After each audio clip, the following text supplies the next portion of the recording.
I'm trying to find some peace to navigate the oak tree where I met you, and the writing on the statue. I still remember every word you said. I'm not a soldier, but I'm fighting. Can you hear me through the silence? I won't give up, 'cause there will be a day we'll meet again.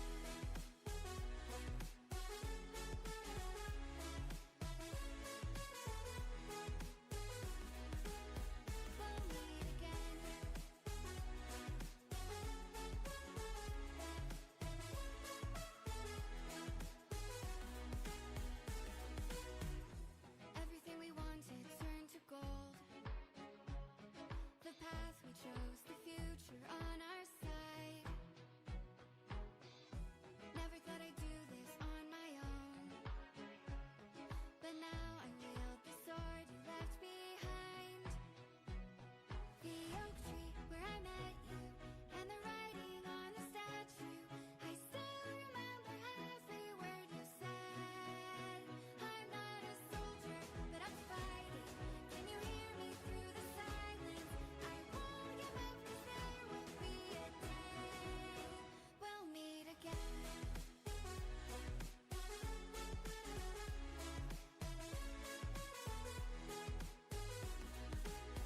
We'll meet again.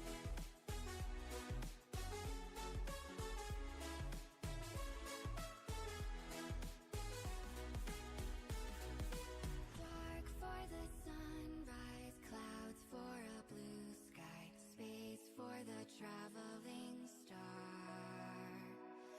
Strong from the inside, you're still my lifeline. I feel you wherever you are. The oak tree where I met you, and the writing on the statue. I still remember every word you said. I'm not a soldier, but I'm fighting. Can you hear me through the silence? I won't give up, 'cause there will be a day we'll meet again.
the whole world at our feet, watching seasons change. Our roads were lined with adventure, mountains in the way couldn't keep us from the sea. Here we stand, open arms. This is home where we are, ever strong in the world we made. I still hear you in the breeze, see your shadows in the trees, holding on memories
Hail to you, champion.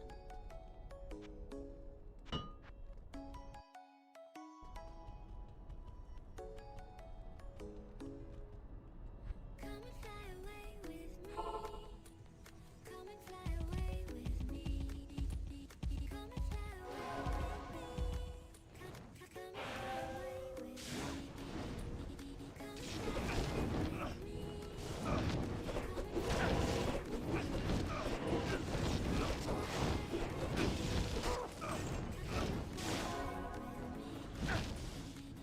afraid. Hail to you, champion.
Oh, okay. Well, that explains a lot. Alright. Well, for some reason the settings automatically toggle themselves off. So yeah, good question. So you guys basically didn't hear any of what I said, especially JBA. How's it going, Jim Bobs? Good to see you. I was saying earlier, I've been gone for a very long time. Hopefully when the reset occurs, I will not be MIA like I have been the last couple of months.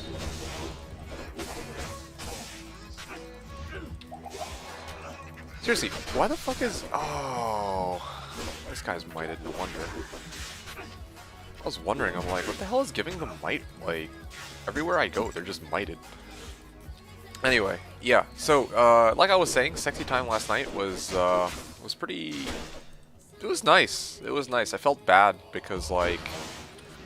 I felt pretty bad because, I had to ditch you so spontaneously.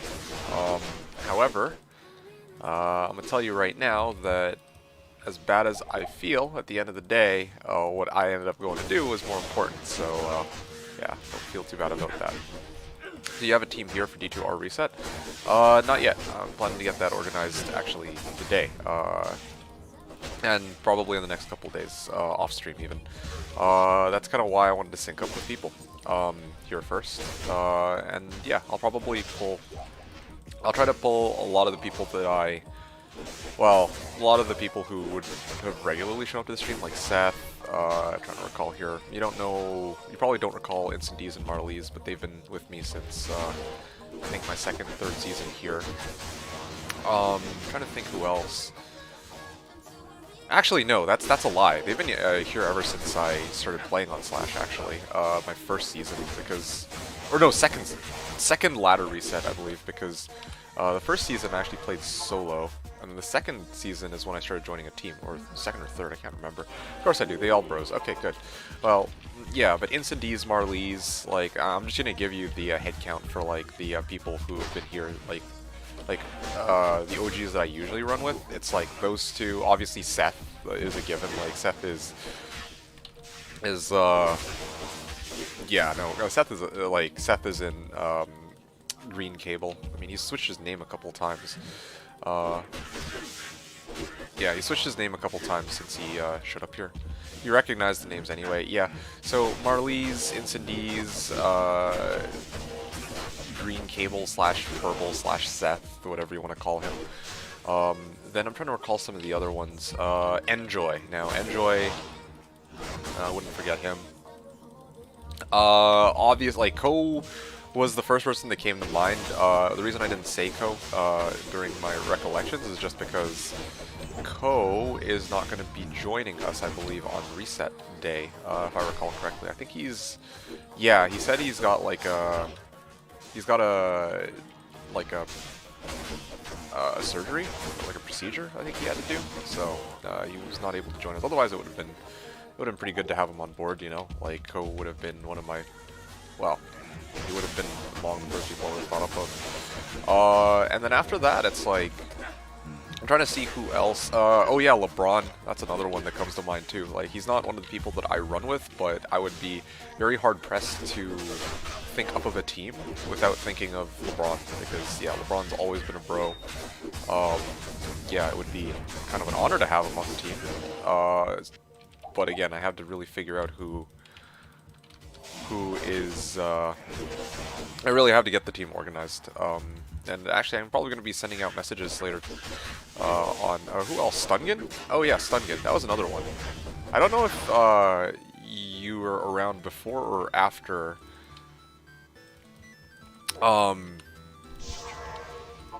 Yeah, because Stungen.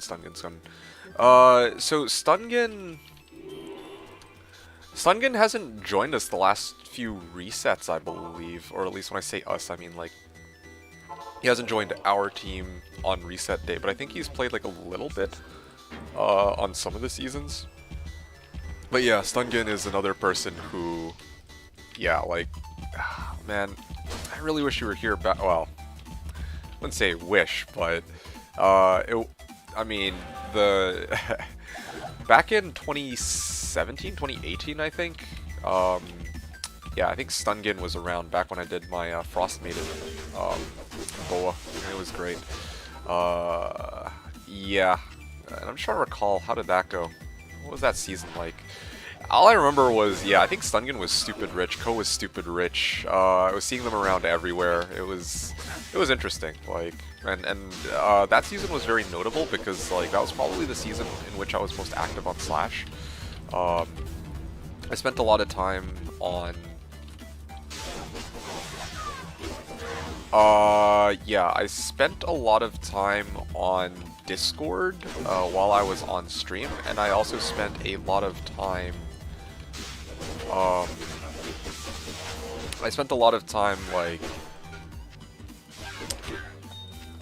It was a lot of time on Discord, and a lot of time like in the in-game chat, I guess. And yeah, like it was a blast. Like. There were always people. Oh yeah, no, sorry. It was in game chat, but the in-game chat, I was actually with, what was that name? Dewscrim. Again, that's one person who you might have seen around here and there, but you've never actually... yeah, Dewscrim is one of the, like, probably the, even now, I would say that Dewscrim is probably the person I've played with the most on this server. Because, like, that season, like, I went ham, you know, like, D2 was like, my bread and butter that season. Like, I was like, that's probably the most into D2 I was, in terms of, like, how do I explain this? You know, just actively farming. Like, I had multiple characters. That's the season where, how did it go? That was the season in which I think Dewscrim was making a druid, and then I helped him. I was helping him like gather P-gems. It was mostly him, right? But I was helping him gather P-gems. We were doing like a whole spectacle where we were like showing off his druid and showing what its gear, and we were gathering P-gems and crafts and character. High-level characters that we could use to do crafting with, that kind of stuff. And this is... okay, that's not gonna happen. Yeah. How to say you shall not pass without saying you shall not pass. Yeah. Yeah, I know. That's why I immediately corrected myself, because honestly, I'm kind of glad you weren't here. That was the whole... oh, fuck. Alright, well, see, that's what I get for not paying attention. Anyway. Yeah, so yeah, I mean, obviously if I had wanted that to be the case, then yeah, I definitely would have, but, yes, that was... see, now I, like, so when I try to rescind my statement and correct it, then I get a WTF, but now that I've amended it, you're like, what the fuck? Yeah, I mean... but it is the reality, though, right? Like, yeah, I mean, I think it's obvious enough that, yeah, if that was what I wanted to have happen, I probably would have gone and, you know, been like, hey, home, you know, come join. But no, that's okay. Raph was saying, what up, mate? Love your video. Thanks. Which one? Out of curiosity. Nice to have you on board with us today, Raph. Yeah, let me know if you have any questions. I'm showing off one of my builds today. This is the Holy Shock Paladin. This is the build that I used on Slashdiablo this season. And yeah, that's basically what's going down. Baldiz was saying, have you heard of a new movie coming out called Matrix Resurrected? Blizzard's also making a Diablo Resurrected 2. What do you mean, new Diablo Resurrected? How's it going, by the way, Baldiz? Good to see you. Good to have you with us today. But anyway, going back to what I was saying, though, yeah, like, all of that's besides the point, though. Like, well, all I was trying to get at, it's like Diablo 2, but with improved graphics. A new Diablo Resurrected. Oh, I thought I misread that as like, or I misinterpreted that as like a new Diablo 2 Resurrected, but no, that doesn't make any sense. So a new Diablo Resurrected, I guess, like Diablo 1 Resurrected, I guess. I don't even know. But anyway, that's okay. So what was I talking about? Oh yeah, Dewscrim. No, Dewscrim, like, that season was goated. Like, there were a lot of things that happened that season. Like, I think that was the season I made a druid. It was a I started off the season as a fire druid. Again, like, had to, like, yeah, I had a lot of people who were like, what the fuck? Well, that's kind of how one of the reasons why I bonded with Dewscrim in the first place. Like, I saw him in game, I think we made a trade, and then he was basically like, what the hell? It didn't do shit. Okay, hold on a second. Get the fuck out of here. I don't want to deal with this guy. Yeah, like, we made a trade, and then after that, it was like, oh, well, you're a druid, I'm a druid. Yeah, that's pretty cool. And then I told him, yeah, I actually am doing some really weird stuff with the druid if you want to come check it out on my stream. And that was the season I was doing the, one of my gimmicks was I was doing a 4 summoning druid build. I was trying to juggle 4 boxes of summoning druids. That was a really fun one. And that's not even the full extent of it. There were like other shit that we did too. Oh, not sorry. That happened. Like, I think that was the most recent season in which I found a actually found a Griffin's drop, and I was supposed to. It was like hitting the lottery. Like, I was gonna use that to like trade it out for Infin or Enigma, and it would have been okay, but instead I ended up doing something much more valuable with it, because Deucecrim ended up crafting a 220 Sork amulet, so that's because of that I ended up actually making the Nova Ball Sorceress. So it was a really good season, really good season, I would say. Hey guys, glad you're all tuning in today. This is probably going to be my last stream before Diablo 2 Resurrected. To be quite honest, I mean, some of you might be new, some of you probably don't give a shit, but the I've been gone for some time. I haven't been able to stream recently. I mean, that's the norm, but like I mean, yeah, this is like how it is every season, but especially because this season D2R was coming out, I really wanted to finish this character. There was like some other things I wanted to do. I want to do like playthroughs, but the more I look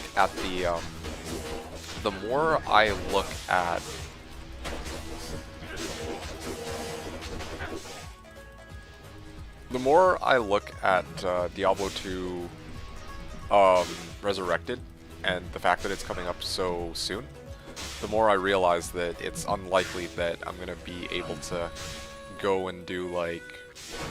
I was actually gonna do like a playthrough with each of the characters for funsies, leading up to Resurrected, but I mean, obviously I just haven't had the time for it. Oh, there you go.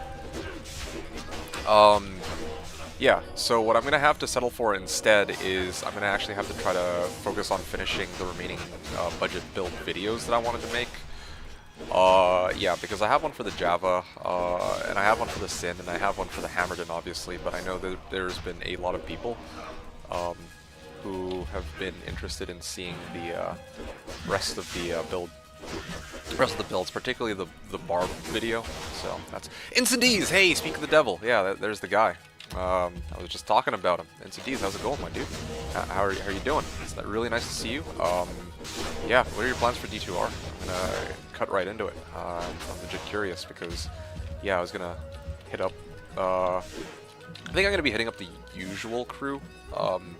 Ko's not gonna be able to play, but I'm gonna see if Enjoy. Marlies, definitely. Marlies already approached me, asked me if there's going to be anything for D2R, etc, etc, etc, etc. So, yeah. Okay, so the build demos video, yeah, no, the build okay, I mean, again, I don't want to sound rude, but this is just how I normally am.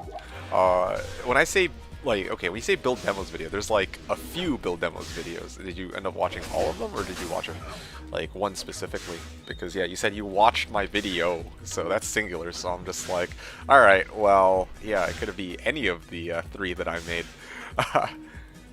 Yeah, I have a question. Wonder what's your opinion starting with the Druid, Ellie, Fire, then Wind?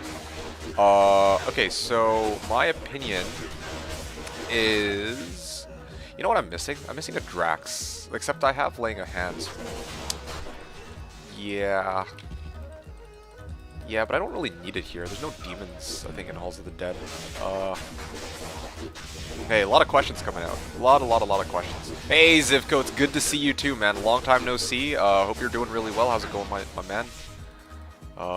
Just gonna juvie it up here. Really dangerous to use this tele staff. Teleporting into a pack, and also I'm still cursed. Do I have cleansing? I might be able to just start using cleansing. I think I have a point of cleansing for situations like this. Okay, hold on a sec. I do have cleansing. Yeah, I needed it for cleansing. Oh, yeah, there it is. It's been a while. Again, I'm just yeah, I'm still getting in the groove of things, you know? Like, I haven't played this build in like over a month, I believe. Yeah, I haven't played the game in like a month. I've been out and about, and only I think last week was I finally able to get this going. So yeah, this was the first instance I got to stream, so it was great.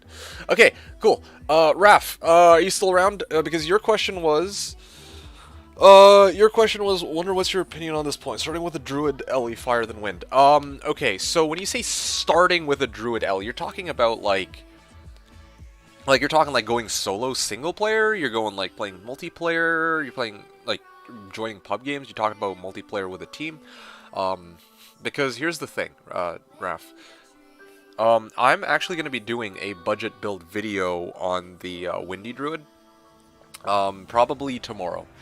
I'm just thinking, like, if I have time, I'll do it later tonight, but I'm going to pump out Windy Druid video, probably followed by either the Necro or the Barb, and then I'm going to follow it up with the Barb. And that'll take us into D2R. And probably my focus will be on trying to get like a single player. Like, I kind of want to, honestly, I kind of want to do walkthroughs for the characters. That's kind of what I had in mind. I think that'd be something that people can actually use. That might be fun. I'm thinking about. That's not written in stone. What is written in stone are the budget build videos, for no other merit than the fact that I promised them to people for years. And this is one of the very few things that I think I can. One of the very few promises I can actually keep in this case. So yeah, starting with a Druid Ellie, and I also gotta keep the runs going, I think, because I want to make sure that I'm able to do this in time for D2R instead of actually pausing in between my runs. So Fire, then Wind. Yeah, so Fire, then Wind, like, again, I probably, like, Fire is great when you're going through normal Act 1 all the way to, like, Hell Act 3. As soon as you make it to Act 4, you're gonna struggle quite a bit as a Fire Druid, but I think this is obvious enough. So, yeah, as long as you're aware, like, as long as you're mindful of that, that's basically... As long as you're mindful of that, then yeah, I think starting with an Ellie or with a Druid is not a bad idea. I actually think, especially like if your goal isn't to like become a super efficient, effective MFing character, because like yeah, there's Blizzsork obviously and Hammerdin, which both have insane mobility and, well, I mean the Sork obviously more so than the Paladin, right? But teleport, blizzard, hammers, like those kinds of things, those have insane damage. But as I'm going to talk about with my Windy Druid budget build video, there are some advantages that the Druid has, and there's also some really cool tricks that I simply don't think I've ever seen get used that I was going to talk about inside that video. So yeah, I'll talk more about my I guess some of like the tips that I'd have for my build then, or for the Windy Druid then.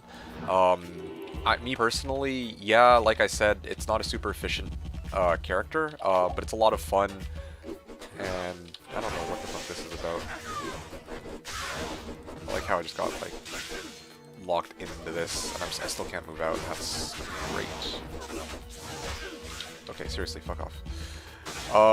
Yeah, so like I was saying, Fire than Windy. Fire than Windy. Yeah, Fire than Windy is fun. I think, yeah. You're not gonna be like the most efficient farmer, but it's a really fun build to play, and you know, you'll probably be useful in Gale runs if you do that kind of thing and level your character, because you have Oak Sage and Bear to tank.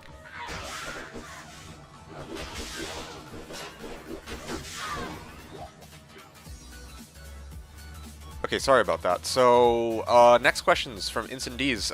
I'm good. Right now I don't have too many plans leaning towards Necro. You want to do Necro? Okay, interesting. Very, very interesting. That sounds like a blast. Is it going to be standard Summoner? Poison? What's the play there? Because, definitely, you know, I think this is going to be a little bit, it's a little, I want to say far-fetched, but one of the things I would like to do is to, like, if I can, by some miracle, make Enigma, I probably would want to go Poison Necro.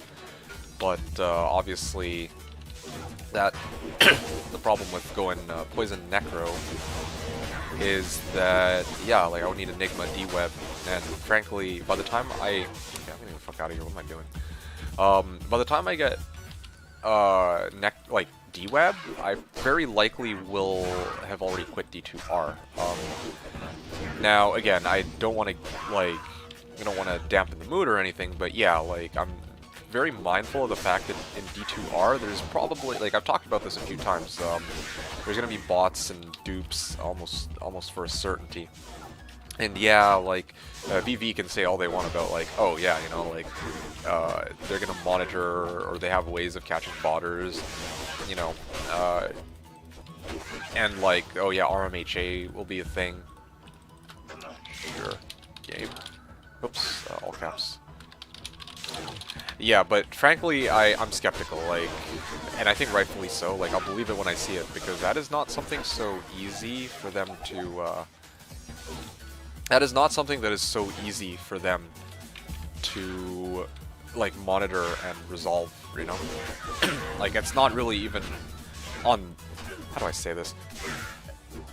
In this case, I'm not even really, like, trying to be all like, oh yeah, like, you know, I'm skeptical of them, and, you know, I think they're a shitty company, so they're not going to deal with it. No, I just don't think that they're going to feasibly be able to deal with all of the nonsense with you know, bots, dupes, other third-party software, or yeah, third-party programs like MapHack. And, like, yeah, I know I'm using MapHack, but that's, you know, I'm actually playing on a private server, so like fucking whatever, right? But meanwhile, if it's like, okay, you're playing on BNet and one person has MapHack and the other doesn't, then obviously that's gonna be unfair, right?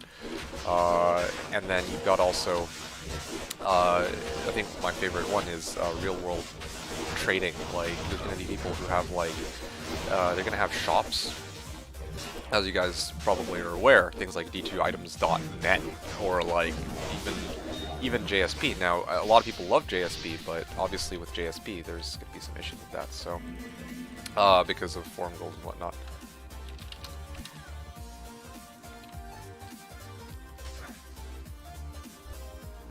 Oh.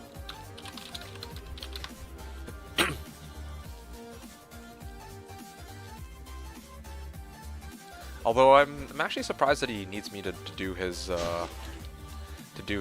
Shank for him, because he's summoning Necros, so probably could do it solo if he really wanted to. Anyway, okay, that's pretty awesome though, Incendies. You're planning to go Necro. I kind of wanted to go, my, whatchamacallit. I still want to go with my Barb. It's alive, yeah, I know. For another couple days, I guess. And then when D2R comes out, I'll play that, and then I'll disappear. Haha. It's exactly like you yourself say. I'm like the, I mean, I don't usually like to use this term, but I'm like the dad that never comes back, you know? Like, or the dad that went to the convenience store and then never came back. Alright. Hell yeah.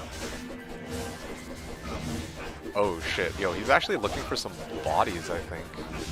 Wait, why am I not hitting anything? What the fuck? Am I desync? Probably desync, that has to be it. Like, or am I just not, like, hitting all the lightning enchantment? Okay, please, corpse explosion.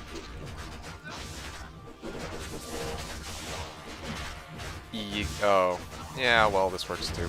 I have Fanat. Like this, conviction. There we go. Boom, easy. Yeah, give me those juvies. I need those. Yeah, that was awesome. As soon as I put conviction, then he started spamming a CE. That was refreshing to see. I'm telling you guys, Pally Necro is a really fun combo. Anyway, let's take a look at what you guys are saying. What do you mean, Ern or Ernie, saying Crescent Moon? That would seem like the most obvious choice. One of my favorite rune words for early melee. What are you responding to here? Okay, so while I wait for your response on that, yeah, so it's good to see you again, Incendies. Yeah, like I said, I kind of want to go Barb or Hammerden. Oh, sorry, not Hammerden, sorry, what am I talking about? I want to go Barb, probably. I'm pretty locked in on Barb, but I need to actually get a good team if I'm going to be using Barb. Um, what else was I gonna say? Yeah. If I play with people, from this channel, and like we actually, well, or from Slash, and we actually like run together, then yeah, I probably would want to go Barb if people will let me. So that's kind of what I had in mind. Say, Big Spence, asking, excited for launch or sup? Nothing much. We're just chilling. We're vibing. We're doing some runs together. I just helped the guy out. I wanted to spend a day. I actually talk about plans for D2R because that's going to be launching. That is in fact the main reason why I was motivated to do today's stream, because I needed to really kind of meet up, or tell you guys what's going down in the next couple days, especially with the whatchamacallit coming up, especially with the reset coming up. As I mentioned, I'll very likely be doing my I missed a juvie. I'll go pick that back up. As I mentioned, I'm gonna be streaming it, and I'm gonna be playing. Yeah, like, I'm really hyped to make my Barb. And listening to go rah rah rah rah rah rah rah rah rah rah rah rah rah rah rah rah. Seriously, that's all you're gonna hear on my stream the whole fucking time. Like, oh boy, it's gonna be glorious. Ranatuck, are you still around? Brunch plan. See you later, depending on how the stream long goes. It's not gonna be a super long stream, which is why I wanted to start it early. I also have plans later later this afternoon myself. So yeah, we'll see how well things go. Hopefully your plans go well, like mine did. Okay, Ranatuck. Okay, you're still here. Sorry to keep you waiting. Friend is going to make a Javazon to start D2R. I'm leaning towards Druid, favorite class. Okay. I could also do a Poison Necro, which would probably synergize better with LR. What do you think? Okay, so to tell you the truth, I would tell you probably just play whichever one you would have more fun playing. Yeah, Poison Necro sounds really fun, but like... Okay, let me think about this very carefully. Because yeah, like, I'm trying to figure out which one you get the most enjoyment out of. Although I feel like that's just a question for you to figure out. Like, I don't want to... Normally, like, if you're asking, like, oh, which one's more efficient, then to tell you the truth...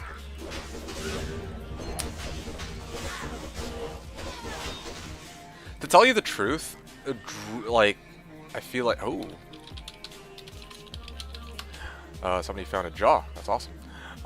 But yeah, like, to tell you the truth, would actually say you're probably like...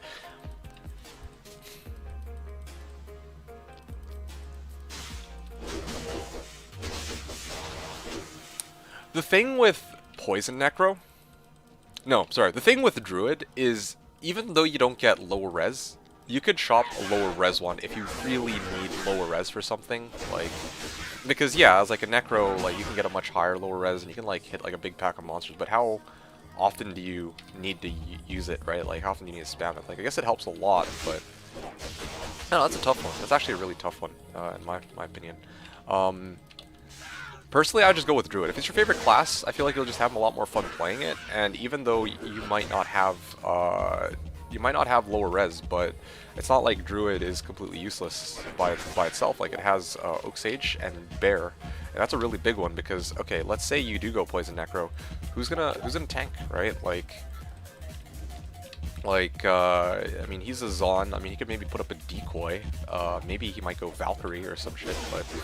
But yeah, the main problem that I can see is that he won't be able to, or that you guys actually won't have anybody to soak up damage if you're going to be spamming poison, and if he's going to be throwing javelins, right? So yeah, I think Druid might not be the worst thing, especially because yeah, like, you can have 2 types of damage: fire for Fissure, which is really strong, and then well, and then you're going to rotate into Windy plus Hurricane later, or Tornado plus Hurricane, and then meanwhile he's a Javazon, so he's got lightning 3 damage. I think that would be, yeah, that would be my, I guess, spiel. I'd say, like, I'd lean more towards Druid, especially because, yeah, it's the class that you like most, right? So. Valdez was saying, how do you feel about Senpai Greeno getting hired on BlizzDude Dev, time to team develop the expansion pack? It's a good question. To tell you the truth, like, this is the unpopular opinion. I prefer they just fucking leave everything. I prefer that they leave everything at the way it is. You know what I'm saying? Like a lot of people want like an expansion or some shit, and honestly, yeah, sorry. This is a question from Baldiz, by the way. I think I've answered Raditux. I gave a lengthy enough response. So Baldiz, I would say in your case, yeah, unpopular opinion. I really don't like. If I could, like, honestly, I don't think I'd care either way. But it's like I really don't think Diablo 2 needs an expansion. You know, like the whole point of the game is it's not a continuation; it's a remaster. Right? And like some people are gonna be like, oh well, D2, why are you complaining about more free content? It's like, well, honestly, if more content was what I was looking for, I would have actually, like, I'm not even kidding you when I say this, like, I would have gone to play Path of Exile, I would have gone to play fucking what was it, Project Diablo 2 even. Like, there's more in quotes content there, if you know, like, which for them is like more new maps. I don't know if they have new items, but I know that they've tweaked a lot of the items, right? Like yeah, I don't know why people are so insistent on like, oh yeah, like they should add way more content, like or like do these balancing. I'm like, okay, well, there's already mods that do this. You wanna actually play with these new changes, then like, or you want to play with you know, expansion like changes, then go play a mod. And what would they even add as part of the expansion for Diablo 2? Like, right? Like, I'd love a clan system, I'll admit. Like a proper clan system or proper arena system, that would be goated. But let's say that those don't exist. It's like, then what would they add, like, content-wise? Like a new act? Like, I don't even know how that would look. It just strikes me as like really weird. Like, I don't know. Not sure. The thing I'm looking forward to is the PvP aspect. Ah, fair enough. Not sure yet what route I'll end up take, but I'll end up as poison. Yeah, understandably. Like, yeah, some people are gonna want to just commit to summoner or whatever incendies, but yeah, probably that is gonna be yeah. I mean, not surprised. Poison is probably one of the stronger farming builds. Crescent Moon. So Ern, are you still around? Ern, you were saying Crescent Moon, that would seem like the most obvious choice. One of my favorite runes for early melee. I'm asking if you're using Crescent Moon for melee. Oh, yeah, sorry. I thought you were like saying that, oh, I should use Crescent Moon. I was confused because I'm already using Crescent Moon. Yeah, absolutely, it's got to be Crescent Moon. Like, I get 35% ELR off of that, and yeah, like, even if I weren't primarily lightning damage, or a damage dealer who goes for primarily like lightning damage, it still does a pretty hefty amount of damage because it's got static field. Yeah. So Crescent Moon, I can see the chain lightning and static rocking. Yeah, that's right. Never played. Hey, RMK, are you still around? You were saying never played Ladder or BNet. Is farming Cal level a good early getting money strategy for big items? Yes. Okay. Well, yes, it is. In theory. You're talking about, first of all, like, when you say cows, I'm assuming you're talking about hell cows, right? Second of all, I'm also making the assumption that you're going to be farming it with a build that's actually good for it. Things like Javzon, CE, Necro, and to some degree a Hammerdin. The reason I say to some degree is because a lot of people are going to say, oh yeah, dude, Hammerdin's so strong, it can kill cows real fast. And the honest truth is, like, yeah, like, it's, the Hammerdin can do cows, even early, like, because they have actually, like, a good amount of damage. And I believe cows don't really have much magic resistance, if I recall correctly. So you can run cows, like, day one without, with little, well, yeah, you can kind of run cows, but the reason why I hesitate is because, like, CE Necro, or, like, you know, Fishy Mancer, like, basically, honestly, any well-built Necromancer who has Corpse Explosion is gonna, you know, be king in cows. And then, of course, there's the Javazon, who, well, I mean, if you've ever seen a fully decked out Javazon before, running, like at least on Slash, it's like a minute 15, or minute 30 runs, right? But it's like, obviously, that's like optimal conditions. Probably more realistically, you're going to be looking at somewhere between a minute 30 to 2 minutes for a full run on Slash. If you're playing like on BNet, I imagine it'd be much closer to like probably like three-ish minutes, if I were to guess, because you don't have map back. You can't just off-screen monsters. Like, you can, but you obviously you need to check the loot and whatnot, so that'll take you a lot more time, assuming you're not using, like, any, like, shenanigans. Anyway, so, having said that, yeah, it really depends on your build, and also I'm assuming that you're talking about Hell, at which point, yeah, like, of course you're gonna get some of the best drop odds, I'd say, in cows, because the mob density is so massive there, that if you can actually clear those packs, then it's pretty solid. I think they also have a heightened rune drop chance when it comes to... Oh... Okay, there we go. It's a close one. Yeah, he's cursed. If I got cursed, the fight would have been over there. But yeah, seriously. Drop odds... yeah, they have a higher chance... Like, cows have a higher chance to drop runes than standard monsters, I think. Or most standard monsters. Baldies was saying, I'm debating on starting as Poison, Nova, Slashdiablo, Necro versus Javazon on D2R. Not sure if it's a good choice to kill cows. Yeah, I'm gonna be completely flat out honest with you. If your goal is to do cows on D2R day 1, day 2, then I would go Java. I wouldn't use Poison, Necro for D2R.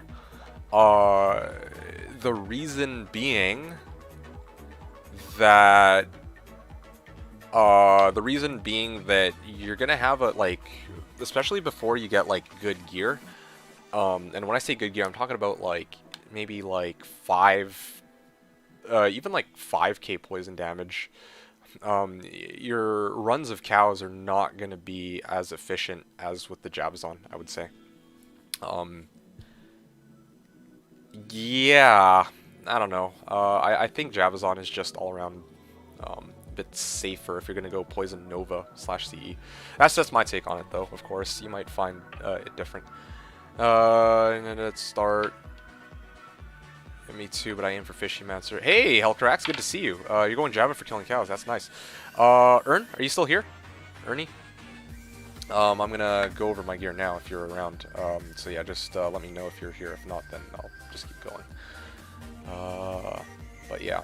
It's mostly laying of, well, Crescent Moon, obviously, Smoke, Hawes, this thing, 3 offensive auras, 20 to life, Circlet with 1 socket and a RAL into it for fire res, so I can actually cap out. Actually, I think I'm overtuned. Yeah, I'm actually overtuned on the RAL, like, on the RAL. I could probably go get something else instead and I'd be okay. But anyway, Raven Frost, Laying of Hands, Gold Wrap, and Gore Riders. And then, of course, this random ring, which gives light and poison. Or do I still need this? No, I could probably take this off, and it's perfectly okay. Okay, cool, good. 40 Geeds, and a bunch of offensive aura skillers, some which have life, even. Paladin, Torch, and Nihilus that I self-found. A bunch of assortment of random small charms. Okay, great. Let's see.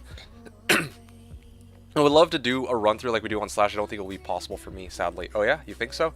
Because this is kind of why I did this, to tell you the truth. This is why I did today's stream. I wanted to really get a head count. First of all, check in and make sure that you guys know that I'm not, like, dead. But also, secondly, to kind of see what availabilities are like for the usual crew, because I know Marlies was down to play, and, well... I mean, Ko's not down to play, so if, you know, you and Ko are unavailable, then I need to find some replacements. And then, beyond that... Okay, seriously. Am I stuck still? Okay, there we go. Yeah, and beyond that, if you guys are unavailable, then, well, I need to pull in people from the stream, I guess. As long as I also keep in mind that the ladder reset is not... Well, they're, for whatever reason, not doing a ladder reset on launch, which has its perks and has its drawbacks, I guess. Like, more drawbacks than perks, but it benefits me personally, because I can't really go ham the first week of the reset, but... Well, actually, no. I'll talk more about that later. That's its own topic. Yeah, that's definitely something I want to talk about, kind of how I feel with no reset. Ranatuk was saying, as long as Slash is around, we can continue to run old D2. I welcome new content.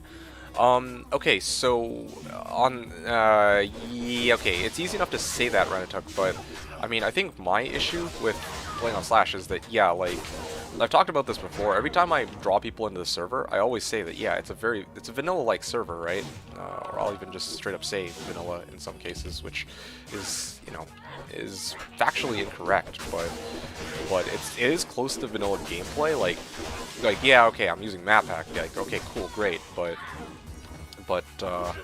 like the skills, stats, whatever are the same, the character classes are the same, rune words are the same, blah blah blah. Now the problem though is that like the drop rates are different from what you get in the base game, and multi-boxing kind of changes the way your game is played solo, and of course map hack gives a pretty significant advantage. Like, I guess everybody gets map hack, but it's not as big a deal for like. It's not as big a deal for the Hammerden, because you're going to be killing everything on the same screen as you anyway, right? Same with Lightning Sword probably, but then with like a freaking Javazon with CE Necro, you off-screen everything. Oh, ooh, let's get the fuck out of there. Yeah, so you're going to be off-screening everything as a Javazon anyway, so it's like, you don't, or, well, so you're going to be probably trying to off-screen everything as a Javazon in like Slash, right? So you can kind of see there's, because of how Slash is, with its, you know, what they allow, it does change certain aspects of the game. Like, even though the core, I guess, of the game isn't touched, I don't know, it's weird, like, and not, yeah, like, that is kind of how it is, right? Obviously, if you can kind of see more of the screen, if you can use loot filters, that's gonna, okay, seriously, which, I think it's cleansing, right? Give me a sec. There you go. Good. Yeah, you can see that there's, like, some drawbacks, and etc. I'm just gonna wait right here, and this should kill just about everything. Except for the Bone Warriors, apparently. Just wish I had, it'd be nice to have Conviction, but, again, that's like, it's like for much later.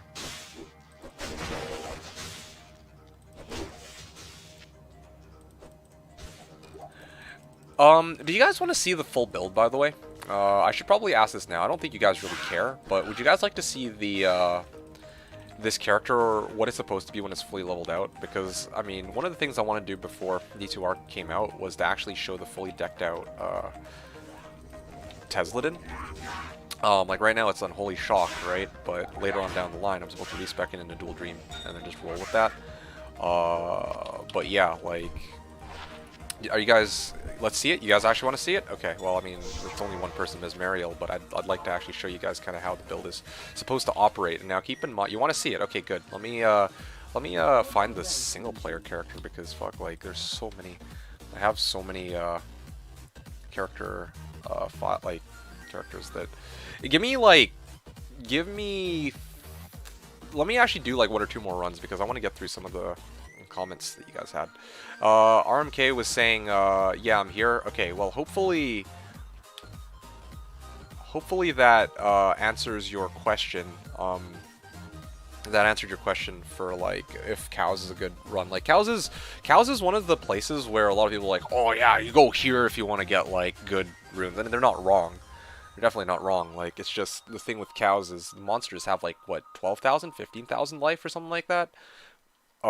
So yeah, like, you gotta be mindful that they're not easy to deal with, especially if you're under-geared, under-leveled. And your merc's just gonna get walloped, in some cases. Ranatuk was saying, all I really want is to shake up the skill trees a bit, or at least give melee a little love so people stop always going caster. Again, if that's what you're looking for, and same with everybody else, Project Diablo exists, Path of Diablo exists. Part of what I enjoy about Diablo 2 is actually that it is more challenging, in that regard. Like, if challenging in the sense that, okay, if I want to have a difficult time, or if I want to, you know, have a challenge, then I'll play melee, right? Like, yeah, things are tougher as a melee, but I mean, that's kind of part of what makes the game. Like, here I'm rocking like a Holy Shock Pally, and the grind to try to get all the gear that I have with this soul character has been a blast. It's been a lot of fun. And I feel like yeah, a lot of people are like, oh shit, well, you know, I'd love my melee character to be like goated, but I mean, I think, first of all, that yeah, it's not the worst thing that it isn't as stupid strong as casters, and secondly, you know, once you actually get some basic equipment, like you can actually get melee characters to be very strong. All Paladin really needs, or all my Zealer would need, is like Heaven's Light, especially for ITD.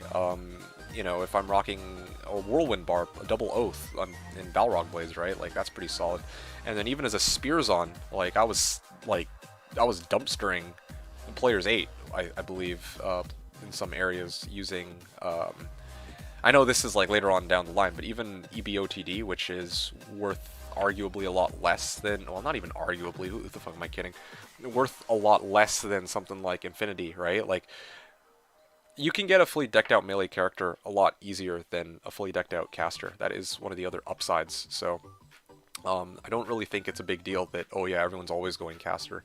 Because again, melee has some advantages, even in the late game, and it's very challenging in the early game, so I think it's perfectly fine the way it is. Helcarax was saying, maybe physical Voa more viable could be nice. Yeah, okay, so again, I don't like the use of this word viable, because what does viable mean? Like, viable for what? You talking about, like, viable going through the game early on? Like, I mean, it's doable. You just need to find the right bow. You just need to, like, you're obviously not going to be blitzing through shit as quickly as with, like, the Sork, right? As, like, a Cold Sork or as a Hammerden. I think this much is a given. Although, if anything, to be honest, I wish those builds would get tuned down rather than a lot of other builds get tuned up, believe it or not. Anyway, so what was I getting at here? Oh, yeah. So, here's the thing, okay? Fizz Boa. Ooh, yeah, that's dangerous. Let's kill this before I get mauled by the archers. Let's juvie it. Okay. Yeah, I'm not sure if I want them to change anything. Yeah, exactly. Like, I wouldn't want them to change anything myself. But I think this much, the stance is very obvious. Also, I've shown you, Helcarax, I've shown you my Swapcast Ellie bows on, like, endgame Boa, like, it definitely holds its own. You just gotta make sure that you know which places you're farming, like, you can probably expect that if you're going to run Chaos, like players, beyond players 3, that, you know, it's going to be slower than some of the other builds, but, you know, if you're running, like, Pits, then, yeah, Bozon can do that pretty well. Yeah, I mean, I don't know how else to put it, really. New MF areas do you think will open up in D2R? Pindle. It's gonna be Pindle. Like, I think this is obvious enough. The thing with LK chess, yeah, people can spam LK chess, but they're gonna be doing it either on P1 or in public P7 games. So they're kind of hard capped that way because there's no players settings that they can do, right? So you got to keep that in mind. That is something to be mindful of. That yeah, like LK might not be so easy, but Pindle on the other hand is going to be absolutely insane. It's going to be fucking bonkers. And I'm not going to lie to you guys. I actually legit think Pindle is probably going to be the best area in the game to farm for orange boxes, high-end uniques. Yeah, like seriously, I don't really know how else to put it. Yeah, especially with a barb. LK probably not because you can't set player's command. Yeah, exactly. I feel like listening to my playlist all good taste. Yeah, well, I mean, I'm only listening to... I set it to Fat Rat because I haven't listened to Fat Rat in some time. Yeah. It's 4 p.m. CEST. It's released. I don't know about CEST, but I know that it's 11 a.m. Eastern time. Or EST. WTB, loot filter, and D2R, yeah, understandably. I bought a new laptop in separate internet just to run D2R in multi-box. Okay. That's for a separate internet. I like that. I'm reluctant to multi-box because of the whole, honestly, partially because of the Blizzard controversy. Also, like, okay, I was talking about this earlier. Do I really want to buy a bunch of copies for D2R? Like, sorry, let me reword that. Do I really want to buy a whole bunch of copies for a game that I'm probably going to play for, honestly, not that long? Like, don't get me wrong, I love D2. I'm not going to be quitting D2 anytime soon. Like, even if I don't play it often, I still am, you know, I still play it. Like, every now and then, right? But but D2R might be one of those games that I touch and I just never come back to. For the sole reason that, yeah, like, if they don't deal with the botting and duping problem, then, you know, like, why am I gonna spend, like, 40 bucks for, like, 4 copies, just as an example, and then find out later, oh shit, well, I'm gonna stop playing this game because of the fucking, what's it called? Because people are just using bots to get ahead, right? Like seriously, that actually kills the mood of the game for me. I'm not gonna fucking keep playing a game. I'm not gonna throw money away at a game that it's like, oh well. Anyway, yeah, you guys get the point. Biggest issue. Yes, I heard your answer. Okay, awesome, perfect. Hello, sir. Hey, how's it going? I don't know how to say your name, guy on YouTube, with the I think Cyrillic characters. The biggest issue IMO is that they need too much gear to be good. They're generally a bit weak with mid-tier gear. Yeah, no, I kind of, well, no, I get where you're coming from. I definitely get where you're coming from for sure. And again, like POD, PD2 try to alleviate some of these issues. That's why I was saying, like, if that's what you're looking for, if you want some more builds to be viable because they got, like, actually buff, then yeah, like, just try those because, yeah, a lot of people like running boas on there, right? But, I don't know, for me, I enjoy getting by, like, you were around for the season I played my Whirlwind Barb. Now, that was a fucking blast, like. Also, a lot of the items that I guess people do look for are much cheaper as a melee as opposed to a cold Sork. Imagine as a Sork, it's like, hey, I want to get Tal armor. It's like, how the fuck are you gonna get that, right? Like what's mid-tier for a Sork? Let's say like Viper Magi even? Yeah, like Viper Magi is pretty much always gonna hold some value, but, you know, some people will be struggling to get rid of something like, let's say, Laying of Hands. I thought that as well about Pendle. Yeah, exactly. I can't imagine Pendle being any less than an S-tier location to farm. I don't even know how else to put it. You like S-tier at the very minimum, and then probably just straight up best in the game. Like, honestly, like, again, this is a very strong statement because, like, this is strictly for, like, finding, or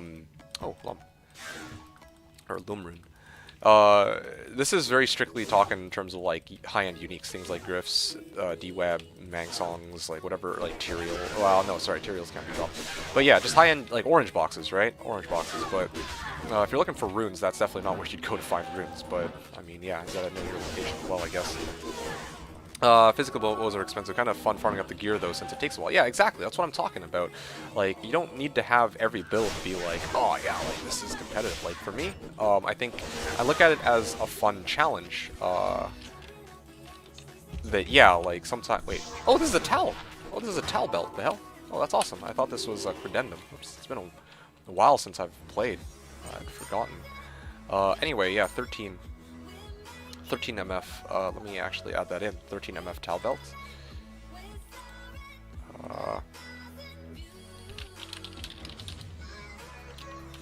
Sure, let's see, I'm just gonna mark it down as bits. Yeah, you get small upgrades along the way, yeah, exactly. You will play D2R, absolutely, Billy, yeah, of course, of course gonna be playing D2R. I haven't been around recently because well, I mean, it's always like this, real life stuff. I usually get a lot of time early ladder to play, but nowadays, you know, I reserve time for early ladder, but after that, I gotta,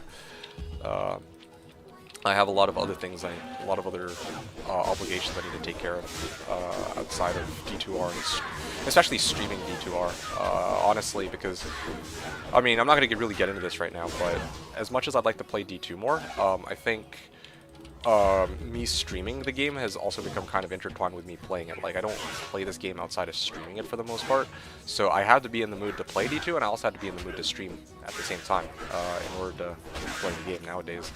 Maybe it's not even just about, like, in the mood, but, like, sometimes it's like, okay, I get home from, you know, other things that I do, and then it's like, alright, well, it's like, you know, it's like, let's say 11 o'clock my time, and I'm like, alright, well, I could do a stream for like an hour or two, but I like to do long streams, you guys know me.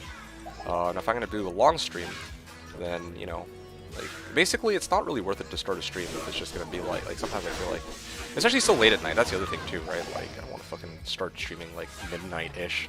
And if I am gonna stream at midnight, then yeah, obviously it's gonna be different in terms of how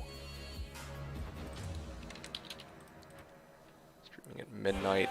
Yeah, like I just can't stream for that long, so you guys get the idea. Anyway. I'll have 6 to 7 hours, but run 11 a.m. Yeah. Okay, that's cool, dude. Honestly, ooh, yeah, that could work. Now, here's my issue though. I may have to dip in and out of the. I may have to dip in and out of the stream. To be honest, and for the run. That's what I'm worried about. Yeah. So that's the main thing I'm concerned about too, to be honest. Ranatic was saying melee is fine for sure. You can run most builds through Hell. Hell, there was a guy who ran a fully passive Zon through Hell, so I meant that for general kill speed. They always fall behind no matter how good the gear is. I do understand if you don't trust Gurren Blizz to make changes though, because that is totally fair. I don't trust them to make changes, but that's not the main reason why I wouldn't want some of these things to be. Why am I here? I'm playing on autopilot and it took me to fucking tower cellar level. Anyway, whatever. Look, like, again, this time it's actually not about trusting them or not trusting them. It's just straight up plain and simple. Like, look, I mean, for me, I like the game in its current form. Like, if anything, I would like them to fix some of the bugs like next hit always miss and like martial arts assassin.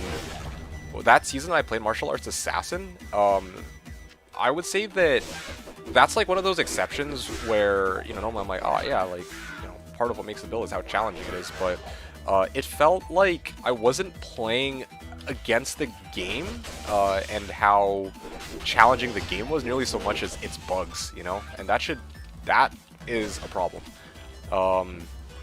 Balancing wise, though, like, again, and I understand that not all of you guys are going to agree with me, but especially as somebody who's played a lot of these melee builds, you know, for MFing, it's never really bothered me that, yeah, like, oh man, you're going to have a tougher time as a melee. Like, the season I played my Barb, right, I ran Trav. I was going to run 3000 Trav, and how did I run 3000 Trav? Like, it was double Oaths at first, and then I rotated into Griefs, right? Like, once I got amassed enough wealth for it, and that didn't really bother me at all. And the thing with Grief is like, Grief requires low, which is a high rune, but low is not nearly as expensive either as some of the other runes are not as difficult to come by either. So like Burr or Jaw, right? So yeah, I didn't really have as big an issue running the Barb as I would have expected. Same with Zealer Pally. Like, I showed that, yeah, if I run Zealer Pally, you know, running Duriel with it was pretty awesome. Like, seriously, playing the builds to their advantages, like, you've seen that. You know, again, Whirlwind Barb absolutely shits on Trav, and you can work with Find Item. And then when you actually make, like, seriously, they're the strongest, like, some of the strongest endgame characters because of Find Item. Like, you know, I'm gonna tell you right now, the majority of people who are gonna be trying to, like, farm orange boxes are gonna be doing it by spamming fucking Pindle with Berserk. If that's not a strong build strength, then I don't know what is. So, yeah, obviously getting to that point is tough, but it's kind of like, it's kind of the challenge to get there, and then once you get to the end game build, then you actually dumpster everything. But even leading up to that, you know, you have things like Oath, Double Oath, Slaying of Hands, Lifesteal, just a lot of things that you can actually work with. Do I think Pindle Horking is a good idea? No, I don't think it's a good idea. I think it's a fucking fantastic idea, an amazing idea, excellent idea. Whatever words you can throw in there, it is probably the best way to find high-end uniques, I believe, personally. Like, I don't run the math behind this, but I really do think, I sincerely believe that, yeah, it's gonna be, Pindle Horking is gonna be, like, the best way to find like D-Web and Riffs, I would, if I were to guess, in vanilla. On Slash it's different because everything's got no drop 0.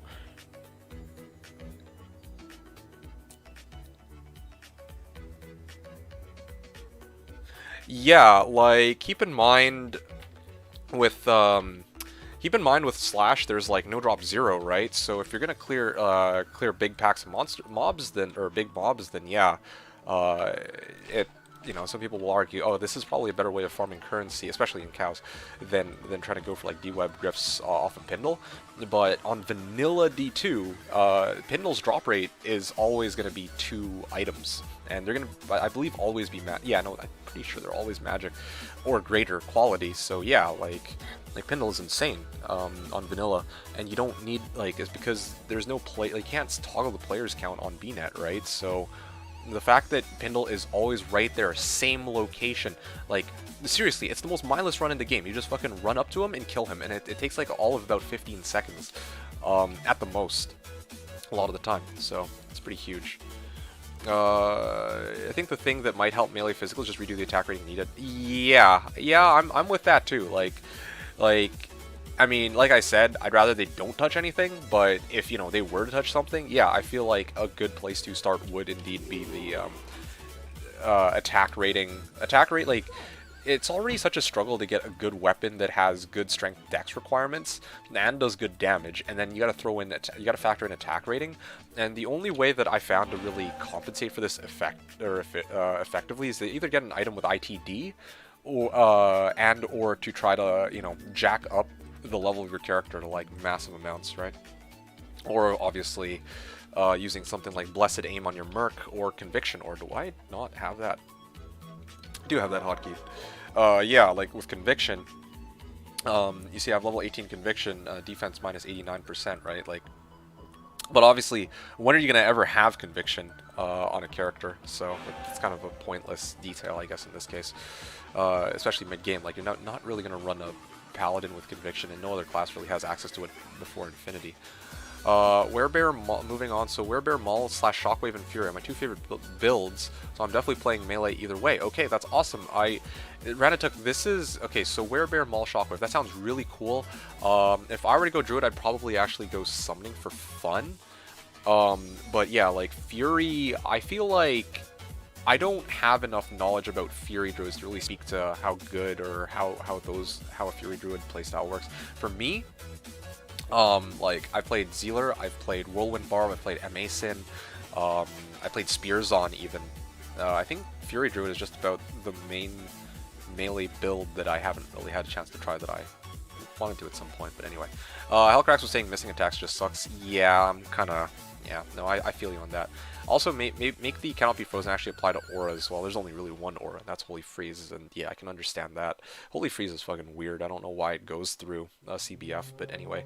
MA Sins are such fun builds. Oh yeah, no, MA Sins are absolutely such fun, but I mean, MA Sin is one thing. When I'm talking about Phoenix Strike Assassin specifically, because how frustrating is it when it's like, I swing, I attack, and then it turns out to be, or sorry, I swing, attack, and then it turns out only one of the hits registered, and I get a meteor instead of a fucking chain lightning chaos lightning proc, right?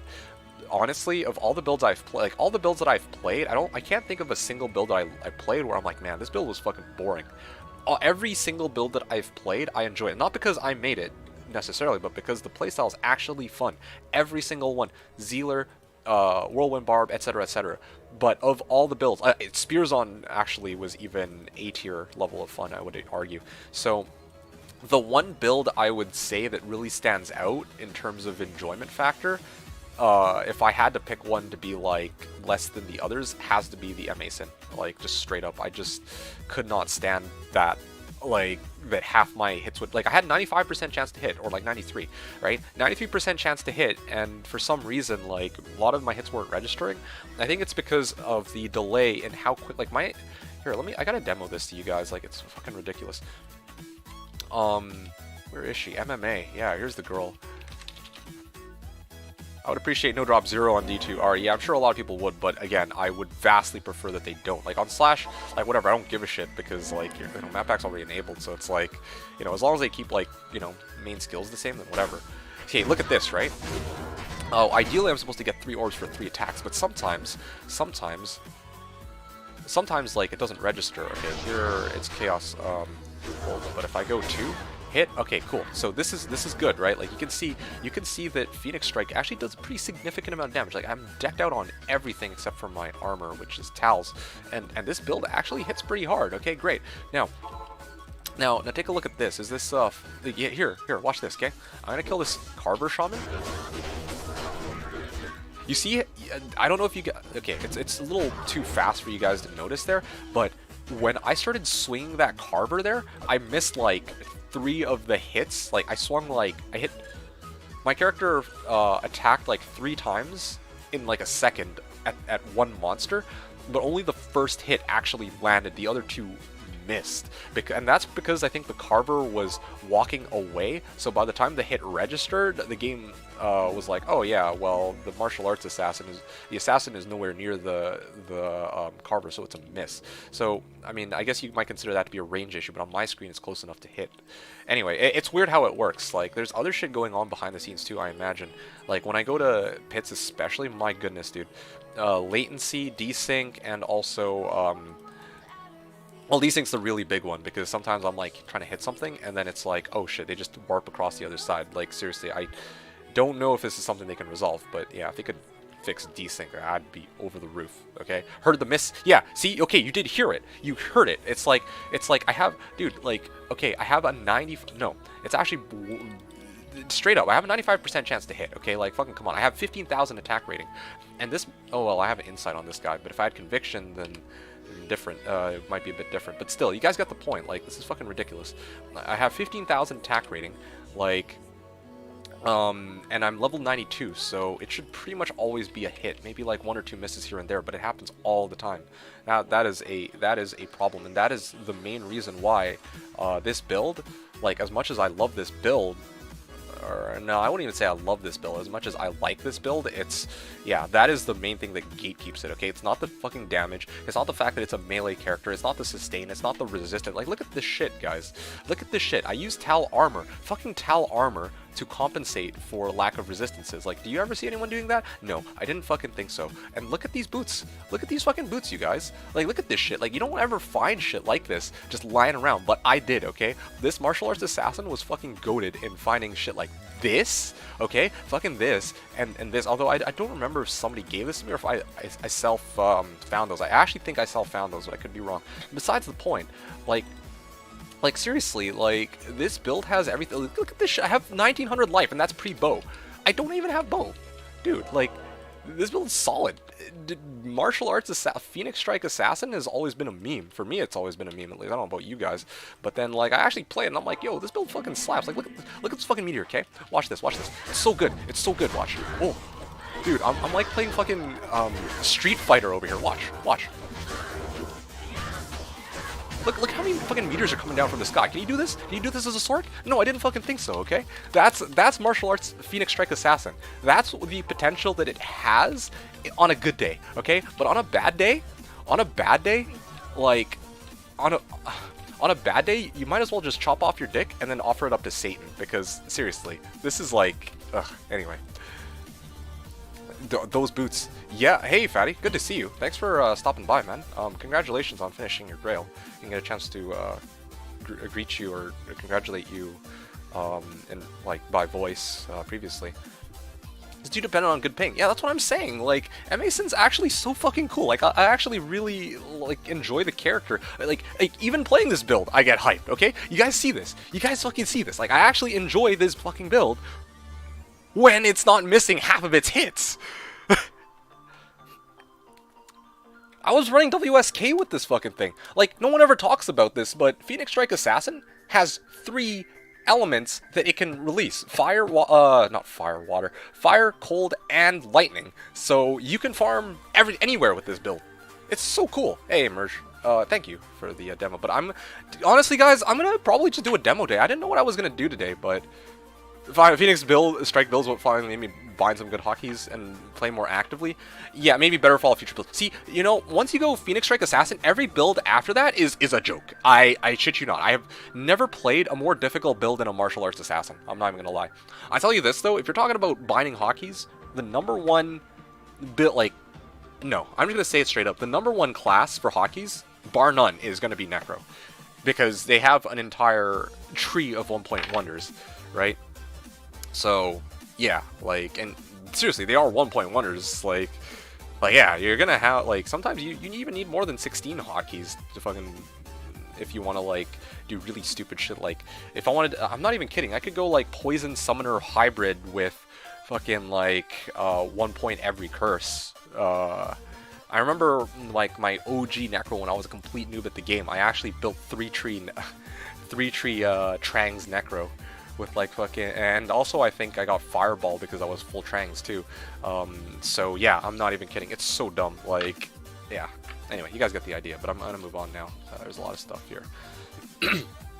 Why is Spindle a better farming spot in D2R? As I just explained. Same as Fenzon.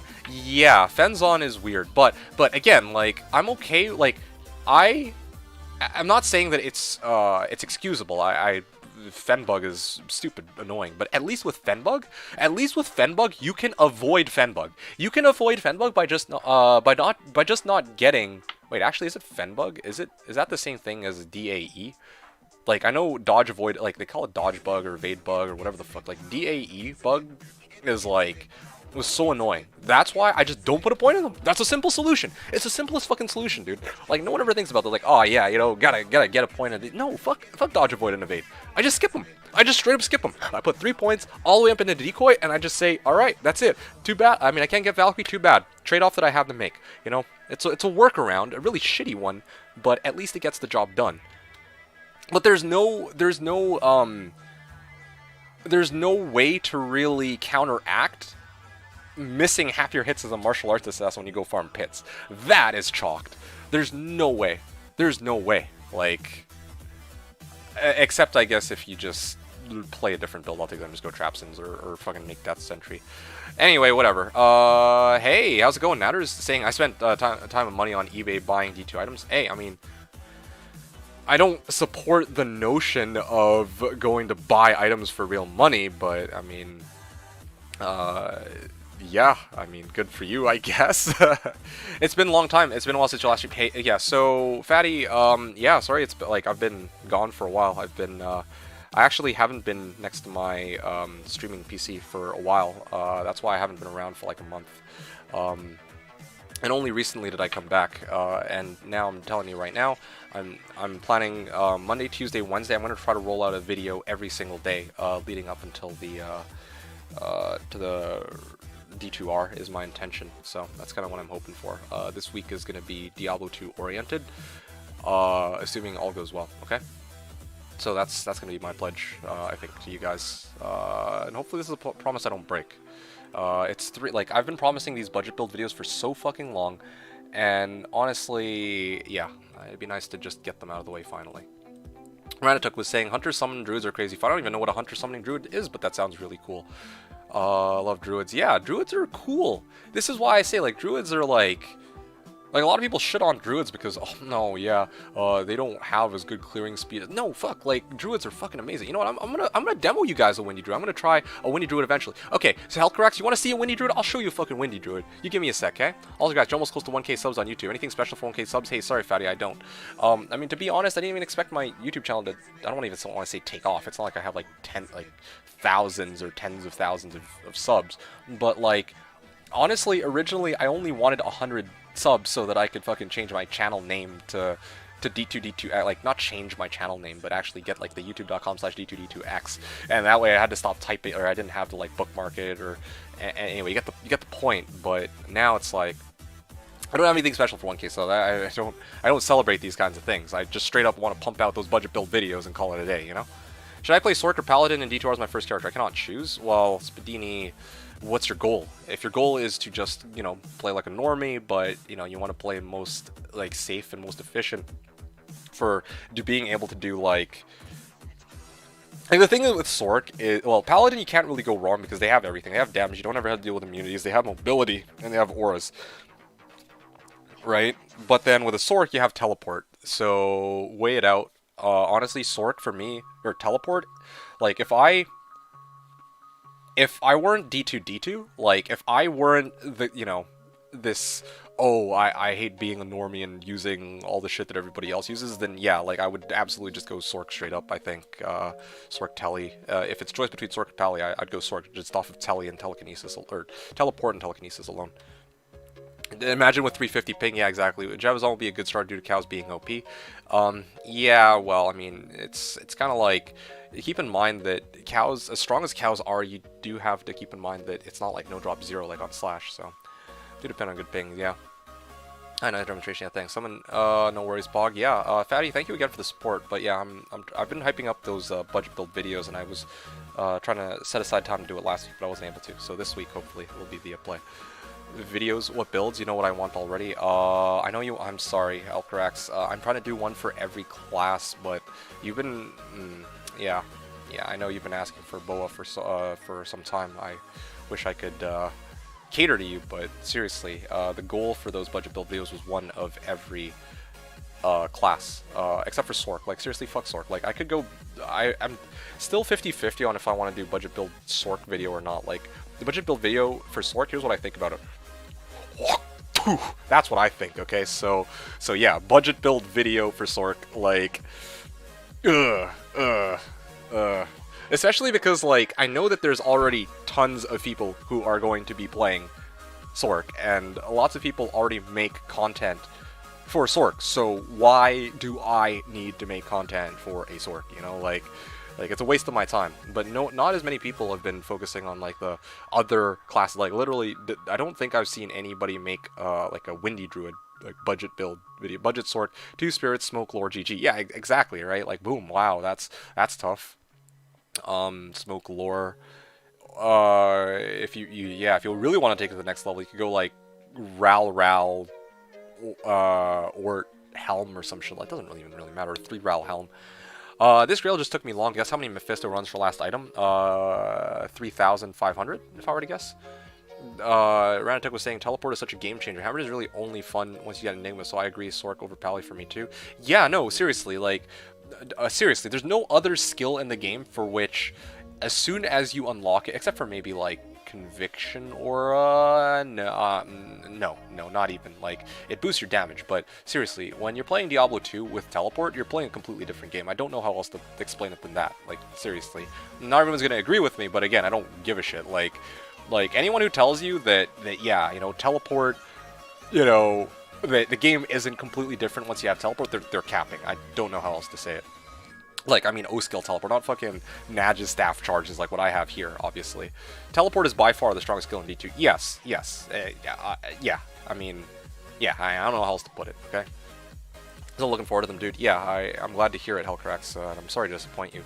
Okay, hey, Hellcrax, you said you want to see a Windy Druid in action, right? Let me fucking show you. Let me fucking show you Windy Druid, okay? Because this shit is actually fucking goated, okay? Like look at this shit. Boom, summons, okay? Watch this, alright? It's gonna be, AT? Alright. Where's my hotkeys? It's been a while. Wait. Right. I rolled a 6-bow CTA on my... Or I didn't roll a 6-bow CTA. I bought a 6-bow CTA the season I played my my Windy Druid, and then I transferred that over to my Poison Necro because he's supposed to be my trophy character. Okay, in that case, we'll just have to do this the old-fashioned way. Let's go. Do I have enough mana? I have Conviction too. Okay, I'm gonna have to chug down Juvies, but I'm gonna have to just watch this. Okay, boom, boom, dead. I don't even look at this shit. Look at this shit. I don't even need to do anything. I don't even need to do anything. Look at this. Boom. Just dumpstered. Teleport in. Okay, so for the record, I'm taking a lot of damage. That's because I don't have battle orders. Otherwise, this would be trivial. Although I don't know why they're not targeting the bear. Yeah, I'm telling you, if I had CT, it'd be better, but it's a little janky because I don't have as much health and I don't have as much mana. But look at this. This is and keep in mind, I'm not even spamming wind or tornadoes. I don't even need a tornado. Look at this. The run's almost done. Boom. Next pack. Boom, bitch. Dead. Yeah, you wanna know how strong Windy Druid is? Here it is. Boom. Look at that. Run's done. Minute. Not even a minute. Like, look at that. Look how fucking clean that run was, and that was with no bow, and that was yeah, that was with no battle orders. Like, look at that fucking shit, dude. That's Windy Druid. Okay, like, you could do that as a Windy Druid. GG easy. Alright, like, can a Sork do that? Could they like kill, or could a Blizzsork do that? Freaking clear, well, I guess they probably could, but you know, gotta give the Druid a little bit of love, man. Gotta legit give the Druid a little bit of love. I like those just standing around builds. Yeah, I kinda do too, but I kinda don't. Because the thing with the standing around builds, which I'm actually going to show you another one in a couple seconds. I just need to go fetch it off a single player. The thing about these standing around builds, give me a second, okay? Let me just go fetch it.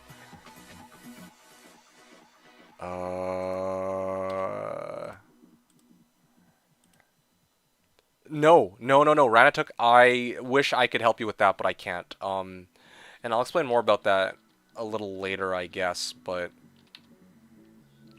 no, that's not it. You guys gotta bear with me for a sec. Gosh, which one is it? You gotta be fucking kidding me, dude. I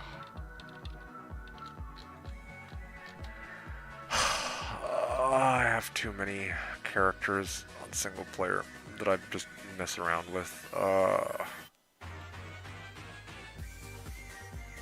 You gotta be fucking kidding me. Anyway, yeah, sorry, Ranatuk. I wish I could help you better aim a tornado, but I was actually testing it just the other night, and I'm like, is there any way to like predict where the tornado is gonna go? And I couldn't really find any pattern, to tell you the truth. How good was the gear on that druid though? Is there a budget variant? Okay, so that's a good question. The gear on that druid that's like max. That druid was maxed out. Okay, like that's what to look forward to in the like really end game. The budget variant is that you don't have Enigma and you don't have Infinity, and you just run. I'm not even kidding. Like, you just fucking run at them with, and then you keep recasting Hurricane and Cyclone Armor. Now I obviously don't have the budget variant on hand, but yeah, that's what I did, right? Like, I ran 1,000 runs a couple seasons, like a couple years ago, in AT with my half fire, like fire druid for the first 500 runs of AT. I'm not even shitting you. This is actually what I did. And then 500 runs of AT with the windy druid. I'm not kidding you. And honestly, because like Doom is like the really big rune word that you want.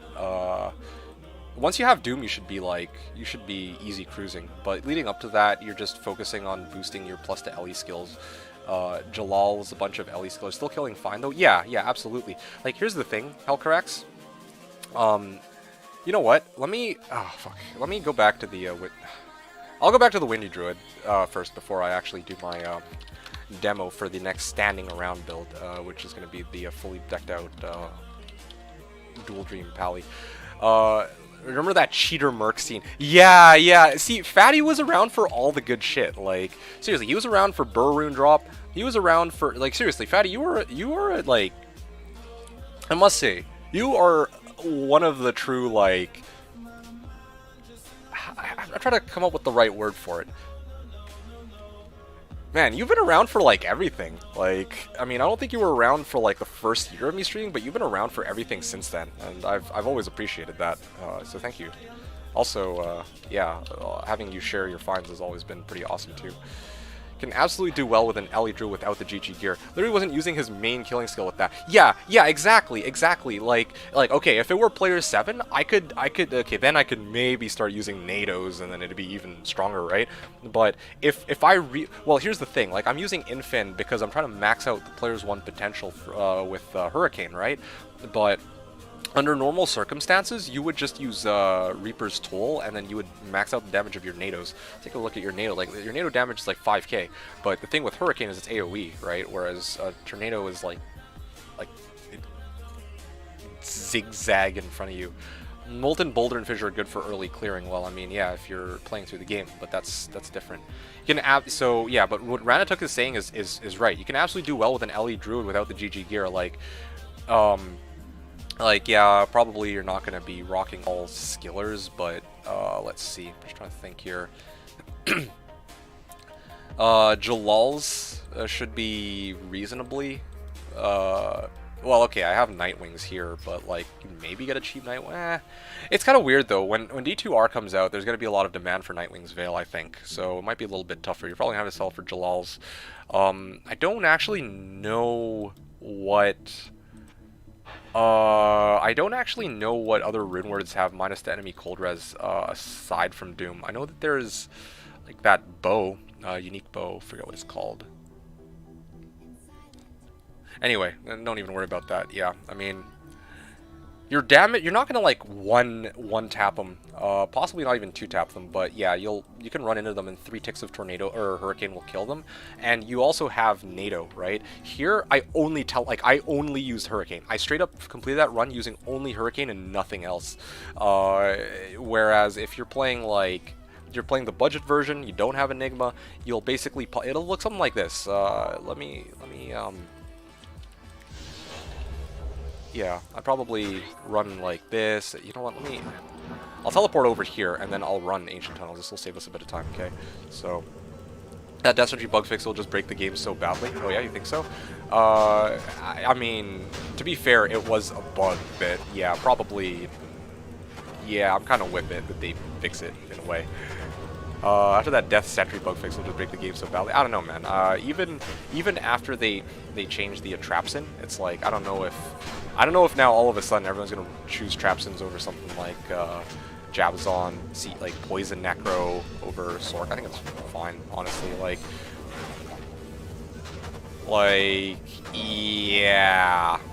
Yeah, like if I had to choose, yeah, some of the bugs would be nice to BRB from shop. Okay, sure, sounds good. I meant in-game shop. It's also good for early traps and it's got some okay plus good physical damage and knockback on Boulder. I see, fair enough. But anyway, yeah, you get the idea, right? Hellcarax, like, you just run forward. And I don't know, maybe if I take out Doom here, I mean, it's hard to... Yeah, you see, without Doom, it takes 2 ticks to kill a lot of these monsters here. 3 ticks in some cases, 4 ticks, but this is, again, strictly only with Hurricane. I know I still have all these. Like, honestly, Doom is, like, the main thing that boosts damage. I mean, I have Infinity, too, but, like, when I run into them and my Merc's lagging behind, it's just gonna be Doom. I have, like, a lot of skillers. I have Druid Torch and Nihilus, obviously, but yeah, when you're earlier on, not like right on day 1, I think. Like, I actually wouldn't, believe it or not, like, I was playing around with it, I probably wouldn't recommend running AT, like, right out the gate, just because, it's actually kind of dangerous, as a Druid who doesn't have any res. Like, yeah, you have Cyclone Armor, but, yeah, like, you should have more than just Cyclone Armor, I would say. Looks fun, gonna try it sometime. Yeah, give it a shot. Yeah, it's not gonna be easy though. It's not like Cold Sword, which is just mindlessly, like, you know, keep a distance and then spam Blizzard, Blizzard, Blizzard. Like, you actually had to be careful. Like, you need to make sure that your Hurricane is always up. You gotta keep recasting that, and then of course, obviously, Cyclone Armor absorbs a lot of elemental damage, but early on, like, it might not be absorbing all that much, I guess. Like, it might absorb like 300, 400 damage, etc. Ranatuk was saying that trap bug was crazy. Can't believe we went that long without knowing about it. Yeah, I agree. I didn't actually know that was ever a thing. Although, yeah, no, seriously, I didn't actually know that was a thing at all. Yeah, I mean, I'm sure other people did, but I'm not other people, so I can't really speak to who knew about it, how many people knew about it, blah, blah, blah. Okay, great. So, next thing I want to do, okay, guys, so... Alright, so we were talking about the fully decked out, Dual Dream Paladin. As you guys know, my Dual Dream Paladin is not even remotely close to being completed, okay? It is not even remotely close to being completed, but I'll show you kind of like, I'll show you kind of what the build is supposed to look like once you get everything. And when I say everything, I'm talking about like with Crescent Moon, but I mean the real end game here would be this, which let me show you guys this quickly. Do I not have? Wow, I really don't have it hotkey, do I? Wow, I'm capping. Zeal. Am I ever going to use Zeal? Am I ever going to use Charge even? No, I'm never going to use Charge. Why the fuck do I even have Charge hotkey? Let's go... Holy Shock here. And you might... Yeah, I know this is like a cheated character with stupid amounts of life. And like 20 to all skills. But yeah, like just take my word for it that, yeah, like I'd max out Holy Shock. I'd max out its synergies, obviously. And then I'd probably max out Holy Shield and Defiance, and that would be that. So, curious about the new build videos. Are they secret until released? Not really. I'll just flat out tell you because, yeah, there's like nothing to really keep secret here. I think in the past maybe I would have, but at this point, especially so close to the launch of D2R, I think it calls for me to just tell you guys what they are. I don't really think I'm going to be all discreet about it. I think it's fairly obvious, right? Like the whole theme of me making those previous budget build videos are like, you know, Hammered In is, I would say, probably the, I shouldn't even say probably, I think I'd even go as far as saying this is basically just fact, right? Like, it's probably the strongest, Paladin build, that you can really have. Like, again, the motivation behind the budget build videos were builds, not want to say meta builds, but like the strongest builds that for each of the other character classes, because most people are just gonna go Blizz Sork, but they don't know about like, okay, well, you know, Paladin would be Hammered In, Amazon would probably be Javazon, Assassin, Lightning Trapper, and then I think the remaining ones that I haven't done are Barb, Necro, and Druid. So here's where it gets kind of interesting, because with Druid and Necro, you can actually go, like with Druid, you could technically go Fissure, and Fissure is, I would say it's stronger than NATO's and Hurricane, but the problem is obviously that there's a shit ton of monsters that are fire immune in Hell that are kind of going to screw you over, right? So yeah, with Druid, I'm going to talk about how to make a proper Windy Druid, and then with the Necro, I still have to decide if I'm going to go...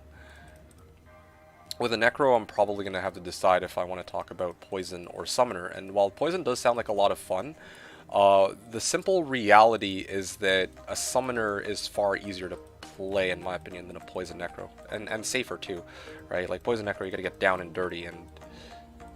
Yeah, no. Like, I'd love to make a Poison Necro budget build video one day, but that's something I'll probably have to... shelve in favor of going Summoner. But anyway, that's for budget build video. Oh yeah, and obviously Barb video, I'd love to make the Singer Guide, so that's gonna be my 3 leading up until the reset, so that's my plan. Okay, great. So, I don't know if you guys are still around, let me just see. Let's see it. Mesmerial, are you still around? I'm guessing probably not, but there were some people who you guys wanted to see the, like, I talked about how I wanted to, like, I asked if you guys wanted to see the full build in action, and this is kind of it, okay? Dual Dream, Enigma, Crescent Moon, Arachnid Sash, War Travs, Maras. I could improve some of the equipment, like this Maras could be like a 2 Paladin 20 FCR or some shit. Yeah, but as it is right now, it's perfectly fine, and I'm going to show you guys kind of what this build is capable of, okay? Let's say one thing that changes build strength a lot is group or solo play. Yes and no. Here, watch this, okay? Wait, sorry. There you go. There you go. This is I'm going to ignore that pack just for simplicity's sake, but there you go. Look at that. Two tap, Holy Shock. Boom. And you guys see? There you go, dead. This is what the build that I was trying to make, just for the record. And this is without the 6-faceted phase blade. I'll show you guys what that's like, but there's no, like, I will net, like, I think I said that this a bit. I said this at the beginning of the season. I'm not going to get bored this season in terms of items that I can find, because yeah, 655 light facets are not easy to come by. But anyway, you guys kind of see more or less how the build works, right? This is the build I would have wanted. Now, this build will also work in D2R if you had like unlimited wealth, but I think the main issue is that part of what makes this build work on Slash specifically is that it has I forget what it's called. I have map pack available. Because I have map pack available, you can actually see everything, right? Like, or you can see everything that dies and if there's any useful loot that drops. Whereas if you're playing like vanilla, you don't even know where the monsters are. Like, you'll probably be off screening shit. Like, I haven't actually tried this in vanilla in practice. So anyway, so there you go, guys. That would have been the this is my build that I was going for. To be honest, map pack does make some other builds more viable too. Yeah, no, it's true. It's honestly true. Like, yeah, like, I'm trying to think, like CE, Necro, and Jabazon, right? I think those are the most obvious ones. Why the Crescent Moon and not Grief? Okay, very good question, Merg. Merg, I'm glad you asked. The reason why is because this build, like, okay, there's a lot of, like, I mean, Llama, I think, even has this in his guide too. Like, I took a look at it just briefly. Or no, I saw the stream for it, and he happened to be on the or like Holy Shaw or Tesladin, I think, section, and he went Grief.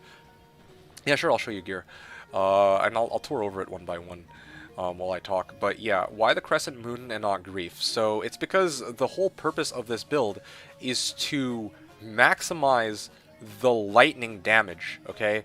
Strictly the lightning damage. A lot of people go, like, why would you go Grief? Well, I mean, sorry, why do people go Grief? Grief is if you're gonna teleport into a pack and start fucking whacking their ass. Like, here, let me show you what I mean, right? Like, okay, this pack right here, if I had Grief, I waltz over here and I swing 4 times, right? That's how Grief is supposed to work. But yeah. If this were P8, it would be a much more obvious demonstration. But yeah, like, you see that they're getting walloped. But the whole point of this build is so that when I teleport into a pack, everything dies. That's what I care about. I'm trying to max out the AoE damage, because look at this shit, right? I get 1 to 10k on my attack. Okay, that's great. On hit is great. But the thing is, the real AoE, or the real benefit of this aura, if you can get Dual Dream, is by actually well, at least the way I'm building the character and the way I'm running it on P1, the real benefit is that you have 2 dreams, or you have 3 Holy Shock Ores, and each of them gives a pulse.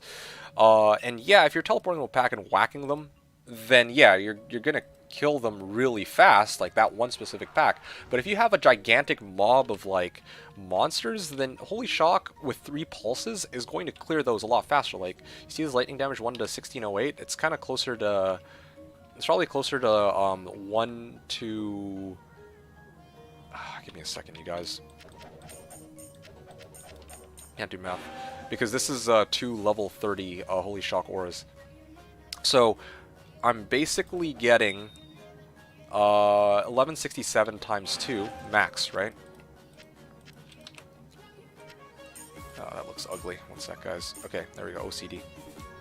1167 times 2 plus 1608. Hey, Captain. Yeah, so that's like what, 23, that's like 4k, like 4k pulse damage, and then that's not factoring in that I'm using shit like Sea Moon, and then of course my Merc's Infinity. If that procs, then yes, it will. But the thing with the Conviction is Conviction only reaches 13.3 yards, whereas Holy Shock reaches 28. So, you know, there's going to be a lot of monsters on the edge that take a lot less damage, but still the damage is enough that it'll insta-kill them. So that's the whole point of the build. Okay? This build on cows should look cool. Okay, so you would think so, but no, it's actually not. And the reason for that is because the cows are... How do I explain this? Cows are too tanky. They have like, what, 12,000 health?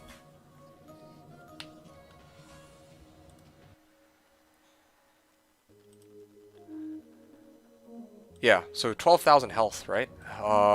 So yeah, you need like 4 or 5 ticks to kill them. The reason why this build is so good in pits is because the monsters here are... Yeah, no, that's a lie. Cows do have resists. They have 50 all resists. And that is another... And I'm actually glad you brought this up, even though it's not true that they don't have resists. It's good that we touch base upon this. The thing is... They have lots of HP, and they have 50 light res, so it's kind of like, I meant immunes. Oh, okay, well, yeah, I mean, there's no immunes, but like even the monsters that are immune in pits, you do have a response for, as long as you have conviction, as long as you have holy shock, etc., etc. Anyway, you guys got the idea. Okay, I'm gonna back out here. What was the next? Can you show gear again? I think I showed you the gear. Let me know if there's anything else you want to see, Elcarax. Spadini was saying, how fun is Singer Barb? Singer Barb is a blast, okay? Singer Barb is fucking awesome. It's really fun to play.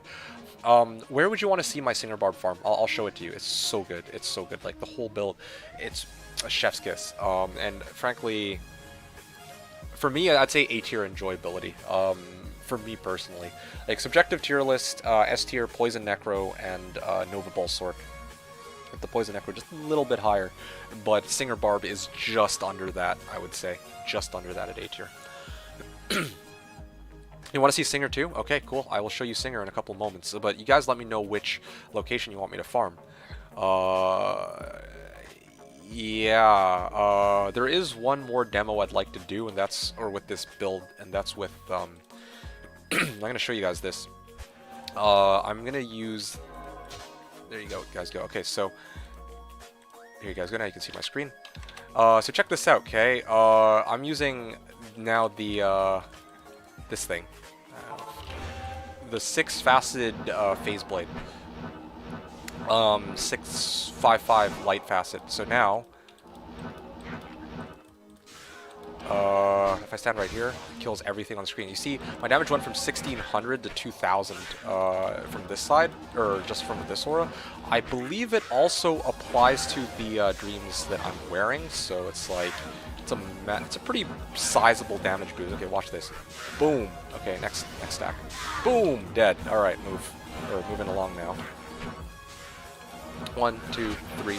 Holy shock. 1, 2, 3, holy shock. That's the playstyle. 1, 2, 3, holy shock. 1, 2, 3, holy shock.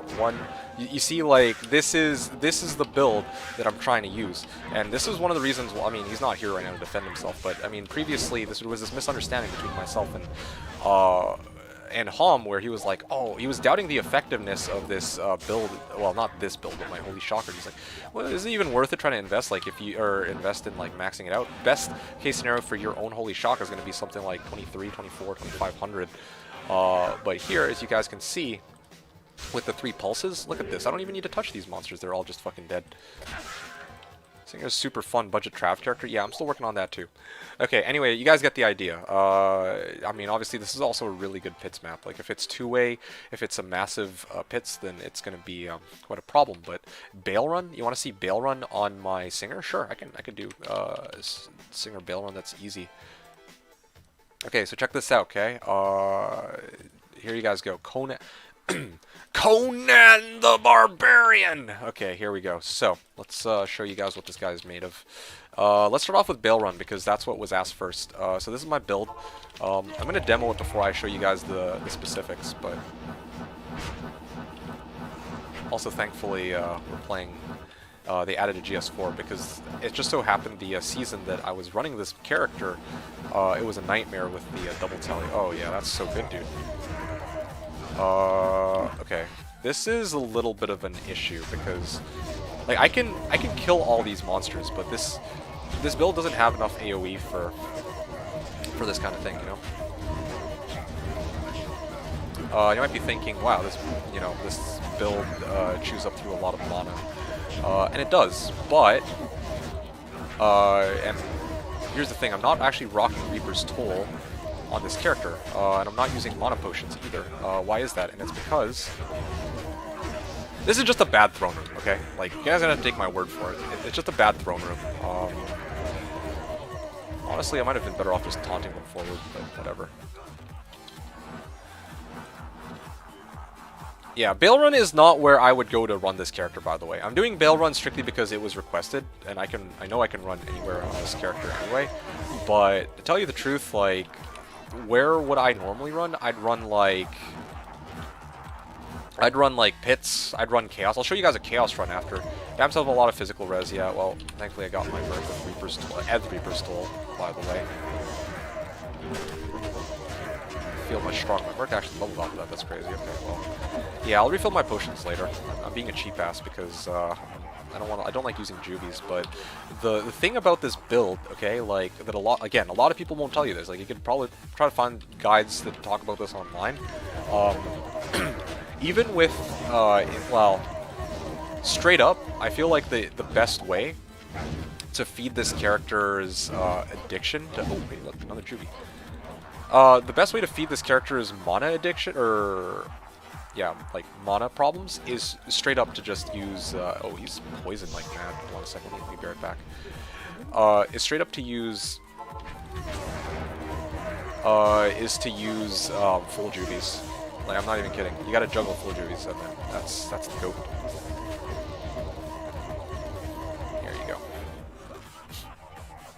There you go, and the juvies are dropping more often than I'm losing them. Okay, now this is probably the toughest one here, but that's okay. Like again, that's one of the benefits to using Warcry in the first place. There you go, that's a lot better. Why am I having such a hard time? Oh yeah, he's cold enchanted. That's probably why. Boom. Keep in mind this player's 1, so higher level, like. This is not the location for you to farm. Like, this is not a build which does enough damage for you to run P8, okay? Like, or in Throne Room, I should add. It's also not good for bossing, but I'll show you guys what it is good for. It's good for running, like, places like the... Okay, well, this would have been a really good location for pits. Or for... You know, this is a really good map for if I had a Javelin or some shit, but anyway, besides the point. So this is good for if I were to go clear Pendle, right? Like this is straight up, like if I have this character, I'm probably just gonna spam Pendle. Look at this shit. Okay, instantly kills them. I mean, honestly, it's like this for any bar build, but yeah, you can get the whole pet. Seriously, where the fuck is Pendle? Oh, he might have actually exploded and not left the body behind. Or my Merc might have froze or shattered him, his corpse. But anyway, can I show Singer gear? I can. So there you guys go. That's for...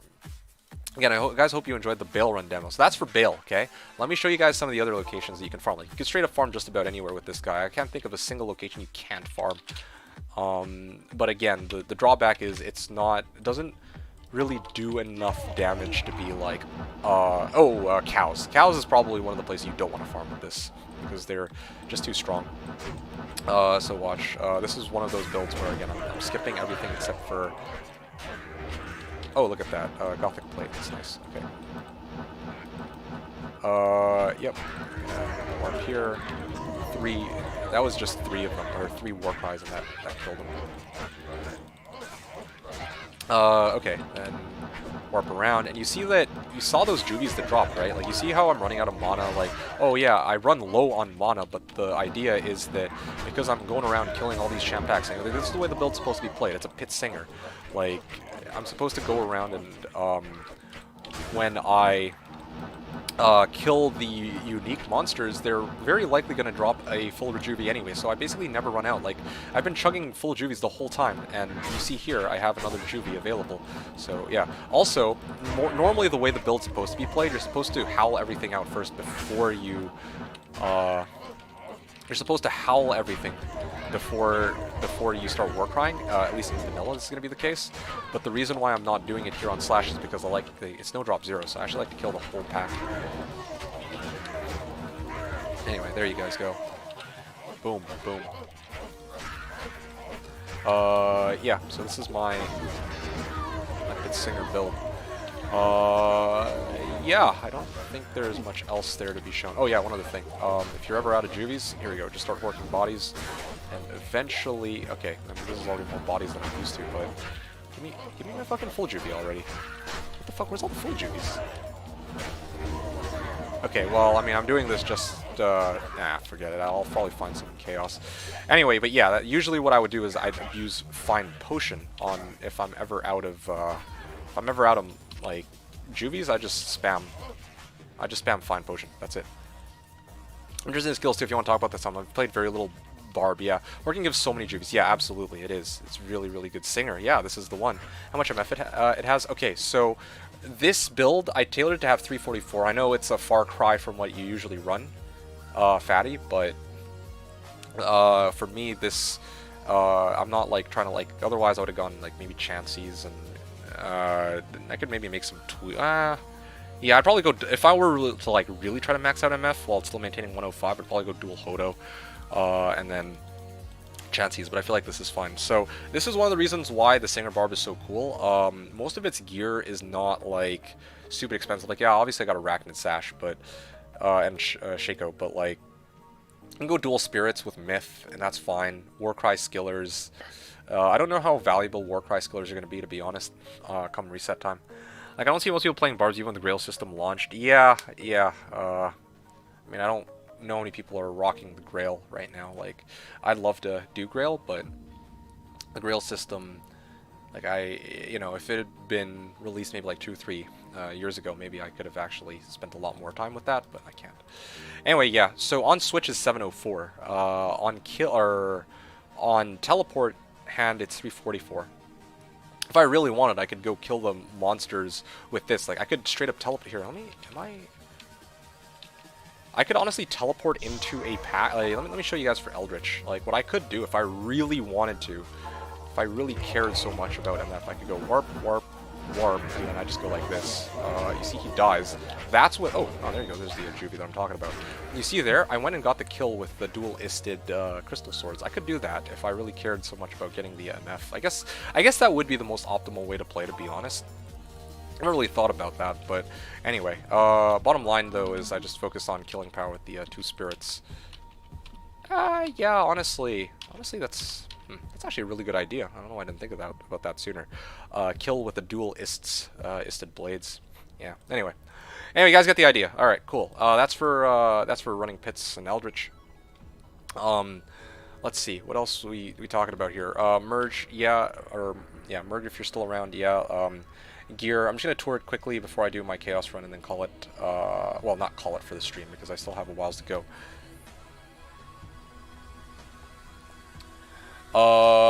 Yeah, 2 spirits, Enigma, or sorry, 2, well, okay, these are 30 and 35, but that's because I hit 105, and that's fine. Enigma, obviously, oh, by the way, this Enigma rolled perfect. I don't know if you guys noticed that. I'm guessing you guys didn't, but this rolled 775, just FYI, gotta throw it out there. But I used a 14 ED Archon plate instead of a 15 ED, unfortunately, but that's okay, I can live with that. Shaco, 3 Warcries, 22 MF, SOJ, Arachnid Sash. Okay, so yeah, I use this Coral Ring of Fortune because it's got 25 MF on it, and again, light res. To be quite honest, like, what can kill this build is like lightning enchanted, cold enchanted monsters. So I wanted something that really jacked up res, and I thought this was a really good ring for that. So that was intentional. Like, obviously I could sub this out for SOJ, sub this out for a ring with more res, with FCR, etc., etc. There's lots of ways you can really customize this build. There's, honestly, in my opinion, there's no one right way to build the Singer, I guess. One of the things I could also do, if I really cared so much about mana issues, sub out like maybe 100, 200 vit, and then dump it into energy, and then I'd probably be okay, energy-wise, but or mana-wise. But I tell you guys this, something to be very mindful of. You only get 1 point per energy as a barb, so it's more valuable to have plus to mana than energy.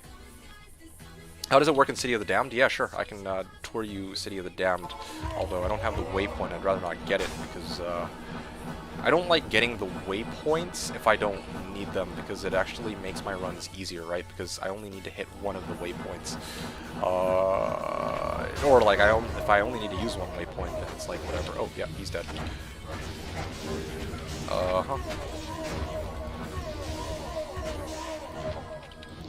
Honestly, not gonna lie to you, I'm probably just better off like Warcrying. Like if I'm going single target, then I should just howl everything away, and then my Merc just deals with them. Okay, so you'll see that the Merc will also shatter some things.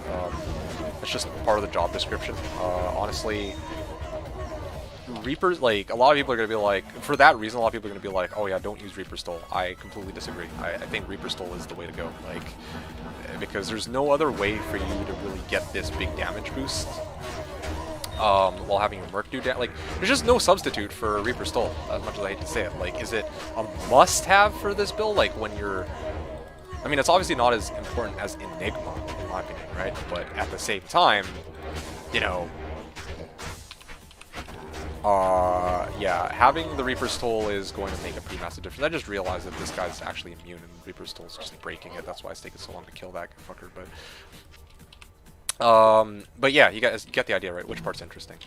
Okay, what other place? Yeah, Chaos. Okay, let me guys show you Chaos. Because yeah, like I was asking you guys where you guys want to see me farm with it. I'll show you guys Chaos, and then yeah, I'll show you guys Chaos. That's what I'm gonna do here. So check this out, okay? So I'm gonna show you guys something kind of interesting, or at least hopefully you'll find it interesting. So this is how I farm Chaos with my Singer, or how I intend to farm Chaos later on down the line. Can I even work it? No, I can't. Would rate this place 10 out of 10. City of the Damned? Interesting, okay. Not that I doubt you, I just, for me, if I were to pick a solid place for Orange Box farming, I'd probably go Pindle. Although I guess maybe you're talking about 10 out of 10 for Slash Orange Box farming. Okay, there you go. And then probably I would work it, but alright, and this is how I do my Chaos Sanctuary runs. Unfortunately, I don't have telekinesis, so this is a little bit more difficult, but you guys get the idea. Yeah. Just watch Burrin shows up because I'm doing a demo. There we go. That's how I would. That's how my run looks. Yeah, I can afford to kill Diablo 2, but I'd skip D. Honestly, yeah. At this point, if I were running Chaos, the correct play is here is to have these replaced with like double griefs, or like something that would allow me to kill Diablo really quickly, because otherwise this shit takes fucking forever. Rip no Jar Burr while showing off. Yeah, that's fine. We've done the math. I was getting more items in 10 minutes than I was with 10 minutes of Pindle. Okay, cool. That's pretty awesome. Is that anecdotal, or is that like an actual like a study or something?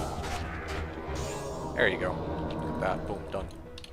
Okay, so there you guys go. Hopefully you guys enjoyed that little demo. Now I'm out of potions, so just give me a bit. I'm gonna go hork some bodies. Good luck on D2R. I'm not sure how much I'll be able to watch on launch weekend since I'll be playing myself, but I'll see you soon. Hey, you can always just have me in the background. But yeah, okay, sounds good. Yeah, I will talk to you soon. You'll be playing yourself. Sounds good. Hey, I appreciate you stopping by, Hellcracks. Always a pleasure. You have yourself a good one. And you guys, let me know if you have any other questions leading up to the reset. I guess you don't really have an easy way to reach me, but you could ping me on Discord. I don't know if you want to slash Discord, but yeah, if you have questions, I know Zoxchip has been asking me a number of questions here and there. He's been one of the biggest people that have been bugging me about the guide. So yeah. Anyway, you have yourself a good night. Thanks again for stopping by, and I'll see you again next time. Full juvies. Zivko's like, I need 4 or 5 monitors to watch launch. Fair enough. Thanks, man. Peace. Yeah, dude. Bye.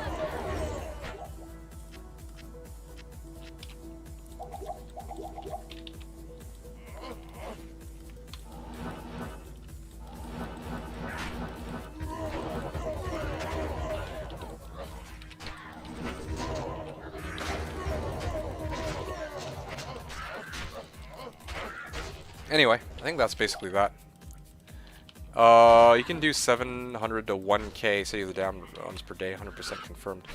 Yeah, the one thing that I'm a little curious about, Fatty, with regards to orange boxes is City of the Damned is a level 84 area, I thought. And I thought that level 84 areas, at least from what the drop calculator is telling me, is like much lower chance of getting orange boxes than a level 85 area. If that were not the case, I'll tell you right now, one of the places that I would absolutely love to abuse is Halls of Pain. Yeah, I mean, this is kind of what I did back when I played with Dewscrim. Like, I would, not with Barb, obviously, but I would build a Zon, and then I would just, you know, Lightning Fury. Just Walted, Lightning Fury. Or you can even Hurricane these packs, I'm not even kidding. That was another location that I didn't even get a chance to touch base on. This is really good mob density that I don't think a lot of people talk about in like for D2 Resurrect. Like, I don't think I've seen really a single person who's like, yeah, I'm gonna go farm hop. So that's another really cool location to farm. And I think this is, I mean, this season's kind of chalk for me anyway. I mean, surprise, surprise, right? But I can afford to say this now. Like I was gonna do 1,000 or 1,000 or fewer runs, like some number, arbitrary number of runs. Probably fewer because it's so large. I actually was gonna do 1,000 runs of hop, or like some X number of runs with in hop. Because this is one of those locations I'm actually really intrigued about. It's really, really, I mean, I think it speaks for itself. Like look at this shit, there's so many. Now, obviously, the drawback is I don't get as many juvies, but get the idea. Hey, look at this shit. Oh, next back. Yeah, the thing is with Javazon, I can't kill all these, but with I think this is actually a pretty solid place for Windy. I'll tell you the truth, because there's actually no cold immunes. Well, actually, there are some cold immunes, but not that many, I guess. Halls of Pain is dope, yeah, honestly. You know what? I'm inspired. To tell you the truth, I'm feeling really inspired. I feel like, god damn. I wonder if I can. Oh, yeah, this might be the go-to place. Like, I don't remember if there's any cold immunes in Halls of Pain. Like, my memory doesn't extend that far. Like, I got a lot of people who are like, oh yeah, you know, this. Like, I've had some people who are like, oh yeah, like D2's knowledge of like this or that is pretty good, but no, seriously, like this is one of those locations which, yeah, I don't actually have it stored in my long-term memory as to if there's any cold immunes here. I tried this hop with Infinity Less Javazon and it rocks. Oh yeah, Infinity Less. See, honestly, Infinity Less is huge for Javazon, in my honest opinion, because the thing with Lightsork is you're probably going to teleport in front of them anyway, and just start throwing your lightning. Not like right in front of them, but like close enough to the pack that you're going to throw your lightning directly at whatever pack you're going up against. But with a Javazon, you're actually going to probably keep a slightly longer distance, and you're going to allow the AoE to kill everything. And you're going to do a lot of off-screening, right? So you kind of need, I would argue that you kind of need that. Hey, Lemru, off the demo. Juvie, hell yeah. Where's my fine potion? Let's go, baby. Yeah, give me my Juvie. Oh yeah, grave robbing. The most fun part about this build is that you're literally a grave robber. Like, I mean, actually no, that's the second best part of the build. The first best part of this build is your rah rah rah rah rah rah rah rah rah rah rah, and that's basically all you hear for the whole fucking time you play this build. That's it. Not zzz, zzz, zzz. No, it's just rah rah rah. Anyway, yeah. There might be light immunes, but you're mass farming flares. That's true. That's true. No, I'm with it. I'm not bashing the notion. I mean, that's literally what I was doing with the Javazon. I don't know if you were around for that. I'm sure you were. But that's what I was doing. I was off-screening, or maybe I don't remember if I demoed that. But yeah, legit. I was using the Javazon and maxing out MF and just running Halls of Pain. And honestly, like I said, right, like, I don't know, like, I'm pretty sure that there's some math involved with level 84 areas having quite a bit less of a chance to drop uniques than level 85 areas, or not uniques, but like the TC87s than level 85 areas. But if that were not the case, I would gladly run Hop, like places like Hop, City of the Damned. There's a lot of good 84 areas. But yeah, it's just that if you're looking for like the really big, you're trying to hit it big with Griff's D-Web, D-Fathom, then yeah, you need to go 85s, I thought. Again, I wish I had more info about that, but I don't know if like somebody like Farallon is here to kind of like break it down for me. Okay, anyway. SSGC Burr. Let me go see if I can, oh man, I don't even remember my mule. Just give me a sec. Maybe people hook this guy up. Do I have shape-shifting?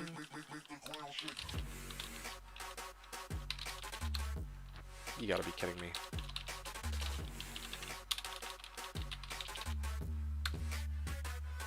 Okay, well, I actually don't remember the my account for my mules, but whatever.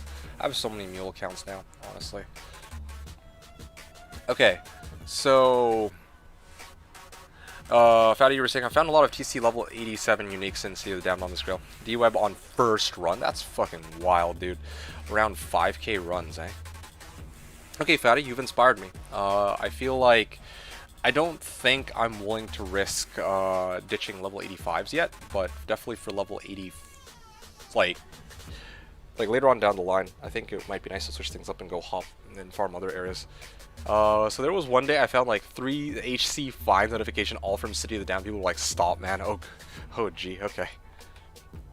Let me take a look at drop calc one more time. And I know, again, like, I shouldn't always just rely on drop calc, but seriously. Let's see here. Normal monster. Act 4, City of the Damned, level 84 area, yeah. What am I looking for here? I'm looking for Griffin's Eye. Perfect. Yeah, okay, so... You know what? I think I figured it out. So...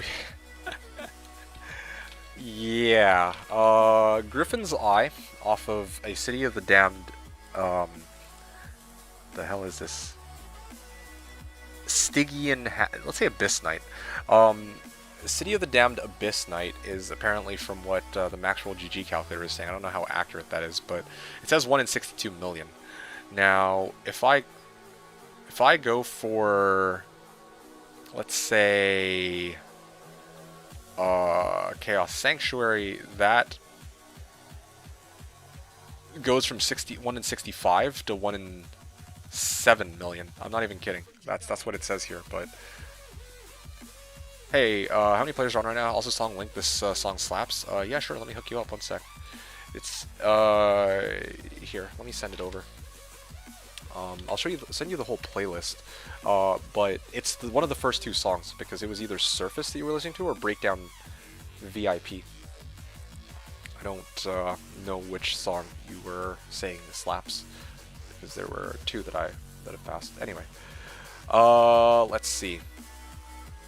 Lol, that's kind of weird. Yeah, that's what I'm saying. I've actually never thought about it. Check for Elite Champs different seat. The 2014 does that takes you back, oh yeah?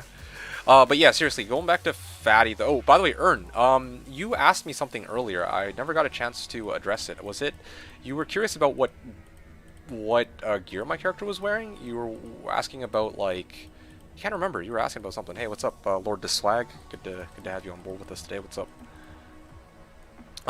So yeah, Fatty, check for Elite Champ difference. So that's the big one. I actually think maybe that's why you're finding a good number of orange boxes. Maybe, I don't know. Just checking champion. Griffin's Eye from a champion in. Wait a second. Fuck, this is the wrong place. Yeah, champion in City of the Damned. Stygian Hag, Stygian Dog, whatever. It's going to be 1 in 411,000. Chaos Sanctuary, 1 in 410,000. So it's effectively negligible. Let's try Unique. Unique Chaos Sanctuary for Griffin's Eye, 1 in 161,000. But if you go City of the Damned, it's 1 in 162,000. So it's very minute if your sole target is to aim at elite packs. But if you want to really maximize your chances, you really want to get it even from like the regular Straggler monsters, then yeah, you're very likely going to have to get it from level 85 area. Just actually, you know what, guys? Give me a sec, okay? I'm gonna redo those numbers one more time. Let me actually show you guys what I'm looking at here rather than just spitting out numbers. Probably easier that way. Because this might be good information for you fellas who also might be very intrigued as to what I'm talking about here. Okay, great. So, this is good enough. You guys can see enough of the screen. That's all that really matters. Okay, so unique City of the Damned monster. Actually, let's start off here. Normal City of the Damned Stygian Hag, 1 in 67 million. Regular Erdar, 1 in 7 million, right? Then you switch over to Champion, River of Flame, 1 in 410,000. City of the Damned, 1 in 11,000, right? So champion and unique monsters, the difference is effectively negligible. Like I think 0.001%, 0.00001% difference. It's like, okay, well, I mean, yeah, that's probably not going to matter so much in the long run, but you really just got to look out for the difference between this and this, you know? I think that's the main thing to look out for there. Difference between 84s and 85s, but that's not to say 84s are a pushover by any means. Like, a lot of the big content creators are going to push for 85 areas. I do kind of wonder how many of them know the the full difference. Like, even I don't really know the full difference, right? But I'm just saying, like straight up, it's like, oh yeah, these are going to be good to maximize your chances, but straight up, like, I'm not even kidding, City of the Damned has better odds of getting unique items. Trying to think of some other really good ones. What's that fucking place called? Halls of Pain, as you guys know, I demoed that. I actually caught a show of Skrillex in 2014 during his Recess tour. Oh, that's pretty awesome, dude. I figured it out based on the fact they were proccing Static and Chain Lightning. Crescent Moon PB, yeah, absolutely, it was Crescent Moon PB. How's it going, by the way, Lord Swag? Although I don't know if you really want to chat or what. Drifts is 162k from Elite. That's with 0 MF, that's why. Yeah, it is. If you want, I could boost it up to, like, let's say, hypothetically, 1,000, right? Let's say 1,000 MF. But the difference is still very prevalent, I suppose. And this is also, keep in mind, players 1. But if you really want to boost up the odds, like, you want to jack it up super high, here you go. City of the Damned, 8, like, this is, I can't set to no drop 0, but I can set to 8 and 1,000. So, I mean, this is just all hypothetical, of course, right? So, City of the Damned, yeah, so City of the Damned, 1 in 8.5 million, but you set to River of Flame, 8.5 million versus 886,000. That's like tenfold, basically. I think. I don't know. I mean, I'm not a math expert, so I don't know how this works. But yeah, your odds are objectively much higher on River of Flame than City of the Damned when killing regular monsters. But obviously, yeah, we're talking uniques here. We're talking champion type monsters. These are obviously going to be a lot more. Your likelihood is going to be much greater.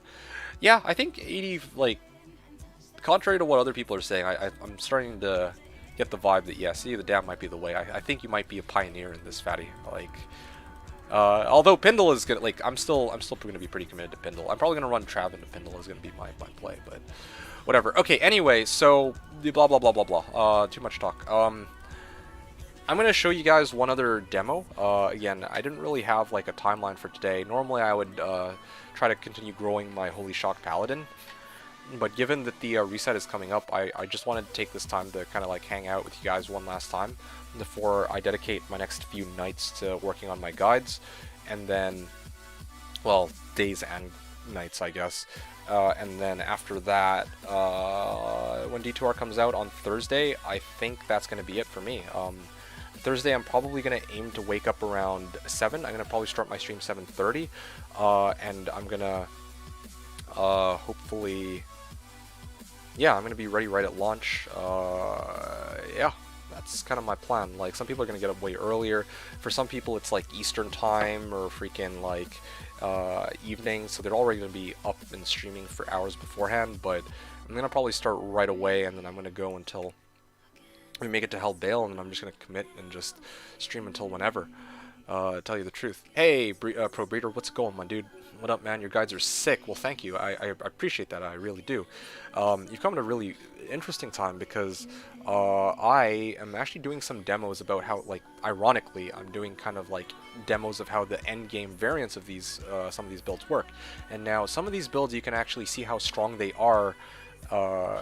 Like, people have already done some videos about them, but you can ask me directly, like, you know, build choices, like, kind of the damage check, like, well, it's just different. Here, I'll even show you. Oh, and also locations I'm farming are a little different too, because everyone's talking about doing, like, these level 85 areas, like pits, AT, blah blah blah, but There's some other really cool areas too that I can show you, and ironically, this is one of those ones that I was talking about. Where, oh, yep.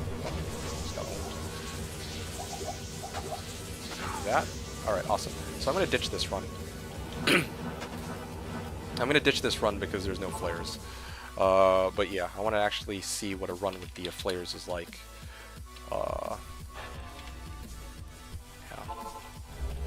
Yeah, to be honest, the more I think about it, I feel like if the goal was to do a full clear of Halls of Pain, I think this would be the man for the job. Or maybe Poison Necro, actually. Oh, right, I don't have Call to Arms on this character, right, because I subbed it out to my other dude. Ooh, that's kind of scary. Okay, great. But yeah, that's basically what we're doing, Axie. We're just chilling, vibing. We're showing off some of my completed characters on the private server /Diablo. You let me know if you have any questions.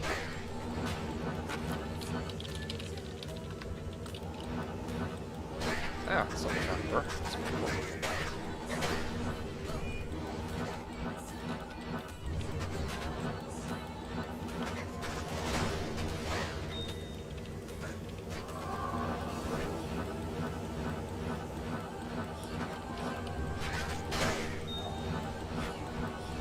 Okay.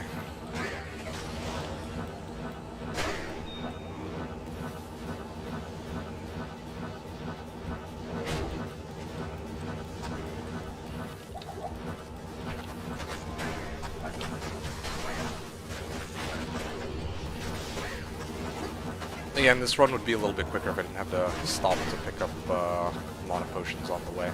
But I mean, I think it's holding up pretty well, all things considered.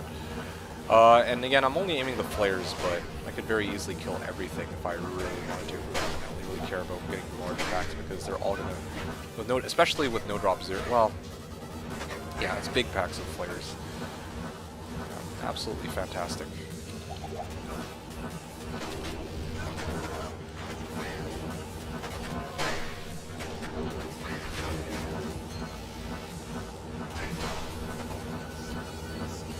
Okay, anyway, you guys got the idea. So yeah, that was like a 2-minute run for a full clear of Halls of Pain, which is absolutely, I would say it's pretty fucking good.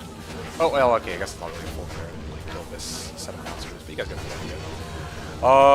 Yeah, very nice build, yeah, thanks. Again, just demoing kind of like some of the things you can do with some of these later characters. Oh, hell, that actually was dying here. My thing actually died. Didn't expect that.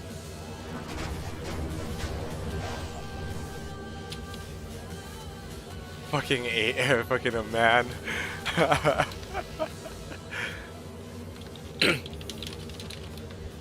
Yeah, that's so funny. I get Chicken was saying fucking a man, but everyone's like fucking a man? Like what? Okay, cool, great, done. Yeah, but seriously, Breeder, I'm glad you enjoyed the junk Jabazon guide because yeah, I have a few more builds that are coming up. I'm gonna make a budget Windy Druid and probably a budget like Necro leading up until like as guide videos for tomorrow and the day after. So those are the things I wanted to talk about and give you guys a heads up one day. Always can use more D2 content. Yeah, it's kind of a shame that I make it so infrequently. I do apologize for that. I know some of you guys have been looking forward to this for years in some cases. Like, I feel like I'm even a little bit too late to the punch because I had a lot of regulars who used to show up, who used to like always tune in and always ask like, oh man, there's actually so much potential, and they always hyped it up.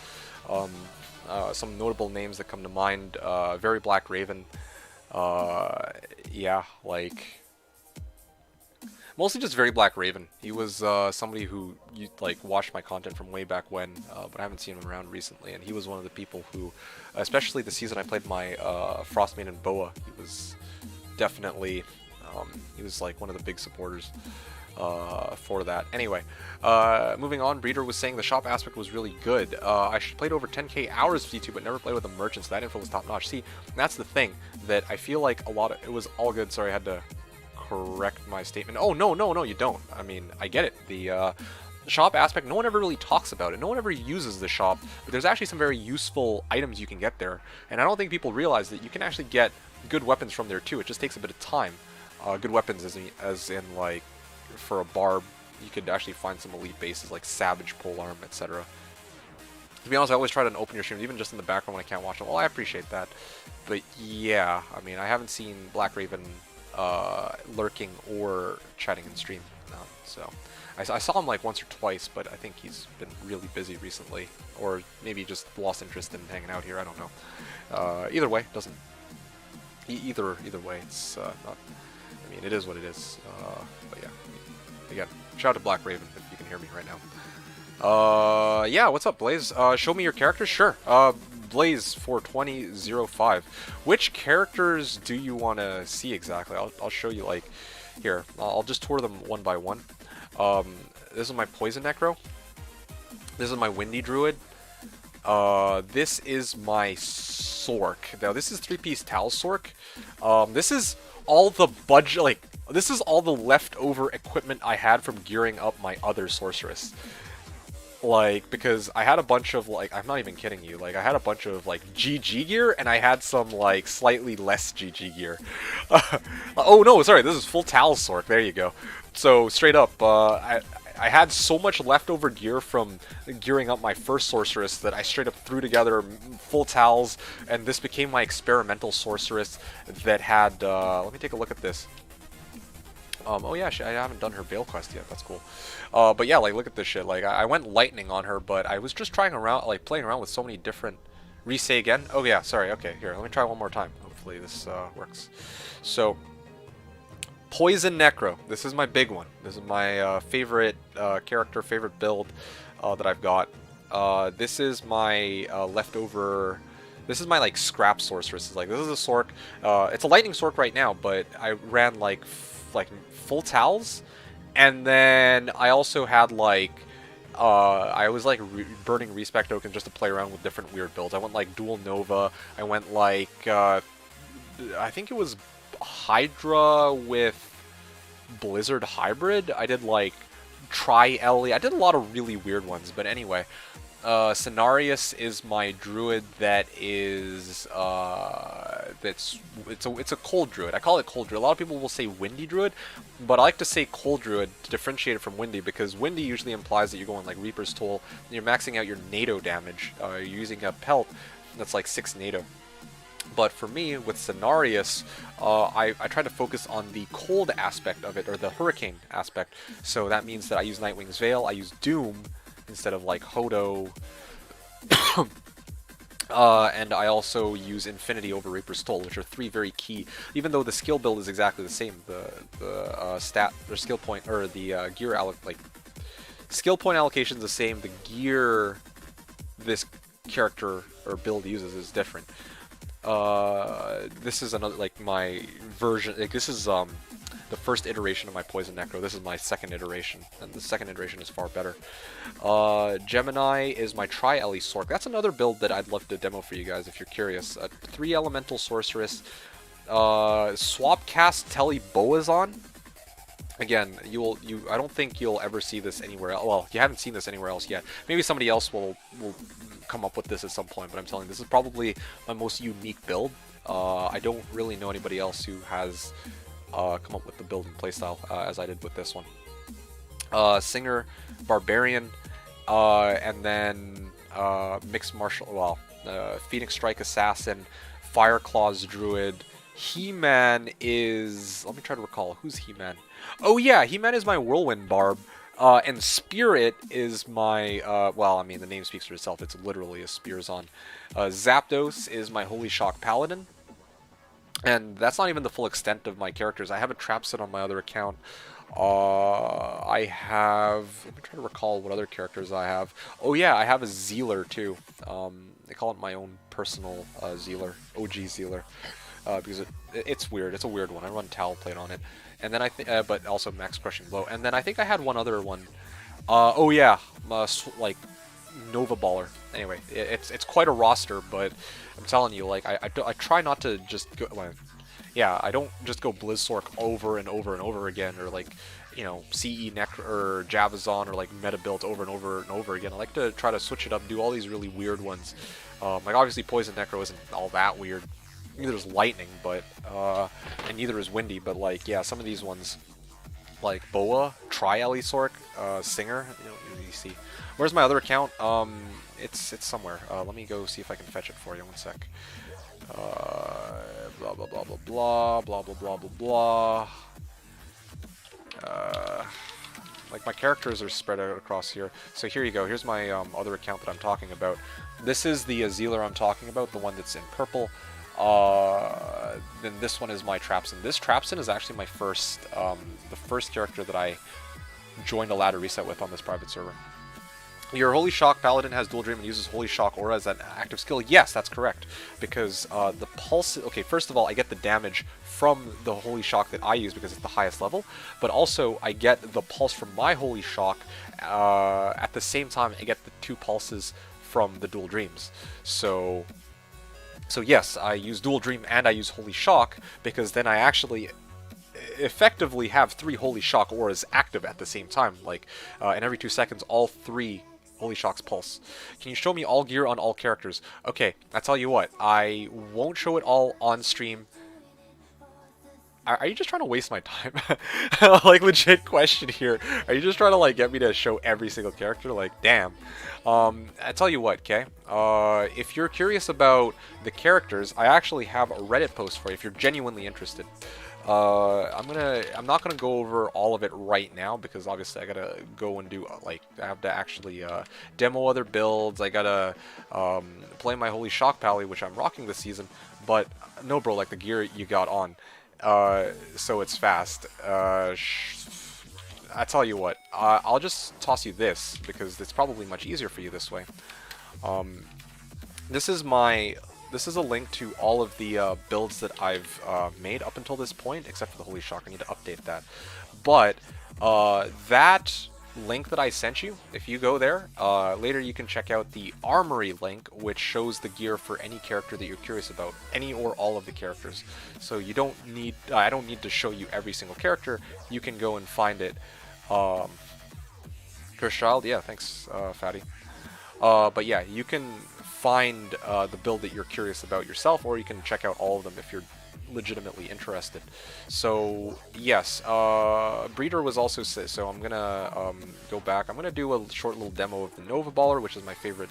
You're good, I guess. Okay, that's good to hear.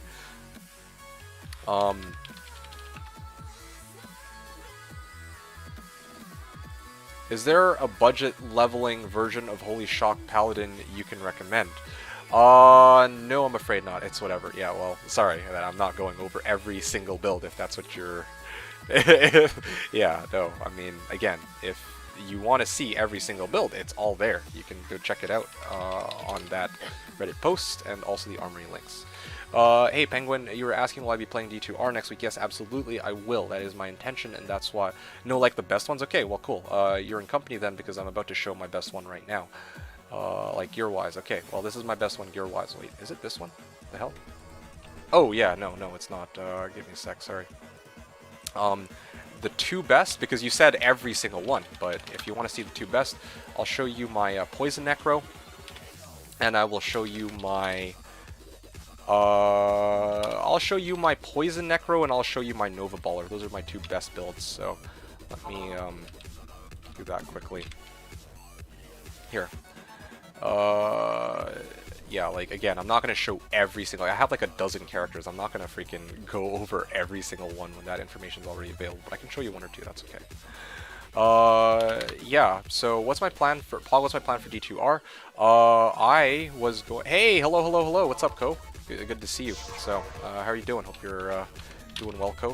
I mean, I'd say long time no see, but that's just not true. I think we were chatting even yesterday.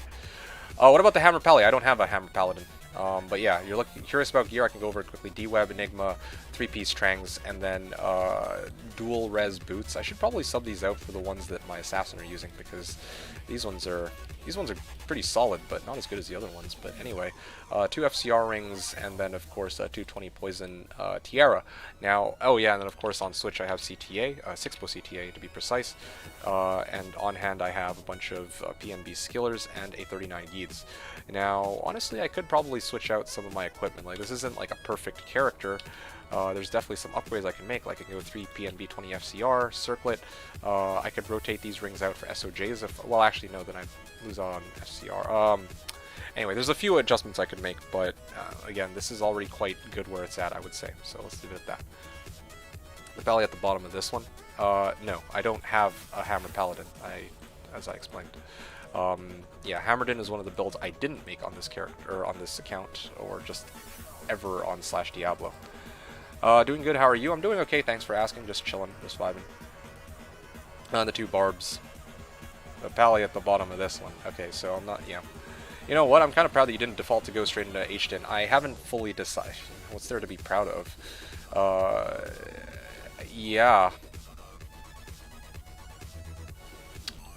Okay, and then finally, which is the build that I was going to talk about anyway, it was going to be the Sork, so, 1 sec.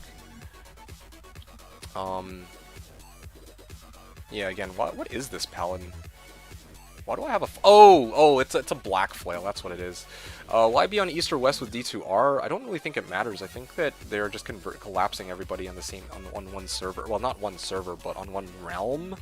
But I think each of the games have a different server. I think that's how it works. I could be wrong about that, though. But yeah, that's a tough one. If there's that archaic realm garbage, I probably would go East, to tell you the truth, because I'm pretty sure more people are going to play East. So that's where I kind of want to be. Your Nova Ball Sork is unique. Yeah, I think so. I could be wrong about that, though. Anyway, yeah, unique. So I'm going to show Nova Baller. This is, again, my best build. Ethereal Hodo, yeah, Ethereal Flailed Hodo. Or Hodo in an Ethereal Flail, Griffin's Eye Diadem, which doesn't have a facet into it, because I didn't find a good 5/5 white dye facet. I'm still looking for that to this day. 2 Sork 20 FCR with nothing else, that's all I need on an Ami. Spirit, 1 FCR ring, Arachnid Sash, Mage Fist, and Hotspurs, and Dwarf Star. Now, a lot of people go SOJ, but yeah, I don't fuck with that, and a bunch of lightning skillers. So again, like I was saying, the name of this build that I dubbed it is the 200 FCR Nova Ball Sorceress. I like saying the full name because it's fucking, for me at least, it's fucking cool. Okay, so as ridiculous it is for me to admit that. Look how fucking fast this shit goes. It's like fucking driving a race car. That's what it is. What the hell? Seriously, oh my. This is the tankiest... Okay, you know what? I'm redoing this run. Fuck that. That was the freaking tankiest Grand Vizier of Chaos I have ever seen, dude. That was crazy. And that conviction took fucking forever to show up. 1 second, let's redo it. Okay. Yeah, there you go. Let's do this run one more time. Cheetah. Yep. Seriously, why is Conviction taking so long to show up? Usually it's a lot quicker than that. There you go.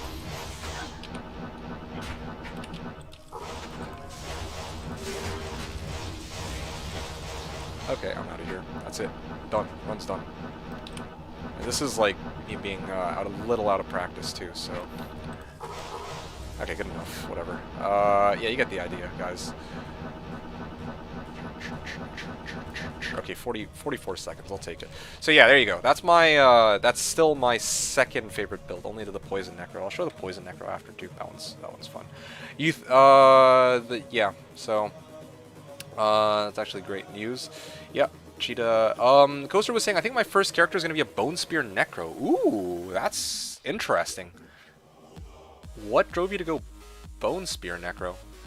But again, yeah, like, I definitely didn't want to go into Hammerdin on D2R launch, because, well, there's actually a few reasons, but one of the big ones for me is that,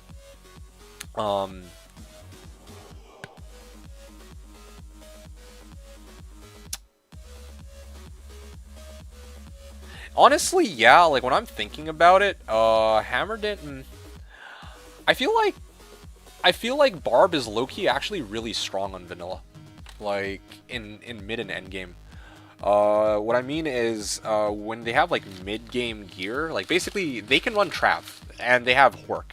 Like, yeah, Hammerdins can also run Trav, but Barbs have Hork, so even though Hammerdins have an edge like early on in the ladder, Barbs clear Trav with Hork, and then in the end game they can move into like Pindle and then do like Pindle Zerking or like Pindle Singing. And I know how you feel about, oh, it's lame to see like Pindle Zerker over and over, but or Pitts Zerker over and over, but seriously, like. But seriously, if your goal is to try to like get rich, try to get like good uniques, then yeah, I feel like Pindle is going to be really strong for that kind of thing. So abusing that with like find item as a barb, that's one of the reasons why I was intrigued to do Singer Barb, and that's not even factoring in how ridiculously meme that like the Singer Barb is, how much meme potential there is with the rah rah rah rah rah rah rah rah rah rah rah rah rah rah, like that shit just never gets old. It really never does get old. Like anyway, yeah. Barb is strong, but I don't find no multi-box in D2R. Okay, well, what happens if you have two computers, like, right? Or you have like a VM or something? Then it's like, okay, well, yeah, right? Like, it's easily sustainable without expensive equipment. Has great penetration. Great penetration. Okay, isn't too meta, versatile. I like it. Okay, okay, yeah. No, I'm with it. Yeah. I mean, honestly, in my case, I'm sure you feel like Poison Necro is too meta, but I was actually very tempted to go Poison Necro myself. But if I want to like have a competitive edge in ladder, I feel like the way to go is without playing without playing Sork, or honestly, without playing Sork, probably Hammers, Javazon, or Trapsin would be the intuitive guesses. But I feel like Singer can kind of compete low key, is my hunch, and I want to test that, especially because honestly, like we have we have launch day like next week, but I'm probably going to play on launch week, but I'm going to save up my super hype for when ladder reset occurs, if that ever does happen, because honestly, I think I was talking about this earlier. My issue with D2R right now is that they're separating the launch of D2R from the first ladder. And it would have been nice to get launch and ladder at the same time, because if you have launch and ladder at the same time, then everyone's in the same boat, right? And even if people aren't like actively playing, like they don't care for ladder or non-ladder, like it would have been okay. There's a lot of reasons. There's like, I'd say 3 reasons why I say it would have been nice to have ladder at the same time. First for me is the like the botting and duping problem. I feel like botting and duping and all that shit will become a lot more fleshed out as time progresses from when D2R is launched. It could even very well be the case that day 2 there's already bots taking over the game, right? But I would feel like if you give like 2 weeks for the people who code the bots or all that shit, or figure out how to do the duping, like if you give them 2 weeks to figure that out, then they're gonna like hold on to it and then wait for ladder reset to occur, and then they're gonna like go ham and abuse those things. Yeah, and that'll just ruin it for everybody else, I feel like. So yeah, I would say that that's one of the drawbacks. The other drawback, or one of the other drawbacks I can think of is again, like, you start off everybody on non-ladder. By the time the ladder reset rolls around, like, let's say even 2 weeks from now, there's a lot of people who made it to level 80. They're not going to want to start their characters over again. So you're going to have a group of people who are playing non-ladder and a group of people who are playing ladder, whereas it would have been really cool if everyone was just on ladder at the same time, you know? Rather than, oh shit, you have 2 groups of people now by staggering the release, like the ladder day or ladder reset day from launch day. So that's kind of concerning. Yeah. Also, one other thing I'm going to do here, I'm going to do Poison Necro, or I'm going to do a Poison Necro demo. Alright, are you still around Zivko and Axie? Because Zivko was asking about a budget version of Holy Shock Paladin, and I really don't have a good budget leveling like, what do you mean like leveling? Like going through normal to hell? Because that, I'm sorry, but that's chalked. I don't have a playthrough like that. Maybe Ryu might, because I know he was doing that as kind of like his sub count goals or something. But yeah, if you're talking about just general leveling, I would go Black Marsh Countess Tower, and I'd max out res. Not even max out, sorry, max out block, and then try to like get a good amount of res, and then start whacking everything. That's how I leveled from like 65 to 75 solo on this Holy Shocker, if I recall correctly. Okay. Axie was saying earlier, there is a ton of D2 channels regurgitating old content, but I find your content has so many niche tips that others don't cover. Sub the most comprehensive guides I have yet found. Yeah, I appreciate that, Breeder. I don't know if you're still around for that, but I didn't get a chance to address it. But yeah, like, I feel like there's a lot of people who play, but they do the same thing, which is just go Blizzwork into AT, or they go Hammers, and, you know, a lot of people are like, oh yeah, this is the way, right? But not a lot of people talk about how, like, there's a lot of mechanics in the game that go unused. Gambling, shopping, well, crafting is well, yeah, even crafting, honestly. Like, a lot of people know about crafted items, but a lot of people don't do crafting themselves. Rerolling with P-Gems, like, things like that. Like, those actually do go sweep under the radar, because everyone's just going all hive mind and shit. I like to hear about the budget Tesla did. I found some guys can suggest to convert from Holy Fire into it. Yeah, more or less, that's kind of how it would have been. Now it has only the best content. Easy. The best content for deaths, I guess, because seriously, that's seriously what happens. Like, fucking. Anyway, I still have like what 150 deaths on this Holy Shocker. Hey, nice to see you, ZZ. Yeah, I was curious when you'd show up. Yeah. You won't have most deaths Slash next season, that's true.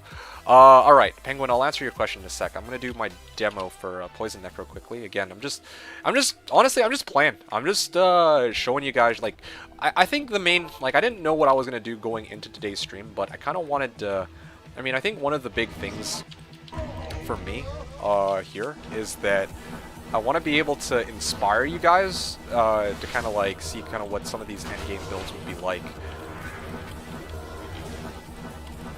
Oh, wait a second. This is a Venom Lord pack. This is a little sloppy, but whatever. So this is one reason why I don't want to go Poison Necro on vanilla. One of the big reasons I don't want to go Poison Necro on vanilla is because you see that I rely on the poison to kill them, right? Like, it kills them pretty quickly. If I just sit around next to them, then great. But once I do, like, okay, this is a really sloppy run. You guys have to bear with me. But once I go, like, to vanilla from Slash where I have access to map hack, like, doing this whole off-screening stuff is not, like, I can't off-screen them and still see the loot that they drop, right? Like I can't here. So because of that, it is...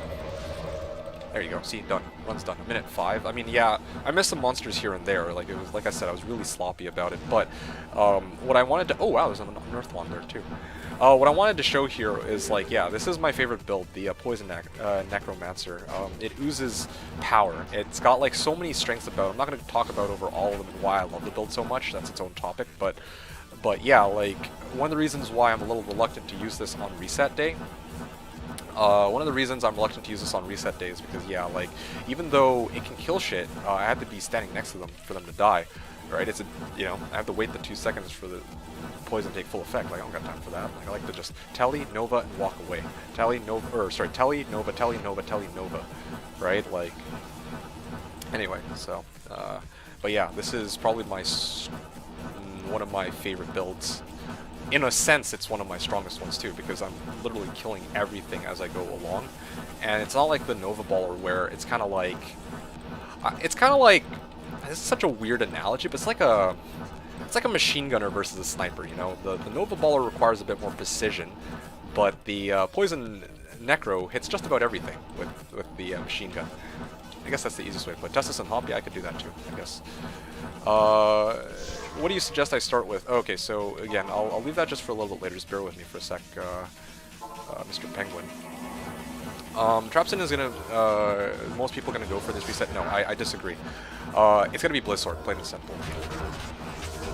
Yeah, by the way, yeah, this build I've already tested before. I know that this build, like, overall is gonna be quicker than Discounting any immunes, I know that this build is gonna be faster than the Cold Druid, generally speaking, because I can off-screen. But then again, here's the thing, like, as a Cold Druid, your Hurricane is gonna kill everything in your screen anyway, whereas here it's because on Slash I have map back that I can afford to just Nova and walk away, right? Whereas on Vanilla, I would probably focus on, like, I have to walk with my poison Novas, if that makes sense. So yeah, like, especially in Vanilla, I feel like Windy Druid gets a little bit more of a pass here. Oh, there you go, there are cold immunes. So there's actually cold immunes and poison immunes, because I was going to say, like, yeah, one of the disadvantages, or one of the advantages is that with the poison, with the Cold Druid, that, yeah, like, okay, this area might not have cold immunes and blah, blah, blah, but,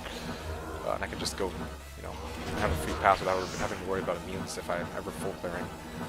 I guess I have NATO for those, so that's not a big deal, but yeah. Anyway. I'm rambling. Point is, yeah, Poison Necro is just all around going to be stronger for this kind of thing.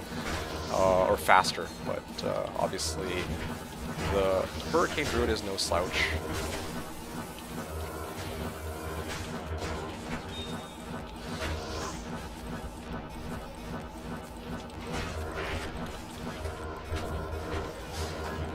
Oops. That was the wrong button. Okay, there we go. Done. Again, not a full clear, but yeah, it's pretty solid. Oh, good old Poison Necro. Yeah. I mean, it's always nice to be able to whip this out and show it to you guys. It's always really fun. Yeah. I mean, I don't know how else to put it. This build rocks. Thanks, Fatty. This build rocks. Says Fatty. Thanks. Yeah, and seriously, like, you can do just about anything with it, at least up to, like, players. Well, not gonna lie, when I think D2, I think Poison Necro. Yeah, man. I mean, it's kind of established, right? Arnamic, how long have you been around for? Were you around even back? I think you've been around since the time I made my first Poison Necro, if I remember right.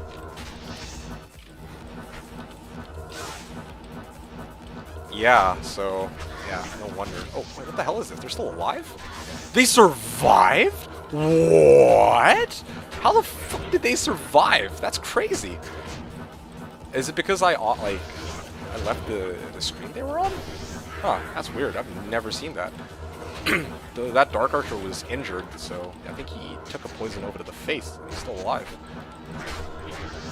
I think a 5k Pindle runs. Okay, well, understandable. Not exactly the smartest thing I've ever, or not exactly the most lucrative thing I've ever done, but it was, well, in a way it was lucrative because memes were born out of that. Honestly, at this point, you gotta play for the memes, okay? Like, actually, that's kind of just how it is. Okay, anyway, there you guys go. Then you did it again the next season. Yeah, no, seriously. Like, the Poison Necro is just about the only build that I've played twice. Also, I was going to talk about this. It's a little premature for me to... As long as you have fun, yeah. Apparently, Pindle is going to be unbeatable meta in D2R. Honestly, that's kind of more along the lines of what I would expect, to tell you the truth. Yeah. I mean, that's what I would have predicted too, like, in terms of finding uniques and rare and set items, but, honestly... No RD plus no map hack. Yeah, no, I'm with it, ZZZ. Like, I do think that no RD, no map hack. It's gonna be Pindle. It was a broken OP on Diablo 2 until they added the Realm Downs. Yeah, like, just straight up spam Pindle. Hell, even normally I'm very like, oh, it really depends where you want to go. No, seriously, if you don't have Realm Down and you don't have fucking like. And you have vanilla drop rates, then yeah, you just spam Pindle. Like, I was saying this since earlier, just straight up spam Pindle nonstop. Sorry, let me rephrase. Spam Pindle with a fucking Barbarian, like because that's what I'm gonna be doing. I'm not even kidding. Like, I talked about how I'm of course gonna be going budget Singer, right? Or gonna be going Singer, and it's not just because I like the Singer build. It's also because the Singer Barb is. Well, I mean, Barb is just strong for doing Pindle because one run is like a run and a half, right? Maybe a little bit more if you get it up even higher. And even if you don't go Barb, like, you could go Zon. Like, you could straight up go Lightning Fury Zon, have Harmony on switch, run over to Pindle, and then there you go, it's done. 10-second run. It's over. Like, and then the same thing with, like, well, Sork too, obviously. Like, I think it was Hedge. Hedge had what? It was called the Tennis Sork, aka the 10-ist Sork, because you straight up have a crystal sword with 6 ists, you have your spirit or your shield with 4 ists, and then you just freaking teleport over and you kill Pindle with like 1000 MF, and you get like insane amounts of uniques and set and rare items. It's so stupid. Anyway, Chaos should be okay since it's also basically a fixed map. Yeah, I'm with that too. I'm definitely with that too. Like, Chaos and like Pindle, even Pits, because you know where Pits is going to be, right? Like, it's just going to be down the road, and it might fork over to the left or whatnot, but to the left or the right, I mean. But yeah, like, generally, actually no. But the thing is, Pits can go. When you actually make it to Pits, then you can go into any number of directions. Now, Chaos and Pindle are very consistent. That's I would say the. I'm with it for sure. To throw in Trav / Eldritch. No, I'm with Trav. I'm not as in it for Eldritch. Chaos, Pindle, Trav. I mean, it depends what you're going for, right? Like I'm not gonna vouch for Eldritch, but I would probably vouch for Trav. Like, I think if you're gonna be farming like a lot of P1 and your goal is to get runes, I earnestly think that a well-geared Trav runner would be the way to go, because you don't have map pack. I mean, it's not single player, so if, like, normally I'd say, oh, it would be LK, but it's like, you know, it might take you a while to find all the chests in LK. And again, like, ZZ, if you have any thoughts on it, I'm open to you disagreeing, but yeah, that's kind of like, intuitively, normally I'd be like, oh yeah, like, LK is the way to go to get runes. It is in single player, especially if you can set it to P7. If you're playing BNet where you can't set it to P7, and how is P1 LK? Yeah, that's exactly what I'm thinking. I don't think it's that great, to tell you the truth. Especially if, you know, your goal is to get burrs, and I don't know anything about LK. Oh, that's... Yeah, well, I legitimately don't think LK is worth running on P1, I think. Like, I don't know the exact... Like, some people have done, like, the math behind it. There's, like, there's posts on it and blah, blah, blah. I don't know it super well, but I know that there's a lot of people who are just like, yeah, don't run P1 LK. LK is okay, but kind of meh at P1 and without map pack. That's exactly what I'm saying. Thank you. That was as concise as I could put it. That's exactly my point of view. But whatever. That's okay. LK is meh on P1. Yeah, exactly. Like, or I mean, yeah, that's what I would guess. So I would chalk LK. And I would honestly chalk Eldritch after early. Like, why would we need to run Eldritch, right? Like, Eldritch is great if early on you're like trying to, you know, you can't really do anything else. Like, if, in my case, as a singer, I'm probably going to do a fair bit of Eldritch because I need to get some basic items, right? Okay, fine. But after Eldritch, like, that's the thing. With my singer Barb, I need to kill, like unique packs of monsters. Like, I'm going to be hunting things like Pindle, Eldritch, and so on. It makes sense, but by the time you make it to a point where you can just spam Pindle nonstop, why would you take 5 extra seconds to go stop by Eldritch to go kill him when you could just run Pindle, which would eventually... Eldritch has a chance to... Pindle has a chance to drop, like, TC-80, some of the TC-87s, and meanwhile Eldritch doesn't, so it's like, might as well just commit to Pindle by the time your character is fully geared out. Fully geared up enough, or geared up enough that you don't need anything else that Eldritch can drop. Yeah, that's exactly it. Eldritch is too limited drops, in my opinion. At least like mid to late game. Like, obviously early on, yeah, like farm whatever, and it's not like farming Eldritch isn't a huge deal. But later on, yeah, it does. Yeah, like if my goal was to min max, yeah, I'd just go nonstop Pindle. Like, what the fuck? Like, no RD, like and P1, and the fact that. Or, sorry, vanilla drop rates, and the fact that it's not like you have map pack. It's like, okay, well, yeah, of course it's going to be Pindle. Eldritch is still TC 84, so not end of the world, is he? I thought he was 83, dude. Let me actually check right now. Also, I don't think it's, technically, oh, you're saying his treasure class is 84. Oh, no, he actually is, like, his monster, well, he actually is level 84, interesting. Yeah, but I'm actually kind of curious. Can he? What's the drop odds on that? Actually, this max roll GG drop calculator is actually very handy. Unique, super unique. One sec, guys. And what's his name? Act 5. Eldritch. Okay, well, he can't drop Griffs. Takes like 10 seconds like Pindle. Yeah, no, fair enough, but if it takes 10 seconds like Pindle, then wouldn't you rather just do the 10 seconds to do 2 Pindle runs rather than the 20 seconds to do, or rather than take the 10 seconds to do 1 Eldritch run and then takes another 10 seconds to do another Pindle run? So no Griff, D-Web, or Rack. Yeah, that would be my issue with running Eldritch or taking the time to do Eldritch. Like, it doesn't drop anything you need by the time you, oh, except for high runes obviously, but by the time you get into like your character's fully geared up. Like I said, it comes down to game join leave. I know during the betas joining the speeds of games is a bit slow. Yeah, I'm with it. Like, if it takes like fucking 20 seconds to leave a game and join the next one, then I wouldn't even try to run like Trav nonstop, to be quite honest, you know? Plus with no map pack, he is still not too bad since he is fixed spot as well. Yeah, exactly. That's true too. Like, I mean, it obviously depends, right?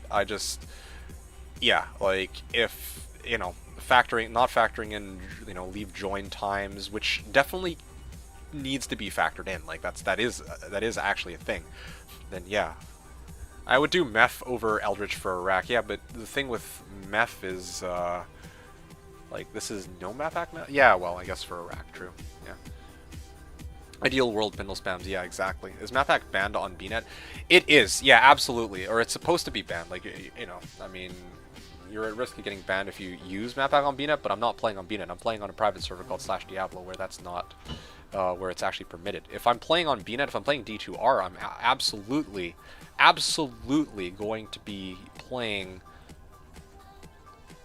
I'm absolutely going to be playing with no map pack, without any other third-party programs. Of course, that's a given. You can find meth without map pack speedrun strats. Oh, seriously? Okay, wow, that's pretty cool. I didn't know that. I might need to look into that then, if that's the case. It doesn't matter. And he's much harder, but meth easy. Oh, okay. Well, I mean, good thing that meth is the one you'd probably rather do anyway.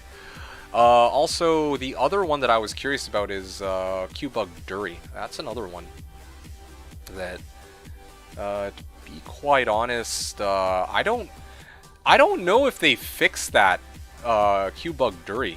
Yeah, no, I actually don't know, right? Like, I don't think they would, but you never know. That'd be pretty cool. Well, I'll just go left from entrance. Oh, yeah. But every 10 to 15 runs, you get this stupid trick, Dur 3. Oh, yeah. Should implement features of map pack and D2R, like loot filters and short names. Yeah, there's been a lot of people who have been asking for that. Like, I'm not opposed to it. Honestly, I'm actually not opposed to it. Yeah, like, I mean, I am and I'm not. Because here's the thing, right? Like, the problem, I would say, with, okay, this sounds, it's not a good argument, but I'm gonna say it anyway.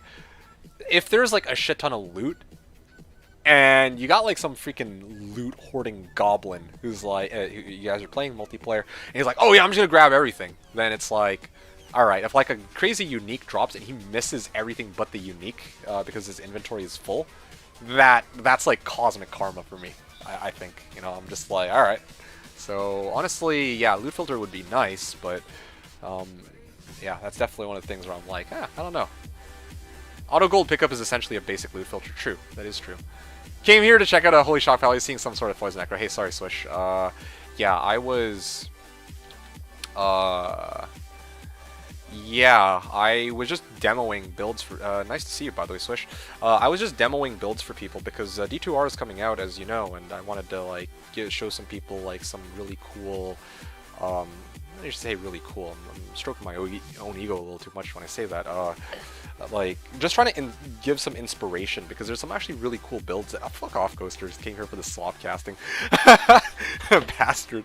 I still can't believe you remember that. I was trying to bury... That was yesterday's me, you know? I'm a changed man. I buried that past beneath me, my dude. I'm fucking out of here. Minty Fresh is like, I came here for the cocaine and strippers. Okay, came to the wrong place. Where's a good place to farm is Singer? I believe it. Damn you. Okay, so Singer Barb, good place to farm. I'll show you the main places I would recommend in order, okay? Now you're the master of death. Oh yeah? So this is... Came here for top 10 reasons Blizzork is the best build. Ah! Yeah. So this is probably where I would recommend... Oh, oh, and he's... Okay. He's physical immune, but that's just unlucky. Wait, what? My guy's actually close to dying. That's fucking crazy. Anyway. Not gonna lie to you, though. Okay, at this point I would actually just ditch the run. I've horked I killed everything, I horked everything, I'm out of here. This is probably the first place I would recommend farming as Singer once you're geared up enough. What you need for that is like a Merc who's tanky enough, and you also need a fair bit of durability here, or like survivability. Basically, you need good res. See, it's just go left. See, it's just go left. Oh yeah? Death Grail Trophy. Alright, let's take a look. Go left. No, you're talking about go left from the waypoint, so you're going downwards here to the left, right? Like this? There's got to be somewhere in this direction. It's fucking massive, but... This one is bad map. Oh, okay, well... there you go! The waypoint tile is curved, yeah. But yeah, I mean, I believe it, though. I mean, next one... I can pull up Durance and we can see together, but...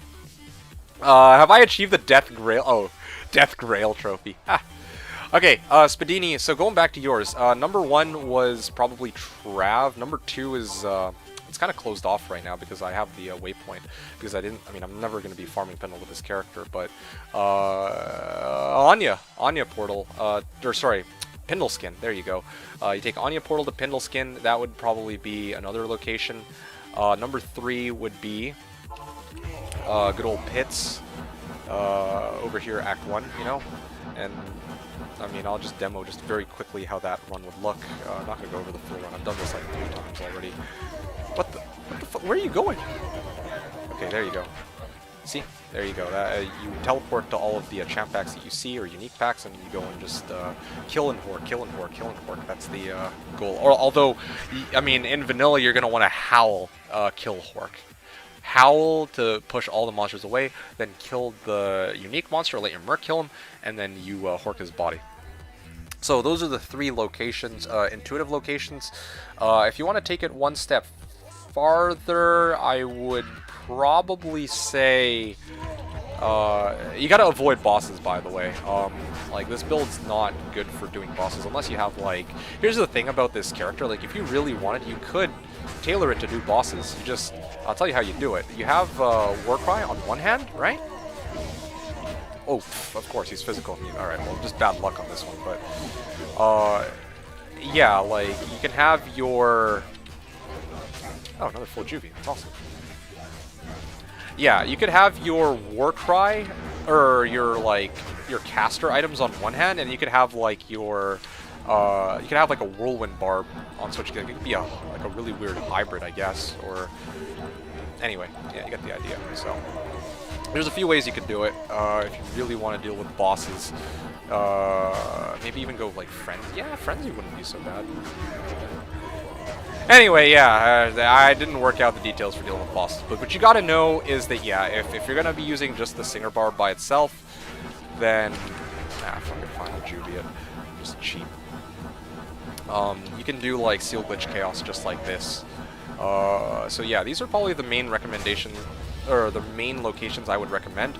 The other one, the only other one that maybe I would talk about would actually be, funny enough, Bale runs, because the monsters are relatively grouped up together in Bale runs. What the hell? Why can't I work them? Anyway, whatever. And then here, you can take a look. Warcry doesn't do anything. I had to let my Merc handle all of this. Anyway, yeah, but... Yeah, like, the way... The main strength of the build is it's like an AoE, right? So it's meant for mainly taking down champ packs and unique packs. Too cheap for Hodos, you really like the FHR. He's too cheap, Barb only needs FHR. Yeah, I'm too cheap. That's bottom line. Too cheap for Hodos. Yeah, too cheap for Hodos, that's right. Yeah, Barb... I mean, honestly, I don't remember the last time my barb ever got knocked into hit recovery, because I need to lose like a 12th of my... Like, I mean, obviously not factoring in like some PvP shenanigans, but I think it's like 1 out of 12, right? I need to lose like a 12th of my health for hit recovery to proc, so they need to do like over 500 damage on a single hit. I don't think I've ever been hit by a monster for over 500 damage. Like, they would need to have some really fucked up set of modifiers to ever hit FHR, or to ever put me into hit recovery. But yeah. So yeah, it's definitely not the FHR. It's just I'm cheap, and also I like the raw mana. I find that with Hodos, surprisingly, I actually run out of mana a lot, even with Hodos, but I never really run out of mana with Spirits. Like, okay, I do, but it's just easier to manage my mana. Singer Barb looks so fun. It is. It's a blast. That's exactly one of the reasons why I'm playing it. Not even factoring in that it's a fantastic build. There we go. Start working. I want my juvies. So yeah, there you go. It was not worth it to... Oh, yeah, see, that. Thanks for bringing that up, gambling. It's a good thing that you mentioned it, because I'd like to talk about this. 22 vid is a nice thing to have. Yeah, that's effectively 100 health on a barb. That's true, too. But that's definitely not I think, my biggest concern in this case. I legitimately see. Okay, so exclamation mark code was saying it was not worth it before to gamble because of how slow it was to find the right item base.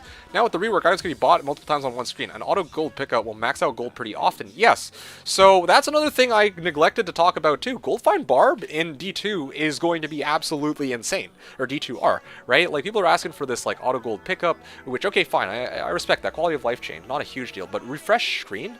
That's also a quality of life change, but it's one which actually does make a gold find barb significantly more efficient or effective, however you want to put it. I want to say viable, but I mean, it was always viable before, but it's a lot more effective now. Like hell, I talked about how I was making my singer, right? Well, I'll tell you guys this.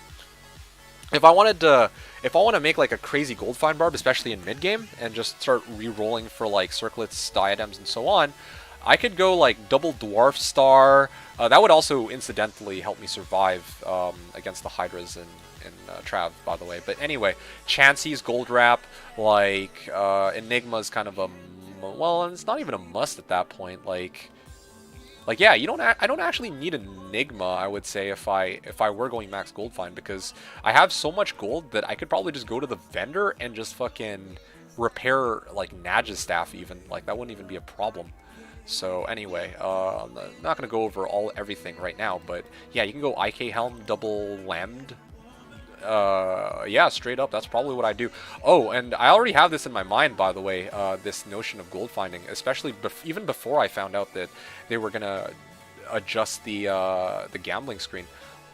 You can, instead of going double isted on Switch, you can actually just go fucking double Alibabas and just go like quad lem, or 2 lems in each. So you have quad lem dual Alibabas. So you'll have like what? You'll have ridiculous magic find, you'll have ridiculous gold find. Yeah, like I don't know, man. Barb is actually gonna be fucking twisted in D2R, I feel like. So I don't know. We'll see. Maybe I'm wrong. Maybe I'm mistaken. Maybe it's gonna be the case where the reality is gonna be underwhelming compared to the expectation. But seriously, like, these changes are gonna be wild. You'll have to use Cube to pocket good items. Oh gee. Who does /no pickup? Just don't click on things using master level mouse control. Yeah, just get good. Yeah. So yeah, that's basically the situation.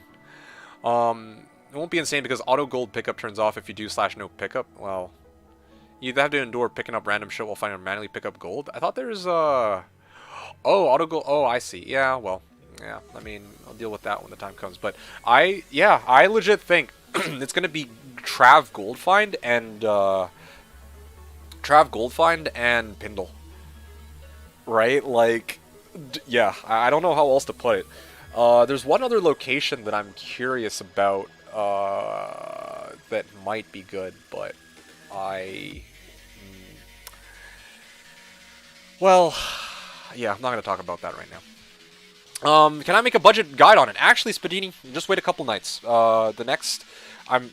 again, this is a promise I'm really gonna try to keep. I'm gonna try to do a budget build video over the next 3 days. Or sorry, let me rephrase. One budget build video on each of the 3 days that come up. So tomorrow, I'm going to probably release one on Windy Druid. Next one after that is going to be the, I think I'm going to try to do one for Necro, and then the last one I'm probably going to try to do on Wednesday is going to be for the Barb. So that's going to be the plan, okay? So yes, I do intend to make a budget guide video, because that's basically the setup I'm going to try to do. Yeah, so exclamation mark shout out to you for bringing up the gold find, potential gold find meta, potentially. Looking forward to seeing it. Awesome. Secret location, perhaps. It's okay. I put in hotkey to tilde so I can open it very fast. Oh, nice. For Trav Barb, I would leave space for money items, though. Yeah. Would you? Well, I guess it's unrealistic to expect you're just gonna find like all gold find gear, because I was thinking like the whole point of gold find barb. The whole point of a gold find barb is like you just max out on all gold find and you never really have to sell anything. Like, yeah, you watch me sell shit every now and then, but that's because I'm a fucking potato. If you have like a fully decked out gold find barb, it's like you probably don't even need to pick up items for gold. It's like what, 200k, like 500k gold a run without selling items.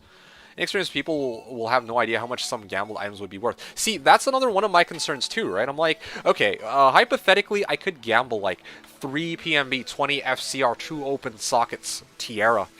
How much is that really going to sell for in theory? Or like, expectation versus in practice, right? Same with ATOS, right? Like, I don't know. True, I only had noob gold find barbs. Well, I mean... yeah, I don't know about you, but yeah, that's from what I've seen how gold find barb works. I wish I could demo it for you. This singer barb at one point in its lifespan was indeed a gold find barbarian. I think I still have a lot of. You know what? Let me see if I can go. Oh my! I don't even remember which account has my Switch items for this. Bro, I don't remember which character gold finds. Is that the one?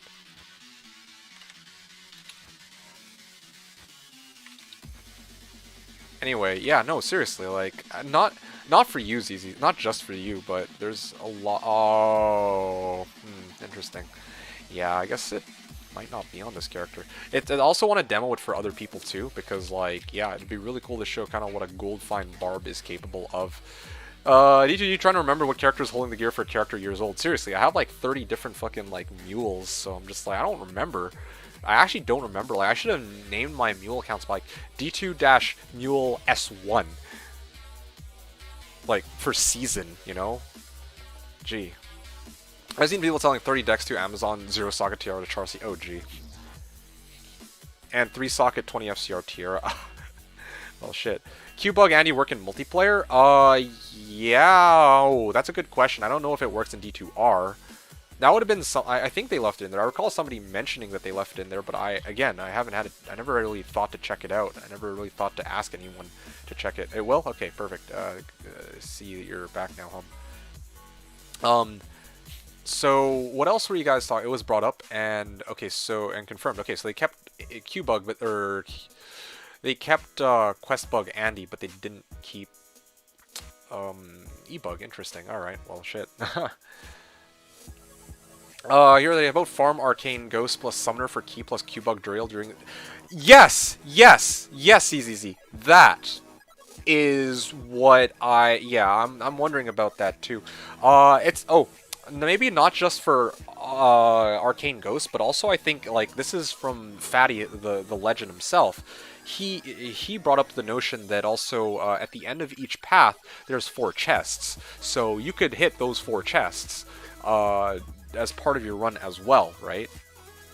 On each run. Yeah, you could also do the ghosts. I'm not really too sure how Arcane matches up to Trav rune-wise. Like, yeah, there's like a lot of ghosts, but obviously no drop is something to factor in vanilla as opposed to in Slash. So I think it's like, what, 70% no drop on Players 1? I don't remember the exact number, but it's a lot higher for ghosts as opposed to on Slash. Like the proportion to which no drop got reduced on Slash is much greater for the ghosts. Like I think council members only had like a 30%, 20% no drop or some shit like that. So I don't know if that really changes anything. I think it kind of does, but anyway. Ghost plus Summoner. Yeah, Summoner for key. Low key, Summoner is also real, not just for keys, but Summoner actually can be a bro sometimes and drop you some pretty decent items because he's like a super unique monster, I believe. So it's like, I think he also drops like 2 items, if I'm not mistaken. I've gotten some pretty good shit from him every now and then. Like, I remember in the past I ran like 200 some, and then I think from him I got, what did I get from him? Oh yeah, he was where I got my first ever SOJ. That's what it was. My 2nd season on Slash. Still going, I see. Yes, so much for short stream. Well, I said short stream is in... Well, I never said it was going to be a short stream. Yeah, I didn't say it was going to be a short stream. I said I didn't want to do short streams. But I also... I don't remember if I said this, but I intend to end sometime around 2 my time. So I'm planning to go for at least another couple hours. 2, maybe 3 hours. Okay. So I was saying Q-Bug and Annie was single player only, but they are the only one I heard say it. Really? Okay, that's interesting. I'm hoping E-Bug comes back too. It doesn't seem to be fitting one way or the other. I know Llama and other were just discussing certain bugs with the development team to keep. Really? That's kind of weird, but okay. Like, yeah, let the streamers decide which ones they should and shouldn't keep. You know, give the power to a select few. I mean, I guess.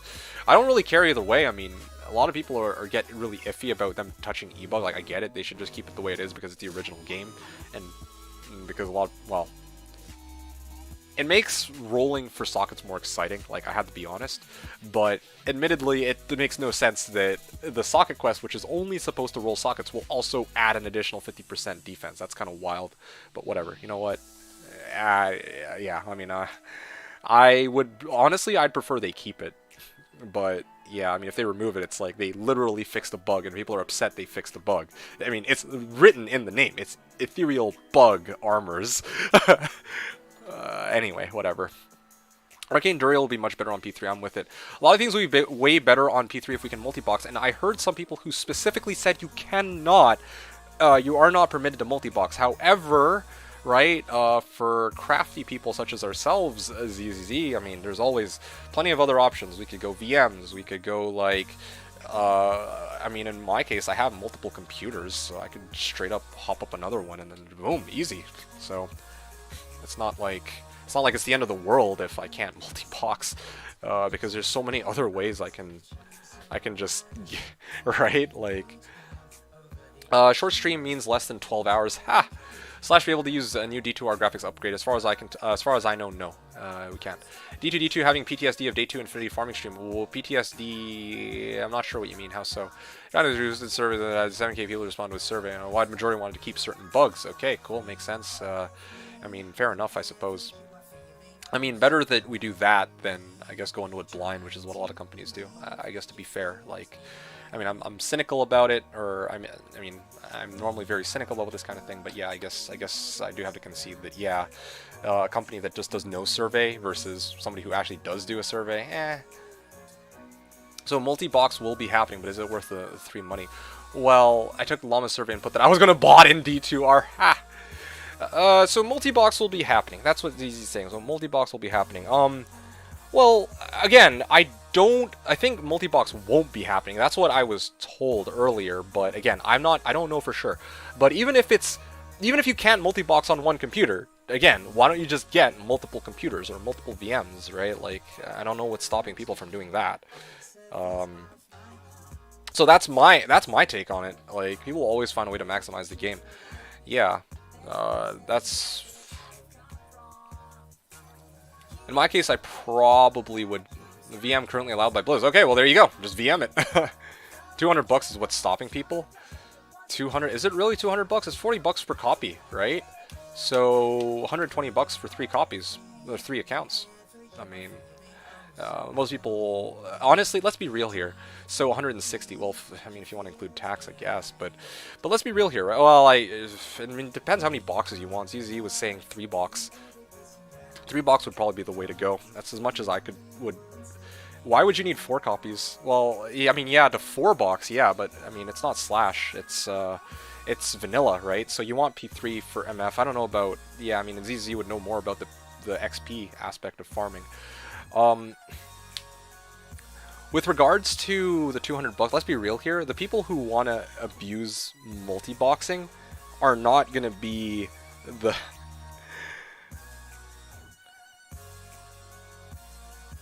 The people who are going to... I feel like most people aren't going to go around trying to multi-box anyway. You know, like most people are just going to have one copy. They're going to buy one copy and they're just going to be like, I'm going to play my one character and that's it. Most people aren't going to freaking even entertain the possibility of trying to do this multi-box stuff like me and ZZZ are doing. Especially ZZZ. Like ZZZ wants, like, needs to know this kind of thing because that's going to be his whole, like, he's going to use that mechanic to his advantage for sure. Right? Assuming they still limit to 4 connections per IP. Oh, I see. Then VPN is a thing now, so yeah. Most people will quit D2R after 2 weeks and never come back.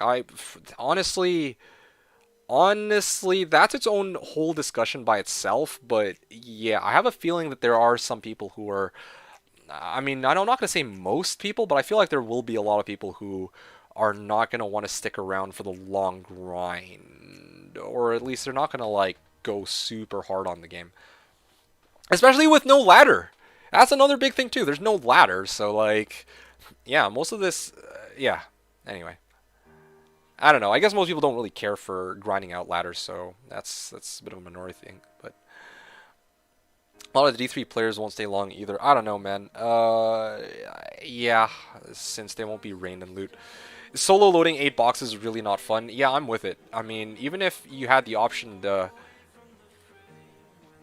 Well, no, I mean, that's really the reality, right? Like I can comfortably juggle 3 boxes. I know LeBron's an animal. He can manage 4. ZZZ's a really good player. He could probably manage 4. But yeah, like, I'd comfortably probably only do 3. Anything beyond 5, I don't know if that's even humanly, like right? Is that... it's probably not going to happen. Did not be not using VPN in 2010. Oh, yeah, well, there you go. Loading more than 2 boxes isn't really fun. Loading more than 2 boxes isn't really fun, says Arnamic. I'm okay with 3. I actually like 3. I'm gonna be flat out with you guys. 3 boxes is pretty cool. I remember on Slash there was one season where I had my conviction... Wait. Yeah, I had a Conviction Paladin, a Lightning Sork, and a Barb, like Bow Barb, right? And I was able to juggle those 3 pretty well. But beyond that, like 4 is where I really start to struggle. I'll just be flat out. Unless it's like muscle memory, like with the Summoning Druid and the Bow Barb and the Fanat Pally, when I do that weird janky like 4-box setup for bail runs. But that's obviously different, right? Mark was saying, so can you run those D2R 4 copies on one PC? Okay, this is a good question. Can you run those D2R 4 copies on one PC? I don't think so. Like, not by conventional means. Like, again, I mean, I don't know for sure. I heard from somebody else that it's one PC can run one instance. That's what I heard. I don't know if that's actually gonna be the case or what. It's just not fun to tab between them. Yeah, exactly. After 2-3 it gets lame. Yeah, exactly, right. Maybe 4. No, honestly, 4 is like the limit. Like 5, 6, 7, 8, like good fucking luck. And as ZZZ said, it's just not fun to tab between them. Yeah, it's like alt tab tab tab, alt tab tab tab, or I have to like have each of the 4 windows like separated, and then I have to like click between the 4. It's like, oh fuck. I heard about giving extra 25 MF boost to some players. They actually paid for it in D2R.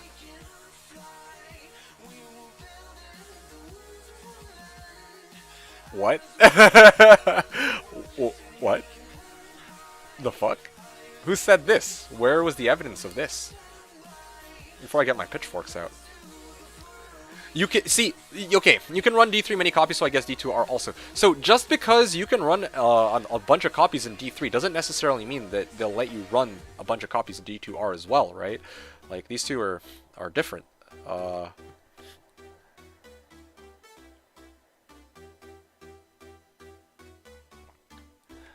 Yeah, 4x1 times PC to be able to open 4 clients plus $160 for... Why do you need 4 1... Yeah, well, yeah, I mean, I guess that sounds about right, because you actually need the specs to be able to run it. 4 is okay, because you can have 2 guys with 4 each, but when you have 8 soul, it's just single player with extra work, no one to talk to. True. That's very true, too. Yeah, you're right, ZZ. That's a good point. Didn't even think about that, but yeah. Okay. Whew. That was pay to win poggers. Something like that. Apparently those countries require separate servers. Yeah, just don't bring that shit over here. Just don't bring that shit over here. Although, I mean, yeah. I'm not talking about the, you know, Korean servers or players or what. I'm talking about, like, don't give me this freaking 25 MF pay to win garbage. Alright? Like, get the fuck out of here with that. What? It's, like, what? No. Ugh. I mean, I'm not even surprised because it's Blizzard, but fuck off. Alright, cool. Let me continue on with some of the things that people were talking about.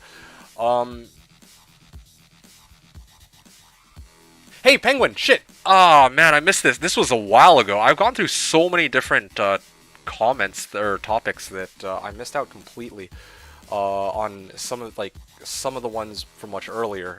So, Breeder, are you still around? You were asking earlier about you're going Javazon thanks to my guide. Would be sick to have a conviction pally. A conviction pally. Yeah. Well, I mean, I don't have anything for him on that front anyway. Penguin was saying, what do you suggest I start with? I've always played Pally and Sork only, and I would like a change. Well, I would have actually asked, well, that would have been a much longer topic, because I would have asked him individually what builds he was interested in, what he wants to do, what's his goal. Coaster, would a poison necro with crap gear be viable? Okay, so it depends what viable is defined as in this case. These are topics from an hour ago, and I mean, long shot. I think these guys are long gone. Ko might be around. He'll be back later. I can probably answer him. I can probably answer him. I can just DM him. Otherwise, I'll just DM him now. Fuck it. One sec, guys. Sorry about this.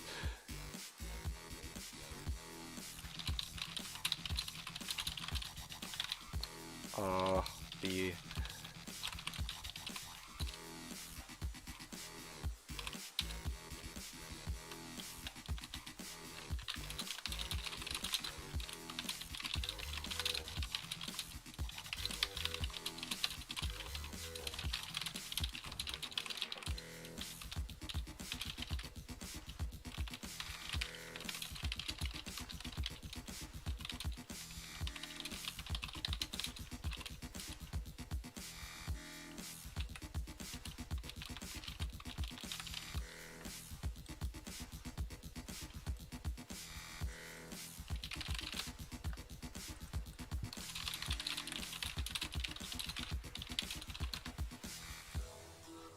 Okay, sorry about that, guys. I actually went and messaged him about all that, so let's...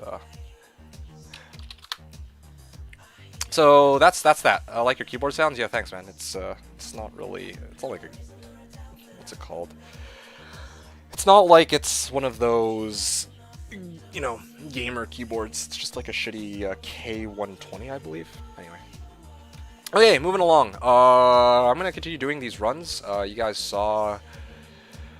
Oh, what do I even feel like doing? What was I doing with this character, actually? Frigid? Yeah, I'm just gonna run a bit of Eldritch, why not? Yeah, don't bring the Koreans and Chinese to Canada. Hey, I didn't say that, I didn't say that. I'm just talking about the pay-to-win aspect of it. Don't fucking bring that shit to us, like, I don't know, like, maybe for the, like, the reason why I'm hesitant is, like, I don't know, I mean, obviously, ideally, I'd be like, okay, yeah, I mean...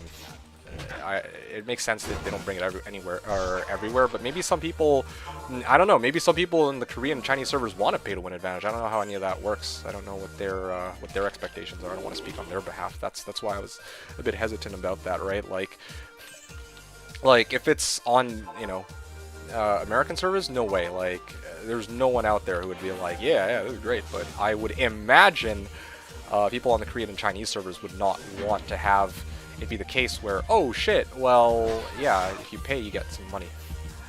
Or you get, not some money, what am I talking about? You pay some money, you get some additional MF. Like, what the fuck is that?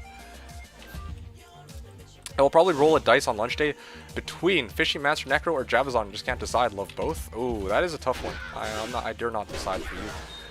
Additional PCs may not be required. D2R to run virtual machines on one PC. Does use of legacy requirements, graphics reduce the requirements? That is a very good question. To be quite honest, I actually have no idea. honestly, I'm of the lingering suspicion that maybe if you use the original graphics, the load times might actually be a lot quicker. So I might even just use original graphics regardless. I don't think we know yet. Yeah, I definitely don't think we know. Shit. Oh, wow. Okay, hold on. I actually killed everything there. I don't need to retreat after all.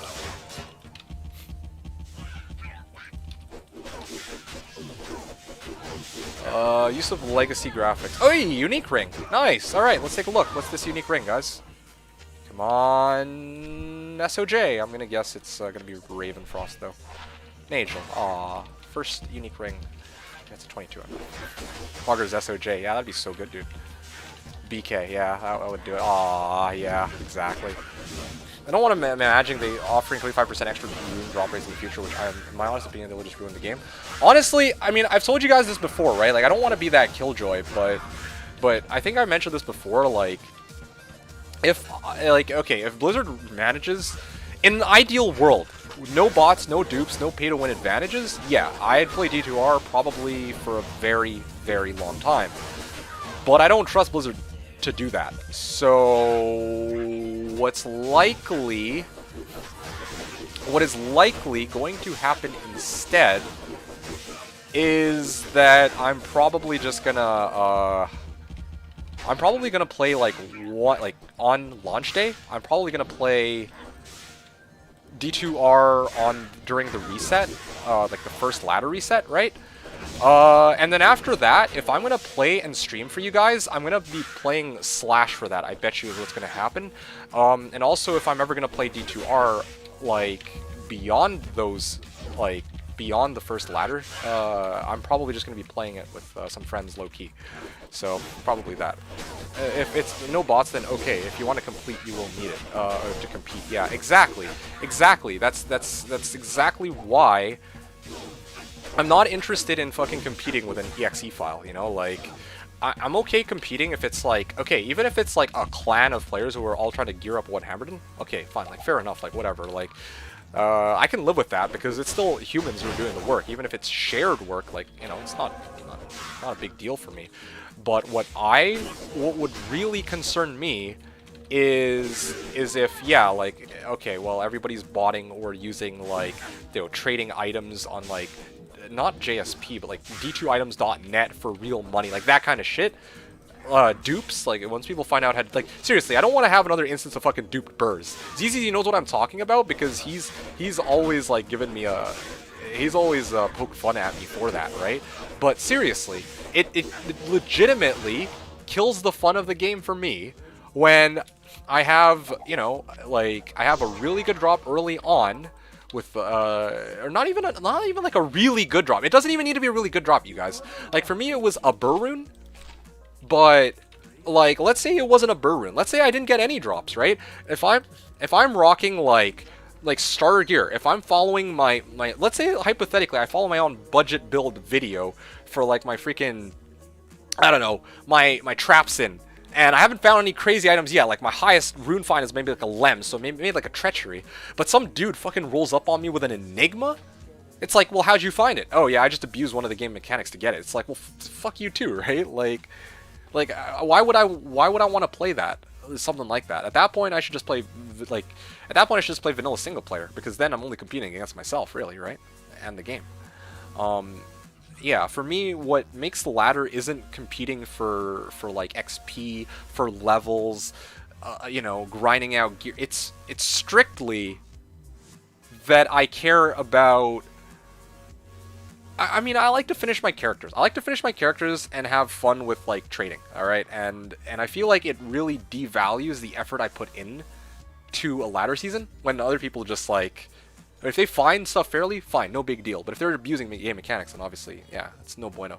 And let's be fun. Let's be honest. The fun part of a fresh ladder is the active trade markets. Yes, exactly. That. Thank you, Arnamic. You put it into words better than I ever could have. Like, you know, fuck best in slot. Best in slot is its own thing, right? But early ladder when, dude, like okay, let's say even Ravenfrost, like early ladder Ravenfrost is actually worth pull or in some cases because, you know, melee damage dealers need that CBF. Laying of hand. Well, okay, laying of hands. Yeah, usually is gonna be thrown away anyway. Even like base armors. Like sometimes I'd pay like Pull to get like a 3 open socket, like not lowercase mill, like let's say Scarab Husk, right? Or a Hawes, or 29 Viper, yeah, right? Like literally a 29 Viper would sell for like Mal on like day 1, day 2 even. As long as there's demand for it. Like on Slash, like yeah, of course Viper Magi's devalue like really quickly because there isn't enough players to accommodate the demand for Viper Magi's. But if you're playing like BNet with real players, hypothetically, then yeah, there's always going to be somebody who needs the Viper Magi. Viper Magi is always going to be worth something. Even like a shitty 20, well, unless it's ethereal, I guess, but even if it's like a 30, or sorry, like a 25 or a 20, I don't remember the all res roll. Yeah, of course people are going to want Viper Magi, right? Towel set items, yeah. Towel's armor is also good to find early. Yeah, like it devalues the Mal and sometimes even free on Slash. That'll never happen on BNet. Like I can almost assure you. Anyway, ZZ was saying I need my day 1 Infinity, bro. Oh gee, oh man. Anyway, you guys, unless a ton of bots are around. Okay, well yeah, if a ton of bots are around, well yeah, that's it. I'm out. I'm honestly out. Like I really hate to say it. Like I really hate to say it, but yeah, that would kill my motivation to play the game. It would just drop dead. It wouldn't even be like a gradual like crash and burn. No, it would just be I fucking don't like. I have better shit to do with my time than to fucking deal with that. Like I'm just not my thing. Anyway, you guys heard about me bitch enough for that. I have to use the bathroom. I'll be back in probably about. Well, I'll be back in a sec, but exclamation mark was asking how much dollars will First Enigma be worth? Honestly, I don't know, dude. I actually legit have no idea. First Enigma, especially depends on what base. I think a lot of people, if you could somehow get like an Archon Enigma, ooh, huge. I bet you people will find ways to like edit in some items or some shit. Probably 50k USD. True facts. But honestly, if I were to pin a number, probably like, I don't know. That's hard. I don't like a lot of like some of the people who bought or run these RTS, right, real world trading RWT websites are like high rollers. So I wouldn't even be so. I would guess 200 tentatively, but it'd probably go up to like 500, 1,000, more than that. Real question: if a ton of bots are on BNet, how many people can Slash draw with the fresh D2 hype? I was wondering the same thing. To be quite honest. I like a lot of people like, oh yeah, when D2R comes out, I'm just gonna quit Slash. That's what some people say, right? But yeah, like if D2R official servers are dog shit and people want like a real like more like monitored bot free experience, then yeah, like maybe hop over to Slash, right? That'd be nice. Whales, yeah, exactly, whales. There's going to be some big-ass fucking whales that might try to get in on that, depending on how many bots, yeah. It's how early. Someone manages to find John Burr in the first 24 hours. I wouldn't be surprised by $1,000 plus. Yeah, exactly. Okay, guys. Hey, I'll be right back. Again, gotta use the bathroom. When I come back, we'll continue doing some runs with the Shocker and just chilling and chatting. So stay tuned, don't go anywhere, and I'll see you guys in a bit.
Always rearranging. Always rearranging. That is constantly changing. Always rearranging. Always rearranging. Always rearranging.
Alright, guys, I'm back. Sorry that took so long. Something else actually came up in the meantime, while after I used the bathroom. So, welcome back. Yeah, thanks, man. So, okay, timeline for the rest of today. Yeah, thanks to you too, RMK. So, taking a shift away from, well, our topic's about D2. I'm just going to fill you guys in on the rest of what I'm going to do for the rest of today. I actually haven't had, I'm actually going to go for lunch. Like, not right now, but in about 20 to 30 minutes. Yeah, I mean, unless we end up in, like, one of these really long discussions, then yeah, maybe not. But, yeah, like I said, I'm going to go for lunch, because it's almost noon for me. And then after that, I will come back, and we're going to just do a little bit more farming and chilling. And I think that's, because again, I started the stream unusually early. I think you guys don't know this, but I actually started it, like, basically, 7:30, today. And that's because I actually need to head out in a couple of hours. I'm not exactly sure exactly what time, but I predict that it's going to be somewhere around 2:30ish. I'm going to drop my stream. So I'm going to be going for another 3 hours. Yeah, is going to be my plan. What's for lunch? It's a good question. Haven't really... I have to go take a look. But I'm thinking... I'm feeling some corned beef today, you know? Got some corned beef lying around. I might indulge in some of that. Juicy goodness, dude. You ever had corned beef? Oh yeah, it's the good shit. As it will be here for like 2 hours free lunch, so he always ends up in long discussions. Well, that's facts. Poop, then lunch, then poop again. Ah! Well, you know it. That's how we roll. D2 eats Diablo 2 all day, every day. Yeah, man. I eat D2 and then D2 again, or D2 for breakfast and D2 for lunch. Hence why I'm known as D2, clearly. Oh, shit. Juvie.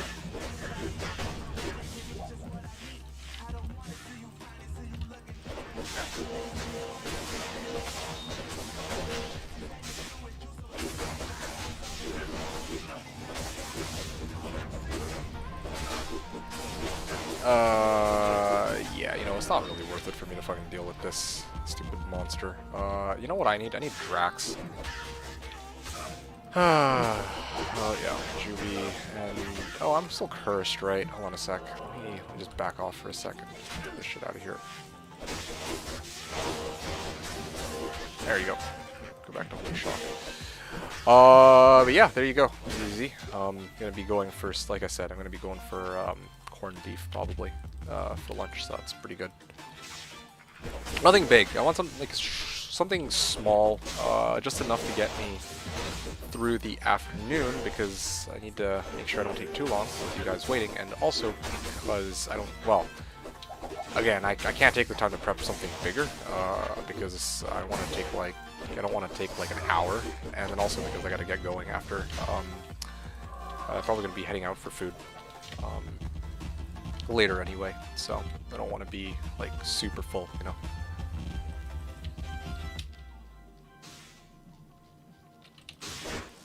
Okay. I tell you, whoa. Am I cursed again? Shit, dude, what's killing me here? Yeah. There you go.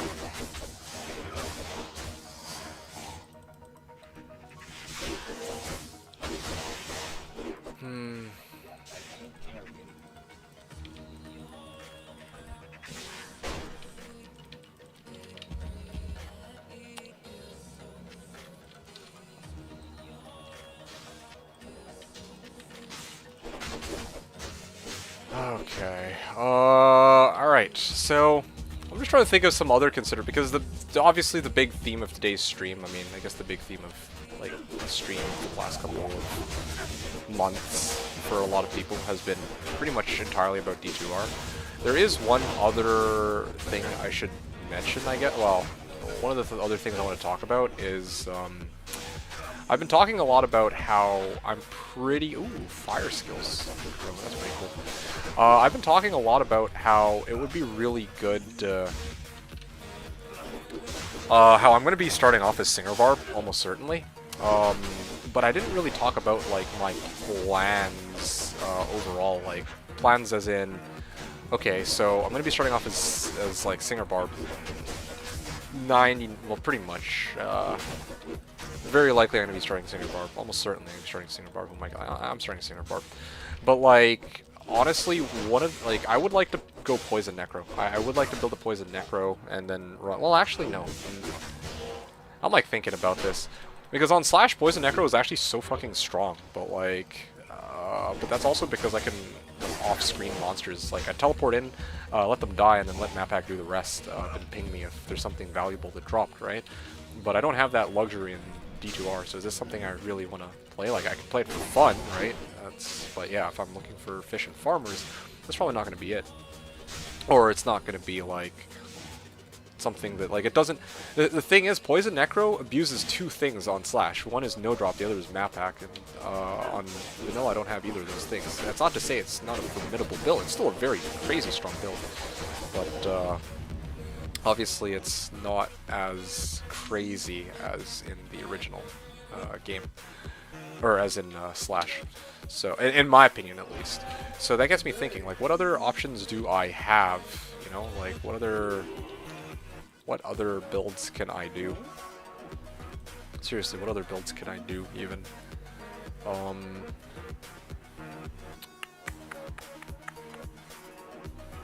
After Barb. No, I'm probably just going to commit to... Yeah, Slash No Dodge really powers up some builds. I feel like it's mostly just... Yeah, I would say so. Mostly Necro and Jap. Like, when I really think about it, Arnamic... Hey, Gans! Hello! Yes, it is a wild D2 stream. And yes, I specifically chose the day. I had to set aside a day.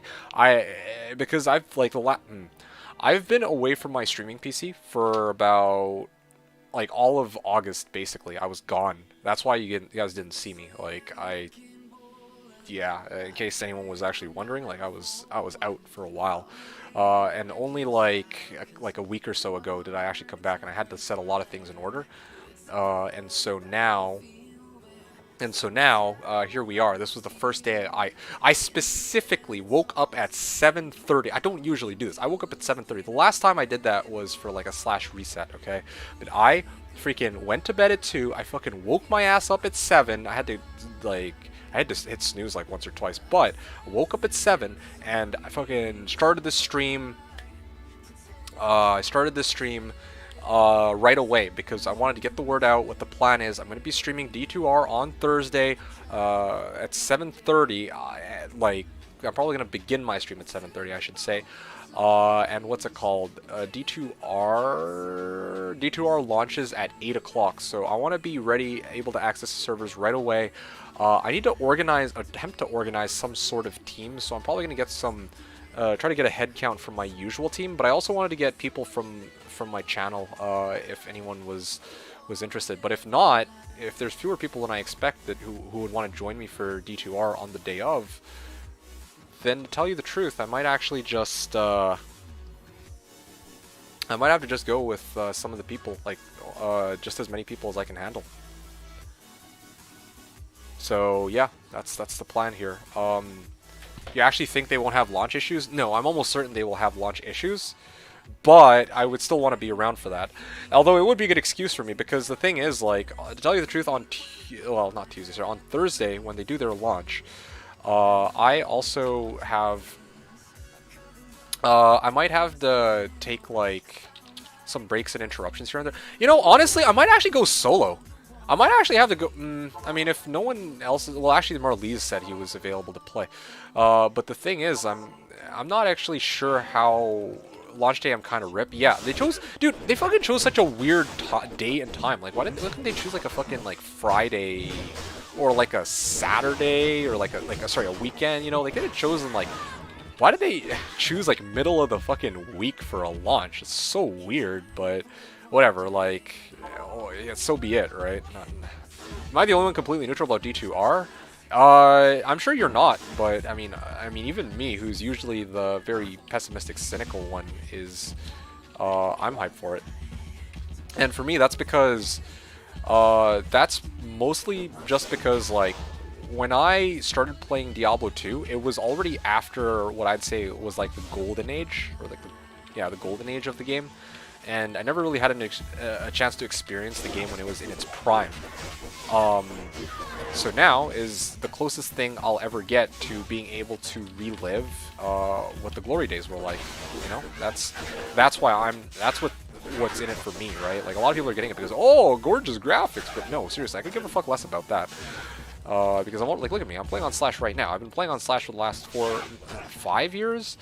Like, graphics has never been an issue for me. Like, seriously.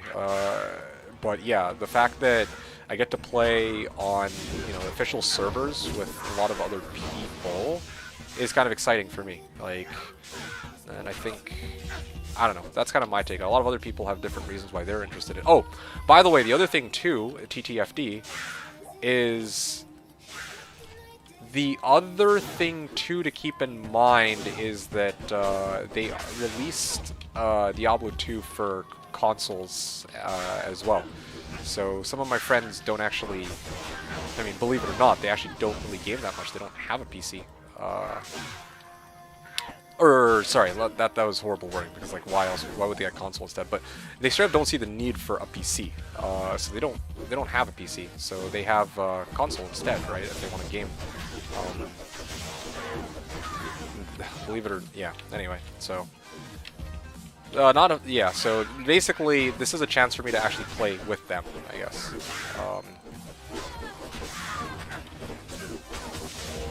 Especially because they're the ones who are turned off by the game's old graphics, but apparently as soon as you coat it with a nice fresh coat of paint, or you cover it with a nice fresh coat of paint, then now, you know, my friend is interested, or one of my friends is interested. Other ones, they're in just off of the hype, and they actually did play D2R in the past, you know, blah blah blah blah blah blah blah blah blah blah blah blah blah blah. So yeah, for me it's a number of different factors, not so much. Yeah, it's not even just so much like the fact that, oh well, the game got an overhaul and they're fixing some bugs. I don't give a shit about that for the most part. But yeah. So yeah, that's my take on TTFD. I'm not sure what else to say about that. Not super. Yeah, not gonna lie, not a huge fan of the graphics. Yeah, that's probably one of the weaker parts of the. Well, okay, the graphics are fine. The only drawback, I would say, or the main drawback that I've seen, are the character models. I fucking hate how some of the character models look. I think Amazon was a prime example of this. Thank fuck they actually listened to the some of the people from the community and redid how some of the characters looked, because fucking hell, dude. Like, yeah, I don't know how else to put it. And so, well, I guess meeting you people online is a good reason to try it out. Okay, so it is. I mean, I'm not talking about like meeting new people online. Like, I'm talking about like, how do I put this? It's kind of like you're getting in on. It's kind of like FOMO. FOMO. It's literally FOMO. Fear of missing out, right? Like something big. Like, it's kind of like the equivalent of like World of Warcraft Classic coming out. Imagine you're like a long-time World of Warcraft fan, you've been playing it for like 10 years, and then you like maybe put it down for a little while, and then you come back, and then a while later they're just like, hey, yeah, we're doing WoW Classic. You know, is that something that you can really back out on? Like, I don't know, maybe for you, you're resilient to FOMO, but in this case, for me, as like a D2 fanatic who never actually got a chance to play when Diablo 2 was, you know, first came out, and like the first few years of its release, and who doesn't, like, I don't really know what the game was like before all the botting and duping exploits came out. I didn't get a chance to play when like Boazons were OP, or like white gloves, or all this, or white rings, sorry, I think, or like whiz spike gloves, or some shit like that. It would be nice to get a chance to kind of get in on something like this, I guess. So it's has always had, D2 has always had botting and duping, yeah, if Bo, or D2, yeah, well, D2, you know, same thing. Yeah, if Bo, yeah. Let's see. Launch day kind of rip.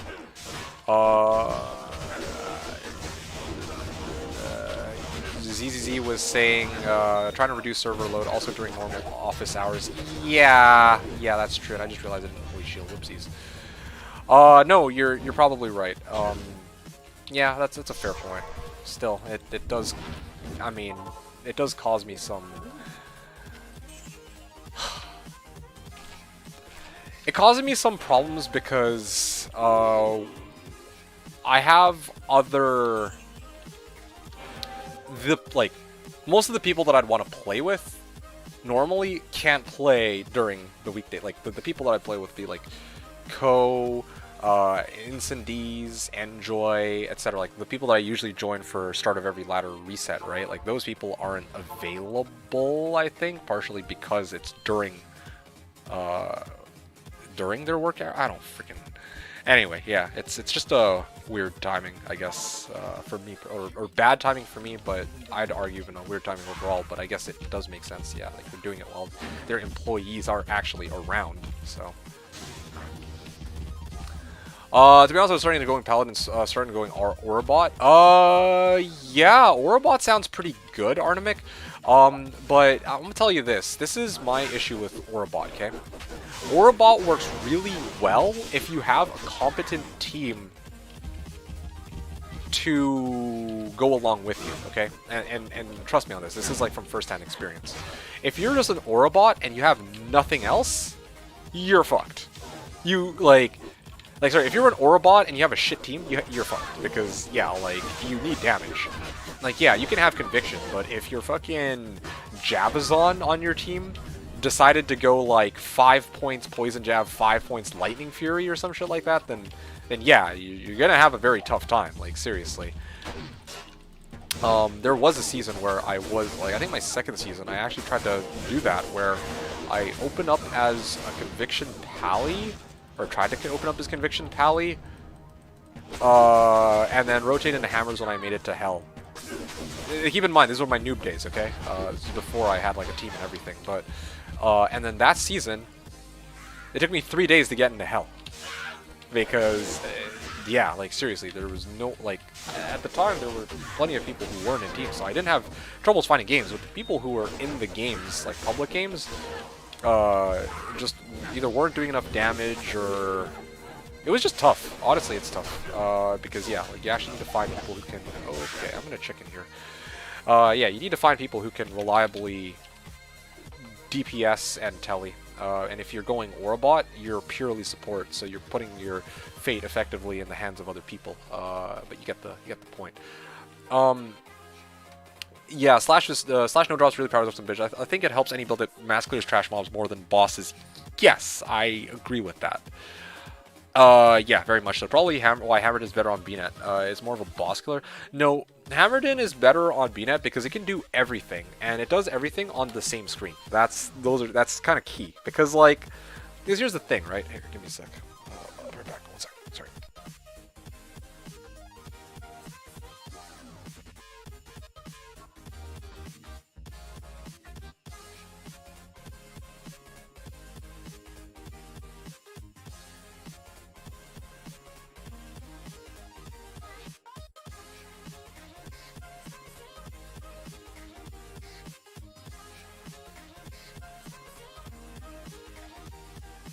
Okay, sorry about that. So yeah, clearing trash mob. So the thing with that, like I said, poison. You've seen my poison necro in action, Artemic. Teleport Nova, teleport Nova, teleport Nova, teleport Nova, and then I let Mappack and No Drop Zero do its thing. Now here's the thing: my poison necro build could still handle player 7. Like, yeah, that's okay, all right. But the fact that I'd have to stay in the same radius as the monsters that are dying to my poison. I can't just rely on Mappack to carry, like, to notify me whenever drops are gone, so, or whenever there's drops. So that definitely slows me down a lot because I can't just off-screen things. Same story with Jabazon. I think I talked about this before. With Hammerden on BNet, you don't have Mappack, so you're going to be on the same screen always, so you can actually figure out what loot you're picking up, right? So, when Pally start, I think Paladin start is pretty solid. I'm busy, super busy 1 hour after the launch time for about 3 hours. Yeah, maybe, but I'm probably going to be doing my own thing. I'm going to be there from launch, and it's going to be very, like, It's got to be very on and off.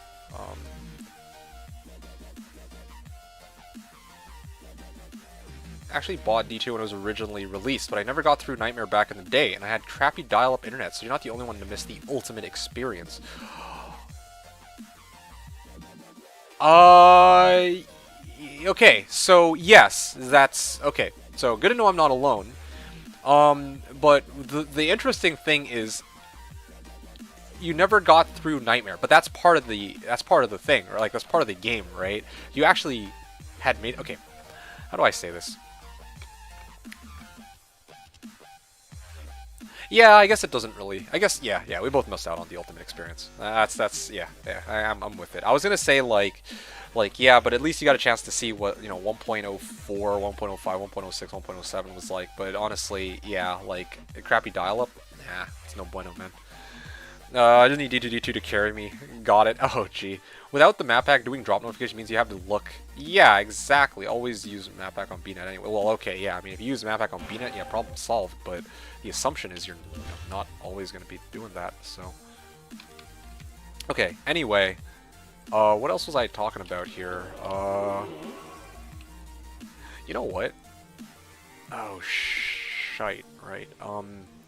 Why do I have F6 set to both teleport and here? Sorry, I gotta adjust my controls here. Oh, no, it's not. F6 is its own skill. What the fuck? What's F6? Do I not have an F6? I actually don't have an F6. Fuck this. F8. What have I been setting to F8? I keep pressing F6 for vigor, so there you go. F6 for vigor. What the hell is supposed to be F8? I'm trying to recall off my muscle memory, because, yeah, sorry about this, guys, but seriously, Salvation? Redemption? F8 for redemption? Let's try this. I don't know if I'll remember. Anyway. Like, my muscle memory is, like, very, very ingrained. Like, so, like, seriously, like, even though it's set to, like, Vigor F6, or it was set to Vigor at F8, but my muscle memory kept hitting F6 every time. And this happens even, like, this has happened in my previous streams, too, so... Yeah, that's just because it comes with having played the game so much and like learning it one way. It's kind of like learning a different language and like mixing both of these languages up. You know, like yeah, that's kind of what this is like. So anyway,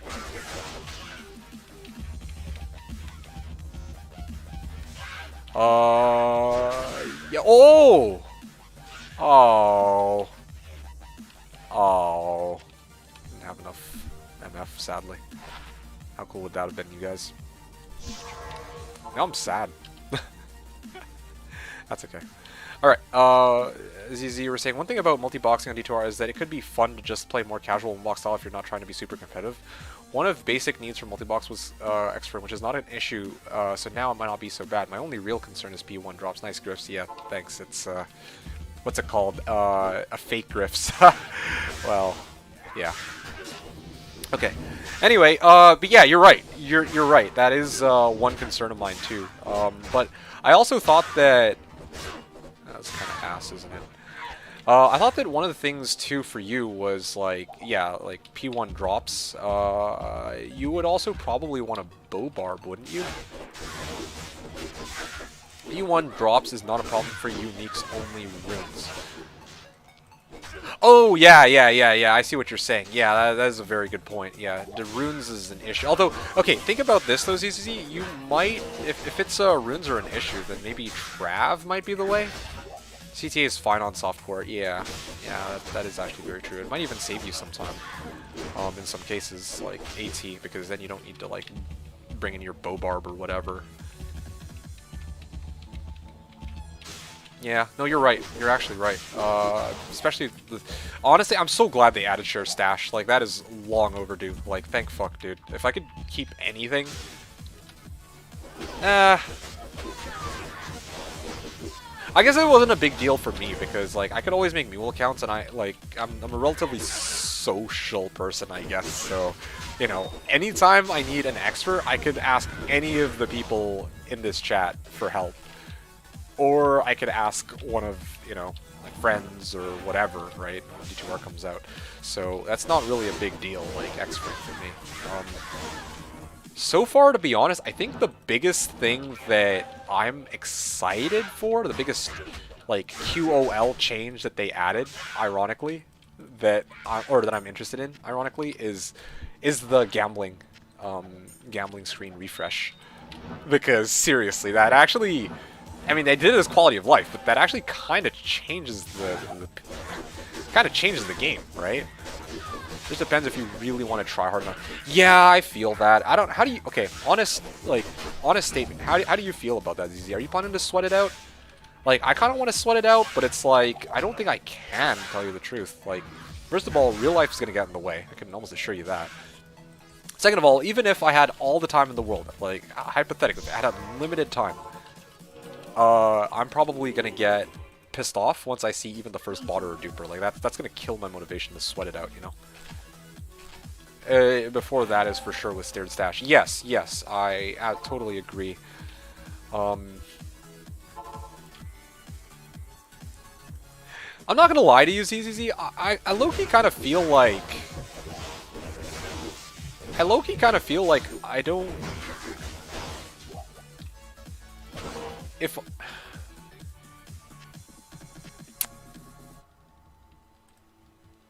I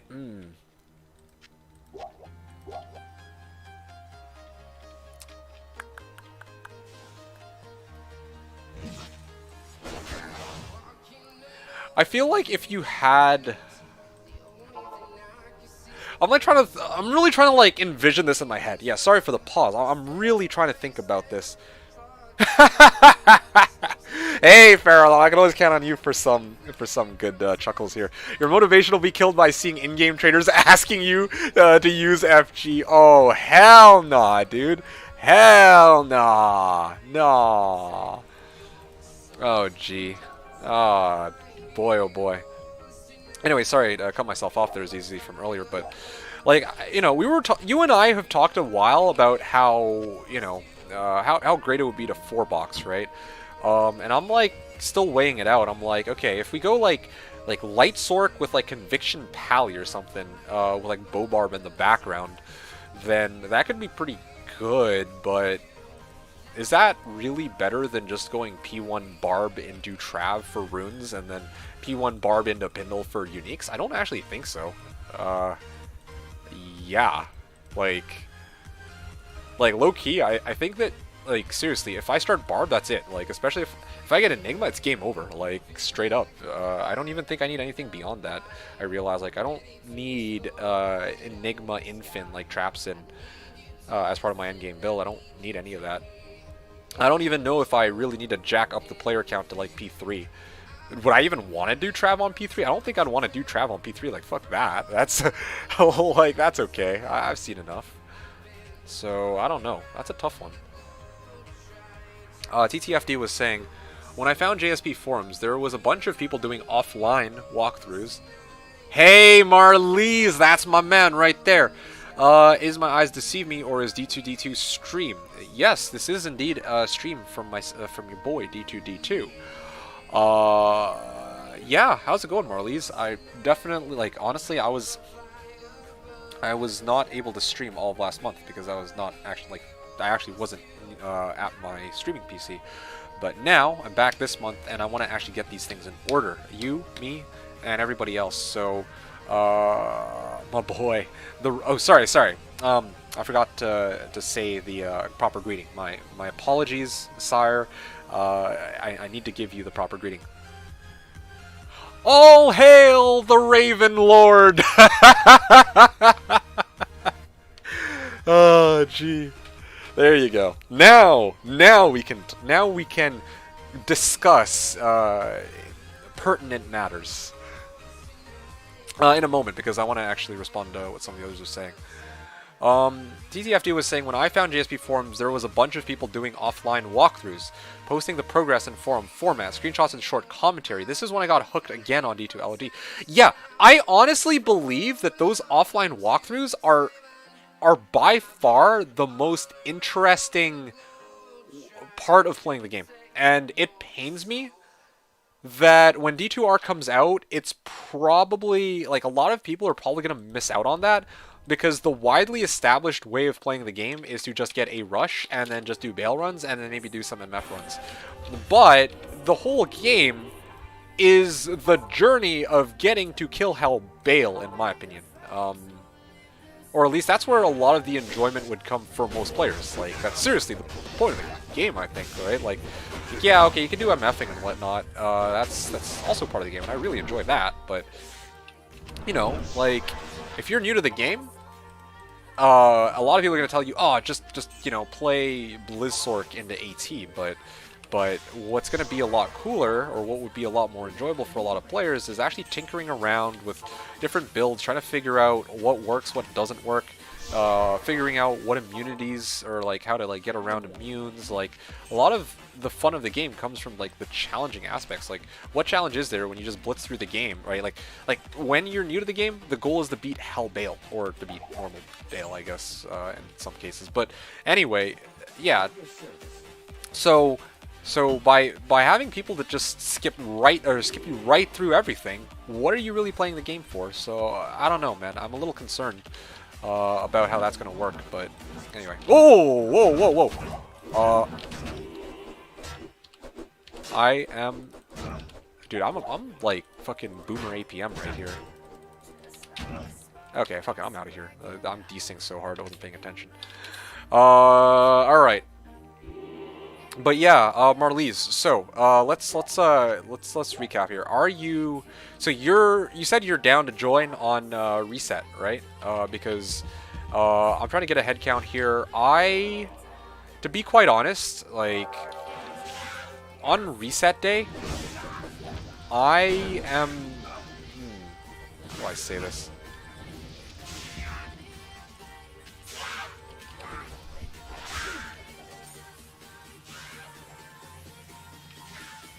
On reset day, I will be able to play, because the launch is at 8 a.m., like launch reset or ladder start.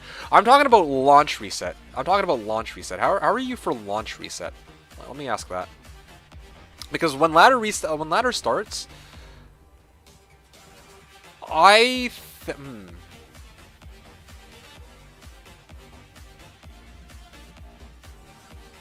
yeah, launch. I'm talking about launch right now. Talking about when they do their launch. Are you playing? Are you not playing? You're down to grind both, I see. Okay, because definitely for ladder start, I would love to join you and Co and everybody else, because I'm going to tell you right now, okay, I talked to Instant D's. I don't think he's going to be able to play on launch day.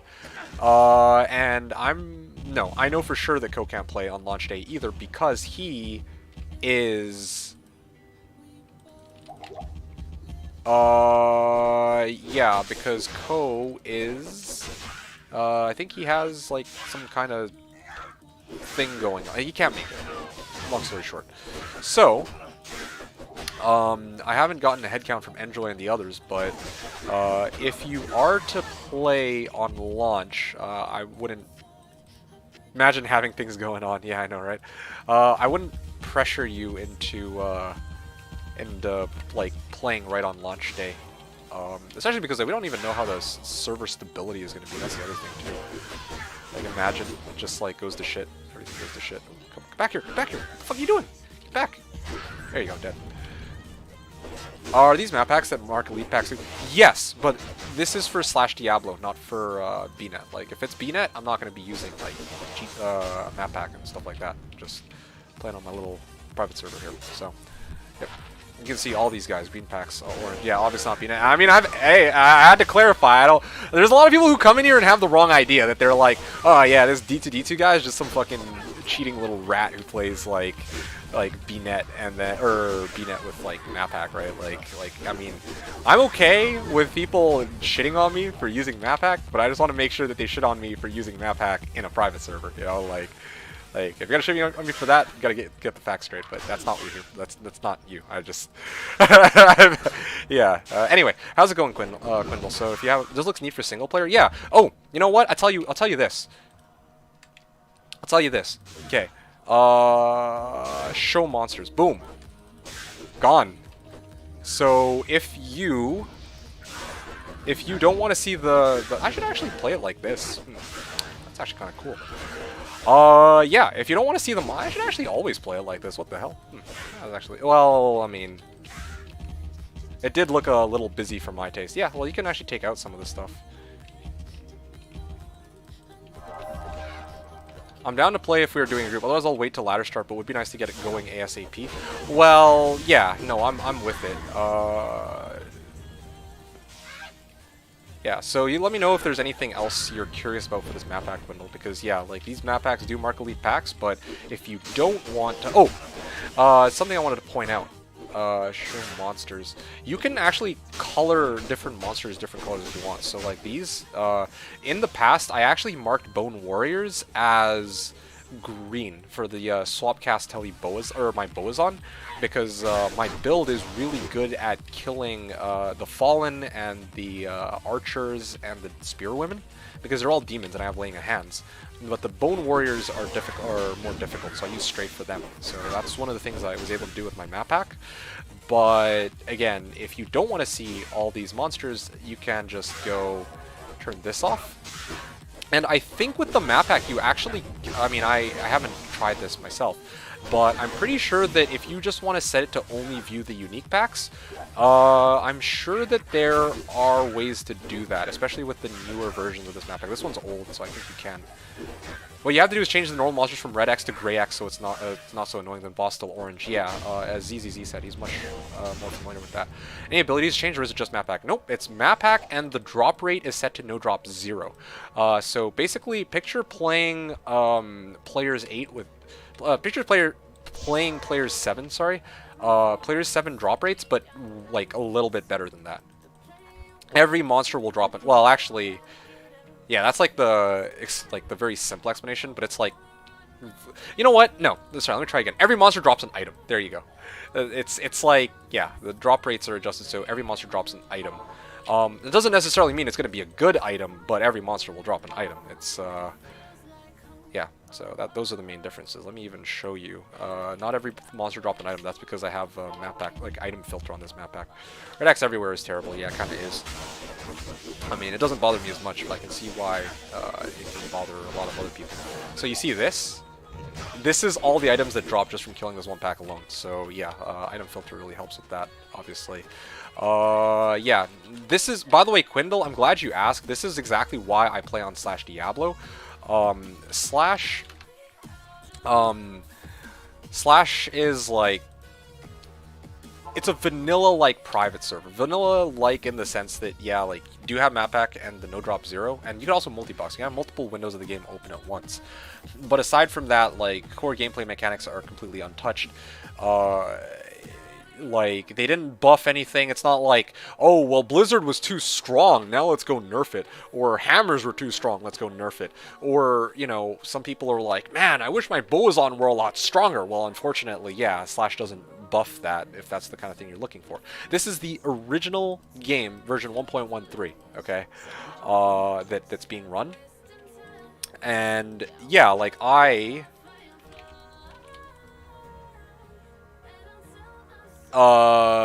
what was I saying here? Vanilla game. Yeah, this is one of the main appeals. That's what it was. This was one of the main appeals for me, why I'm playing on Slash and on no other private server. Like, yeah, Project Diablo 2 exists, Path of Diablo exists, Median XL exists. However, the reason I play on Slash specifically is because this is the only one of the ones that private servers I know of that currently exist that run the original game without trying to make adjustments to items, skills, character classes, monsters or their strengths, or trying to add any new original content. Okay, so hopefully that answers your question, Quindle. Yeah. I've never seen an option to show only boss packs. The Gray X solution is my own customization. I don't know what normies do. Oh, okay, I see. That's interesting. I didn't know. I mean, I don't know the functionalities of the new map pack, so I can't really speak to that side. But anyway. How can I make Diablo 2 4K? I think you need a mod for that. You could probably just look up Diablo 2 4K on Google and you could probably find it. I do like that more skills are viable in PD2 and POD, but it's nice to have the OG around too. Yeah, exactly. I think it's really good that we have these options. To be honest, like I always recommend, like, oh yeah, if you wanna, if you want a private server Diablo 2 and you want something that's super popular, then yeah, I'll say straight up, like go play Path of Diablo, like, or sorry, go play Project Diablo 2. Like, fine, whatever, right? But if you're looking for like the original vanilla game, you want to run like your broken ass hammered in with map hack and the loot filter, then yeah, like Slash is the place to be, because they didn't try to like nerf that, It's not like seriously, like in PD2 POD, I'm pretty sure hammers are not nearly as strong, teleport's not nearly as strong, Blizzard's not nearly as strong, I imagine, but here it's as strong as it was in its original incarnation. Spam Commander was asking, how can I make Diablo 2 4K? You make Diablo 2 4K by looking up Diablo 2 4K. Zifko was saying, are you doing 65 hours long stream tonight? No, hell no. I'm only streaming until 2 hours from now. 2 hours from now is about 2:30. Speaking of which, I do need to go grab myself some lunch. I'm actually pretty hungry. But I'm going to answer the remaining comments before I go.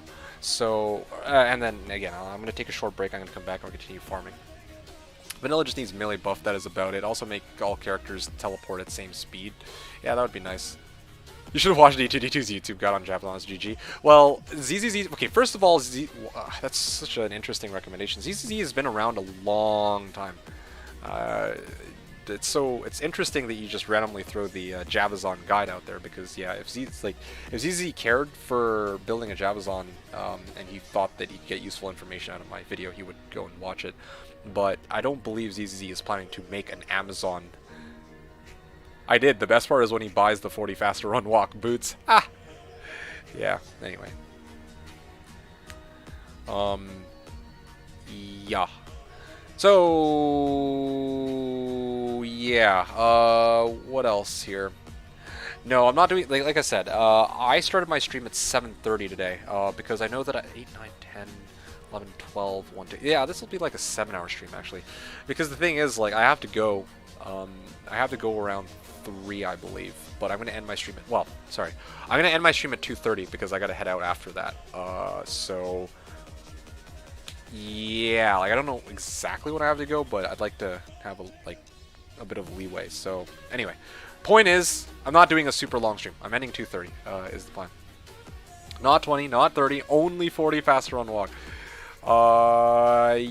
Yeah, that's exactly what I was saying. That's kind of random, Baldies, because yeah, like I don't know what Javazon build has to do with anything. Javazon also isn't melee, so it's kind of interesting that this was suggested and thrown out of the blue here, because I don't think ZZ was looking for a Javazon guide at all, but I mean I appreciate the reference to my guide though, Baldies, but yeah, I think ZZZ is more knowledgeable than I am too, so I mean he doesn't need it, and even if he did, it's like I don't think he mentioned it.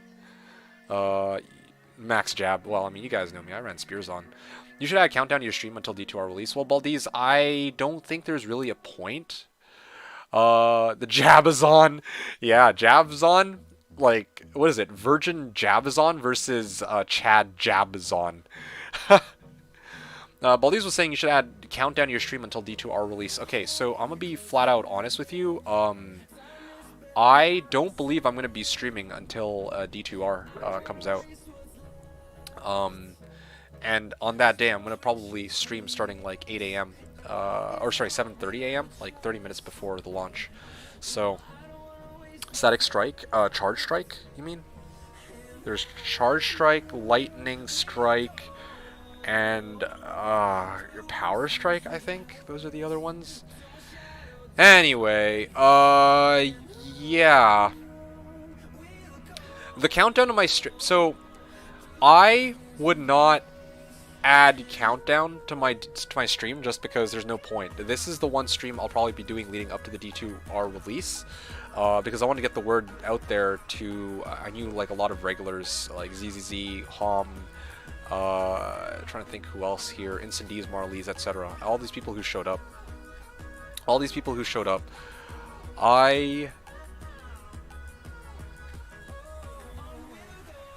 yeah, like, I wanted to make sure I get the word out there that I will indeed be playing on reset day. It's going to be a little awkward how that time is going to work, and I'm going to talk about that in a sec, but yeah, I will be streaming at least when the launch occurs, okay? So, it goes live 8 a.m. Pacific? Yes, that's right. 11 a.m. Eastern.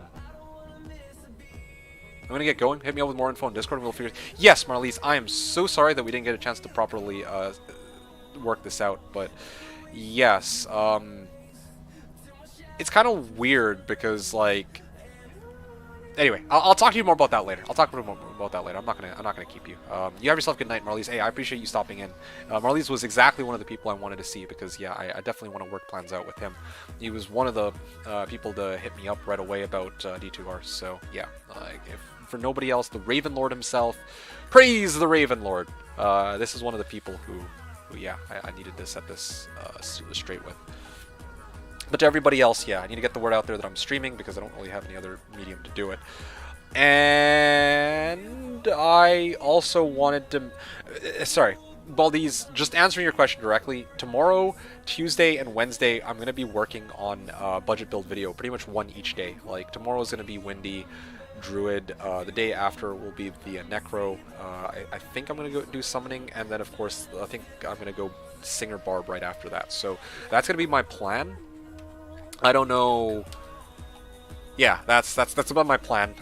That's gonna be what I'm gonna be doing the next couple of days. So I don't think I'm gonna have the time to stream. I mean, if it's choice, yeah. Anyway, so this is kind of what I had in mind leading up to D2R. Stream today, so I could catch up with you guys tomorrow, and the day after and the day after that are all gonna be videos. So that's my plan. Okay, goody. Yeah, now the last thing I wanted to say is, this was a comment from ZZZ, or a question. I think he was trying to be polite and not keep pestering me about it. I'm confused, is D2D2 playing on launch or not? Okay, so I am. Absolutely I am. Like, 8 a.m., I'm in it. But, I don't know if I can... I might have to bow out midway through during the day, like, I might be in and out, I guess, is the best way to put it. Yeah, it's kind of bad timing for me. Like, it's not bad timing in the sense that I straight up can't play, but I have other things I need to do during that day that I can't just be like, oh, well, I'm just going to go D2R for the whole day. I'm going to start right at 7 because, well, that's, or 7:30, or I'm going to start my stream 7:30 because that's a little before the servers go live. And then 8 o'clock, I'll be right into it. I'll see who I can scrap together. Mid-afternoon booty call. Yeah, like, straight up. It's going to be a mid-afternoon booty call, potentially. So that's why I'm not... Again, that's why I'm kind of like... I don't want to be so non-committal to this kind of thing, right? It pains me in this specific case because it's D2R launch, which is huge. It's massive. But unfortunately, yeah, stars just didn't fucking align properly. But, I mean, it's not the worst thing, I guess. Anyway, you guys got the idea. Okay, cool. Blah, blah, blah, blah, blah, blah, blah, blah, blah, blah. Yeah, but when Diablo 2 actually has the proper ladder reset, that's probably when I'm going to try to go ham. It's probably going to be D2 launch, or, like, Diablo 2 Resurrected launch. I'll probably... Diablo 2 ladder... Resurrected's first ladder reset. That is when I want to organize everybody and actually go hard for that, okay? So that's kind of what I had in mind. That's assuming that the bots don't already ruin the game by that point. But anyway, you guys got the idea. All right, guys, I'm gonna go grab myself something to eat. I'm sorry that there hasn't been any gameplay. I'm gonna be back. In hopefully some 20 minutes, but yeah, sit tight, guys. I hope you've been enjoying the stream so far. It's really good to see all of you again. I appreciate you guys all hanging out, watching, and having fun. And yeah, hopefully I see you guys in a little bit. So E2, yeah, sounds good. I shall talk to you guys in a bit. See you soon. Be right back. Food in 19 minutes. It gets ingrained in my head, and I start to think, honey, you're my perfect 10. Honey, you're my perfect 10. Honey, you're my perfect 10.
There we go.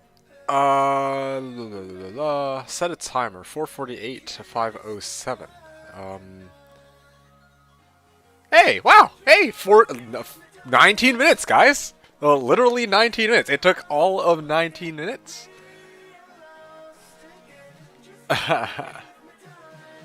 When did he go? I went at 12:30, so it took exactly 19 minutes for me to finish and get back here. Do we have somebody who... Hey, home actually passed by and banned the bot. Beep boop. Nice. Okay, what now? Okay, honestly... Pass by. Well, yeah, drop by and you can drop them the thing. Pass by. Wow. Oh, what the? Yeah. Okay. Oh. Been sitting here lurking like a good little boy. True. You know what?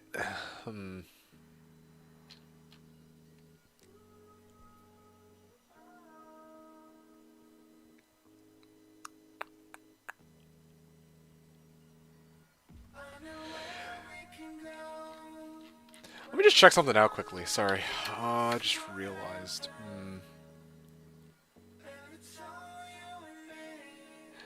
Yeah, fuck it. Let's... Nah, I'll do that later. Okay.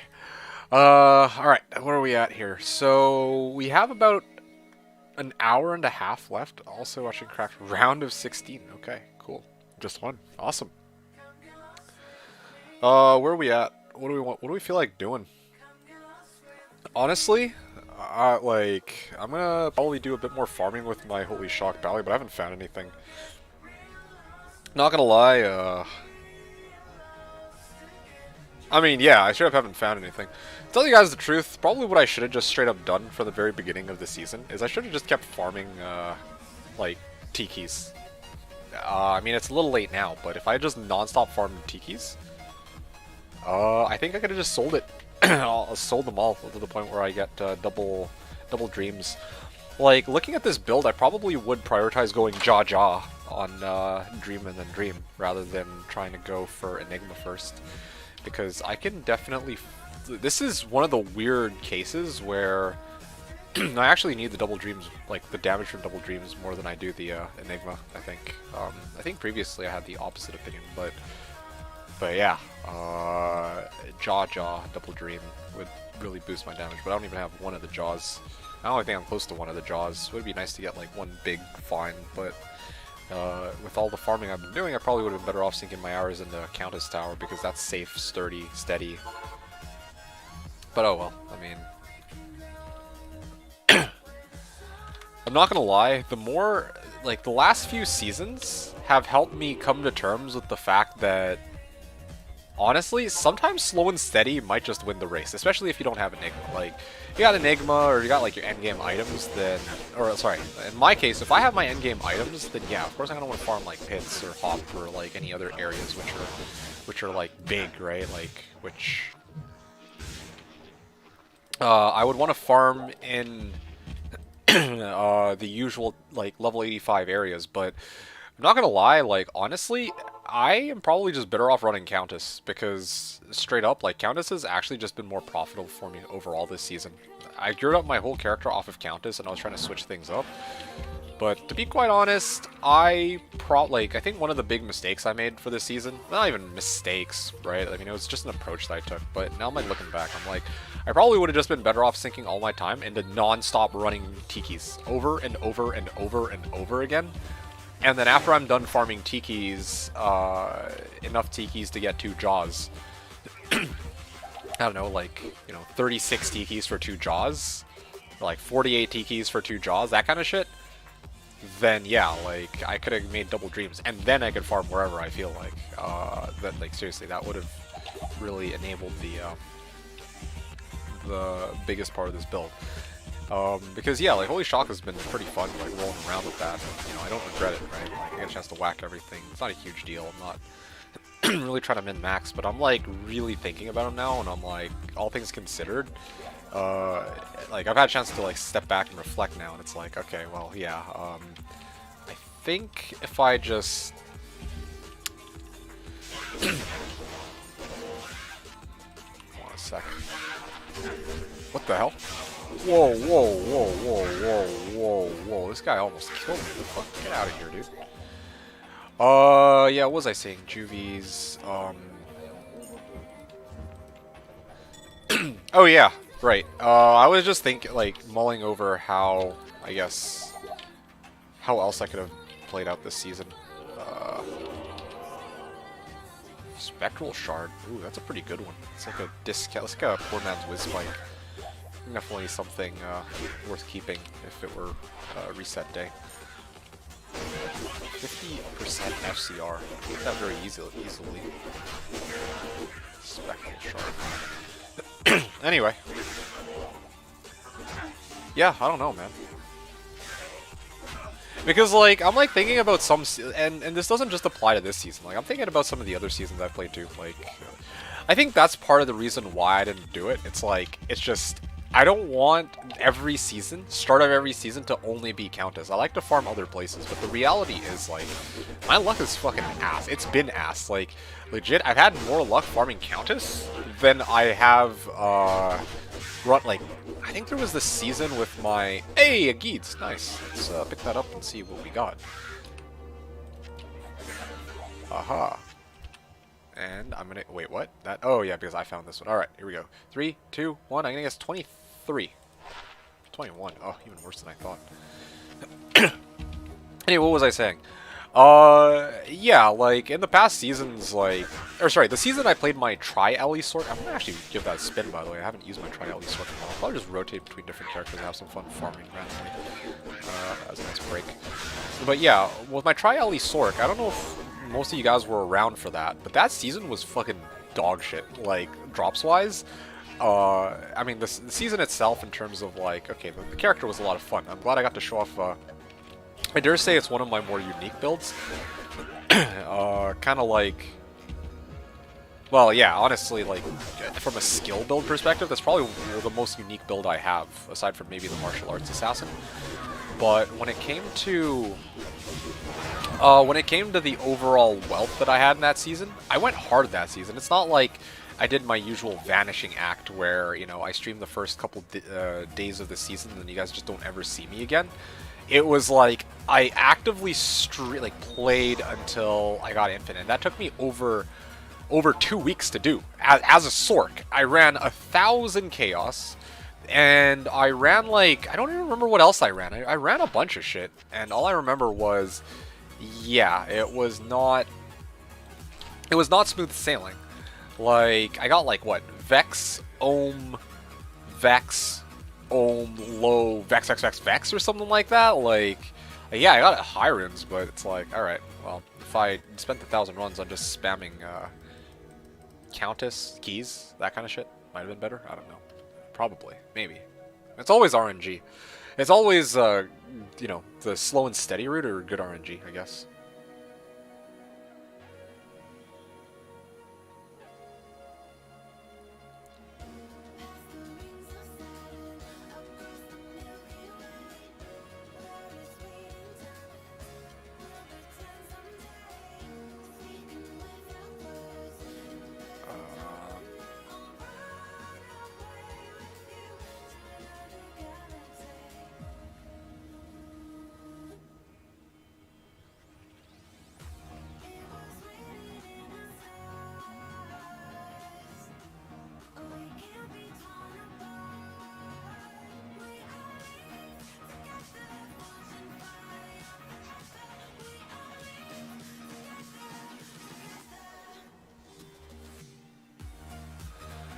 Alright, sorry about this. Something just came up.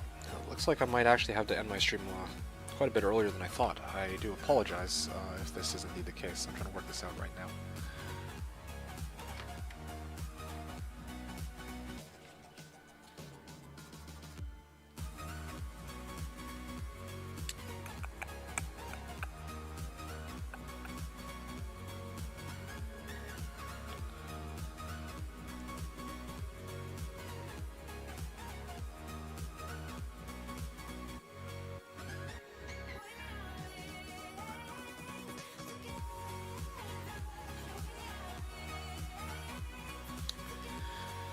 Oh, gee. What else are you guys saying? Is it possible to get high runes from Pindle? Baldies, good question. Yes. Yes, absolutely it is. Pindle can drop, like... Okay, obviously not including, like, really weird items like Annihilus, Geeds, etc. But... sorry, not Geeds. Annihilus and Hellfire Torch. But Pindle can drop just about anything. He can drop anything except for... I think the 3 items are... it's Azarath or Lightsaber. I can't remember which. I think it's Azarath. I think he can't drop Azarath, Arachnid Sash, and Tyrael's Might. It's those 3 items that he cannot drop, but he can drop everything else. I don't know. Well, yeah, I mean. So that does include high runes. You can drop all the way up to Zod.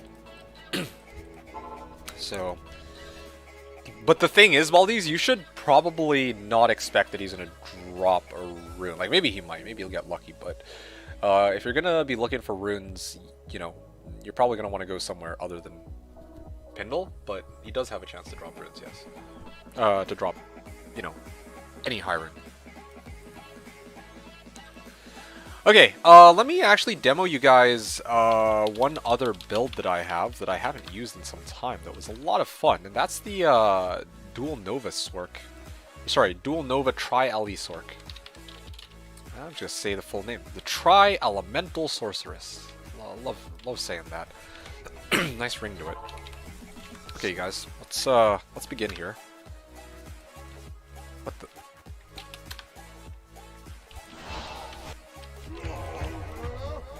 Okay, hope I remember how to play this character. Oh wow, I still have... oh no, this is D-Fab. Right.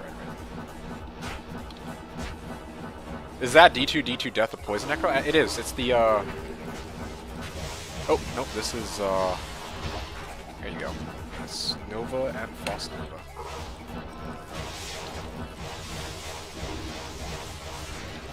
Aha! I'm gonna have some fun with my... Tri-Ele Sork, actually. I haven't used this build in so long. Nice there. Oh yeah, there you go. Oh yeah, look at that. Fire, lightning, immune. Get a nice little Frost Nova out there.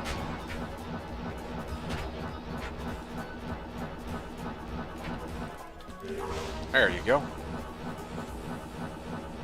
Yeah, this character's RNG was so ass though, the season that I used her. Oh hey look, I have Balrog, that's pretty good. 1 minute Chaos run, again, no 200 FCR, but the benefit to this build is you gotta have 2 types of damage that are AoE, and I don't know, this is, honestly, this Tri-Ele Sork was just a lot of fun to play. I don't know, man, I don't really know how to explain it, but just so cool. It was a really cool character. Anyway, yeah, Baldies, D2 Death was, because there were 2 seasons I played Poison Necro. It was D2-Death was my first ever Poison Necro season, and the season after that was this, like, I hated how my first Poison Necro turned out. I learned a lot from the first season I played Poison Necro, so then I went to go Poison Necro again. And that's where D2-Death was born. Yep. I'm trying to recall what else. Speaking of Poison Necros, next season is coming up for Slash. I don't know when yet, but at some point I got to decide on a build to play. Oh, there you go. This is a very mana-intensive build too. Where else do I feel like farming? Maybe I'll yeah, run some pits, like why not?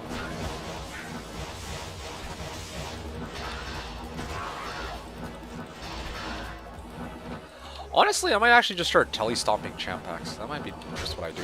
Because they're dropping full G's anyway. And Mana Bird. Yatch.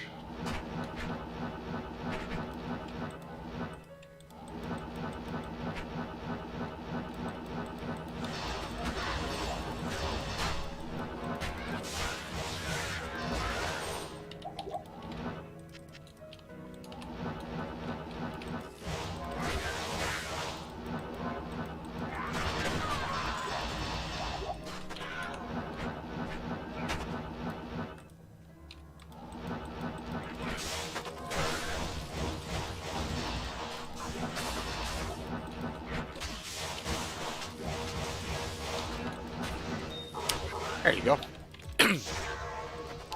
this run... I don't know, man.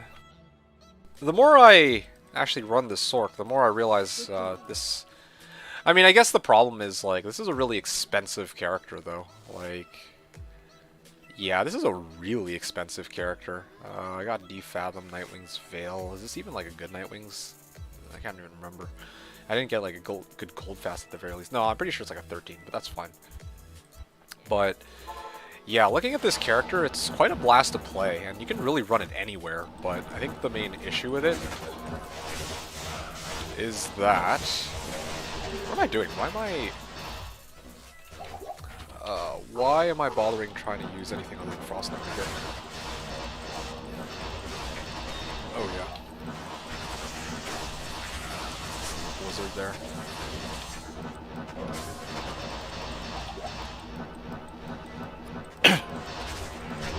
The problem with this build is it's so expensive. Like, I don't think that I'm ever going to be able to use this in any like standard setting, I guess. You know, like if I actually had unlimited wealth, yeah, I could easily build this. And then of course I would need a bow bar too. Of course, that's the other thing that's missing. I guess I could technically. I mean, if I really wanted to, I could go get like another copy of the game, another account, like boot up the game, and then like bow myself for this character. But even that is, I think the main issue is just trying to get the gear necessary for this build. And the items are quite expensive. I'm rocking. Well, I guess it's not like as expensive as like Trapson, who runs Infin and Enigma, but still like Infin as well as D-Fathom. And Nightwings are all pretty expensive, I would say.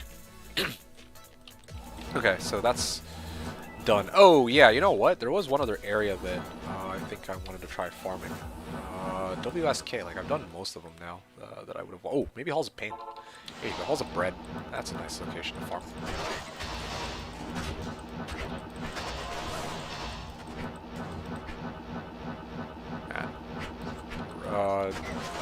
Playing out different builds in MFing in D2 is kind of like trying out different race cars, it feels like. Just nice and easy. You gotta figure out which ones are faster or fastest. Oh, whoops. I misclicked off there.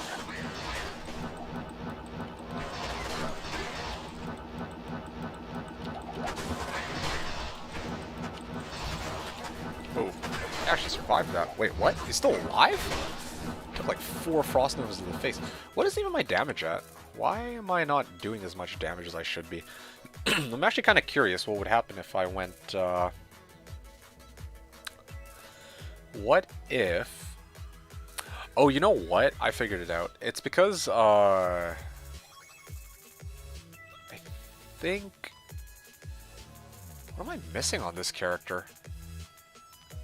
I think I could actually jack the damage up to like 1600 or something, but I'm missing some stuff. Anyway, it doesn't even matter at this point. But I'm just really trying to work out, like, I recall this build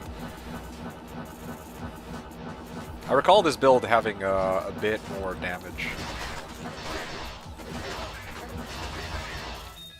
Yeah, I do recall this build having a bit more damage.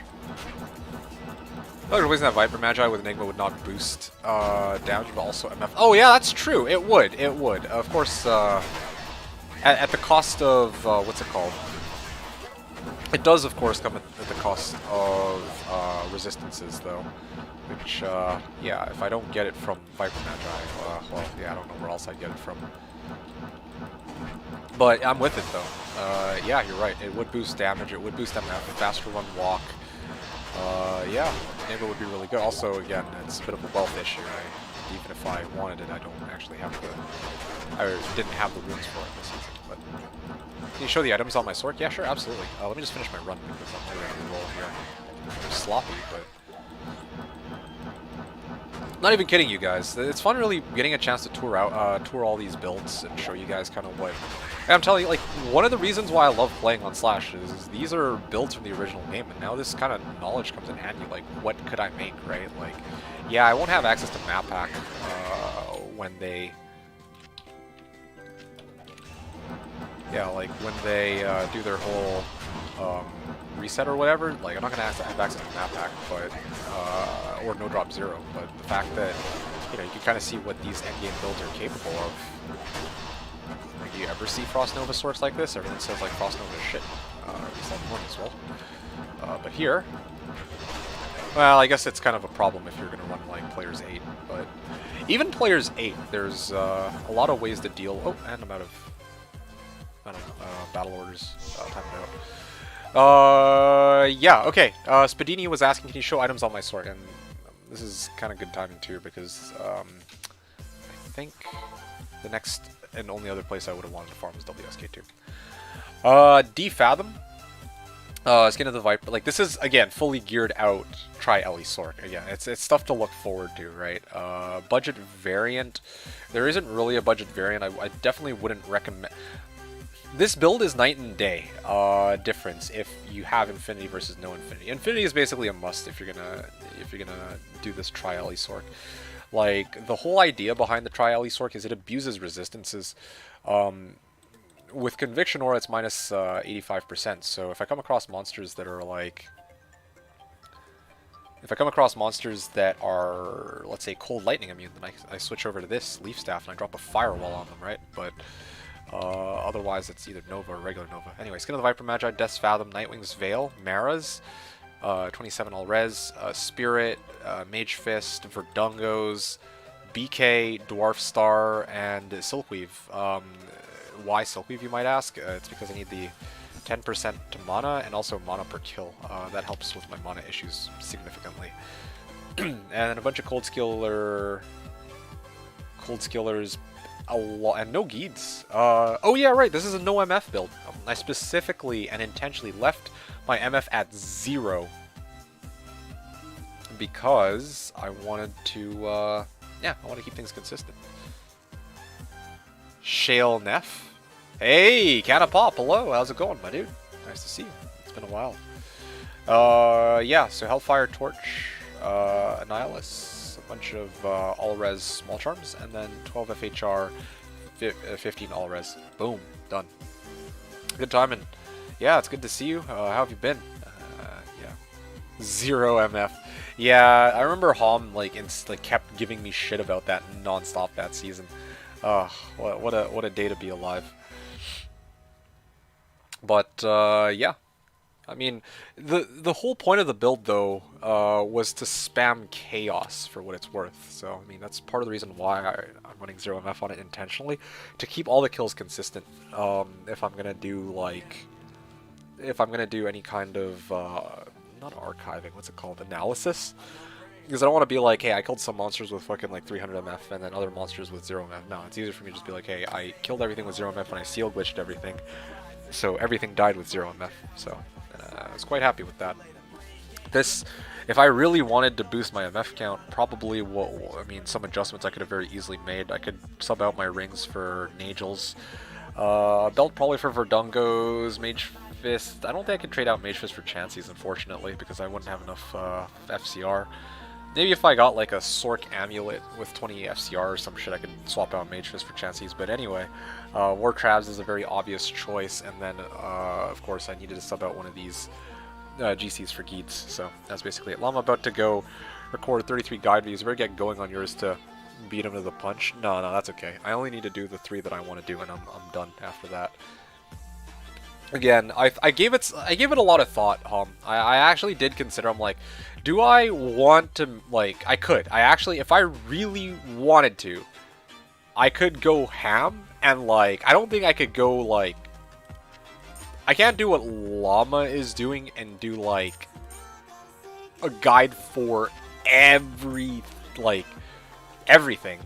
But I could put out a lot more content than what I'm putting out right now. Like, I could.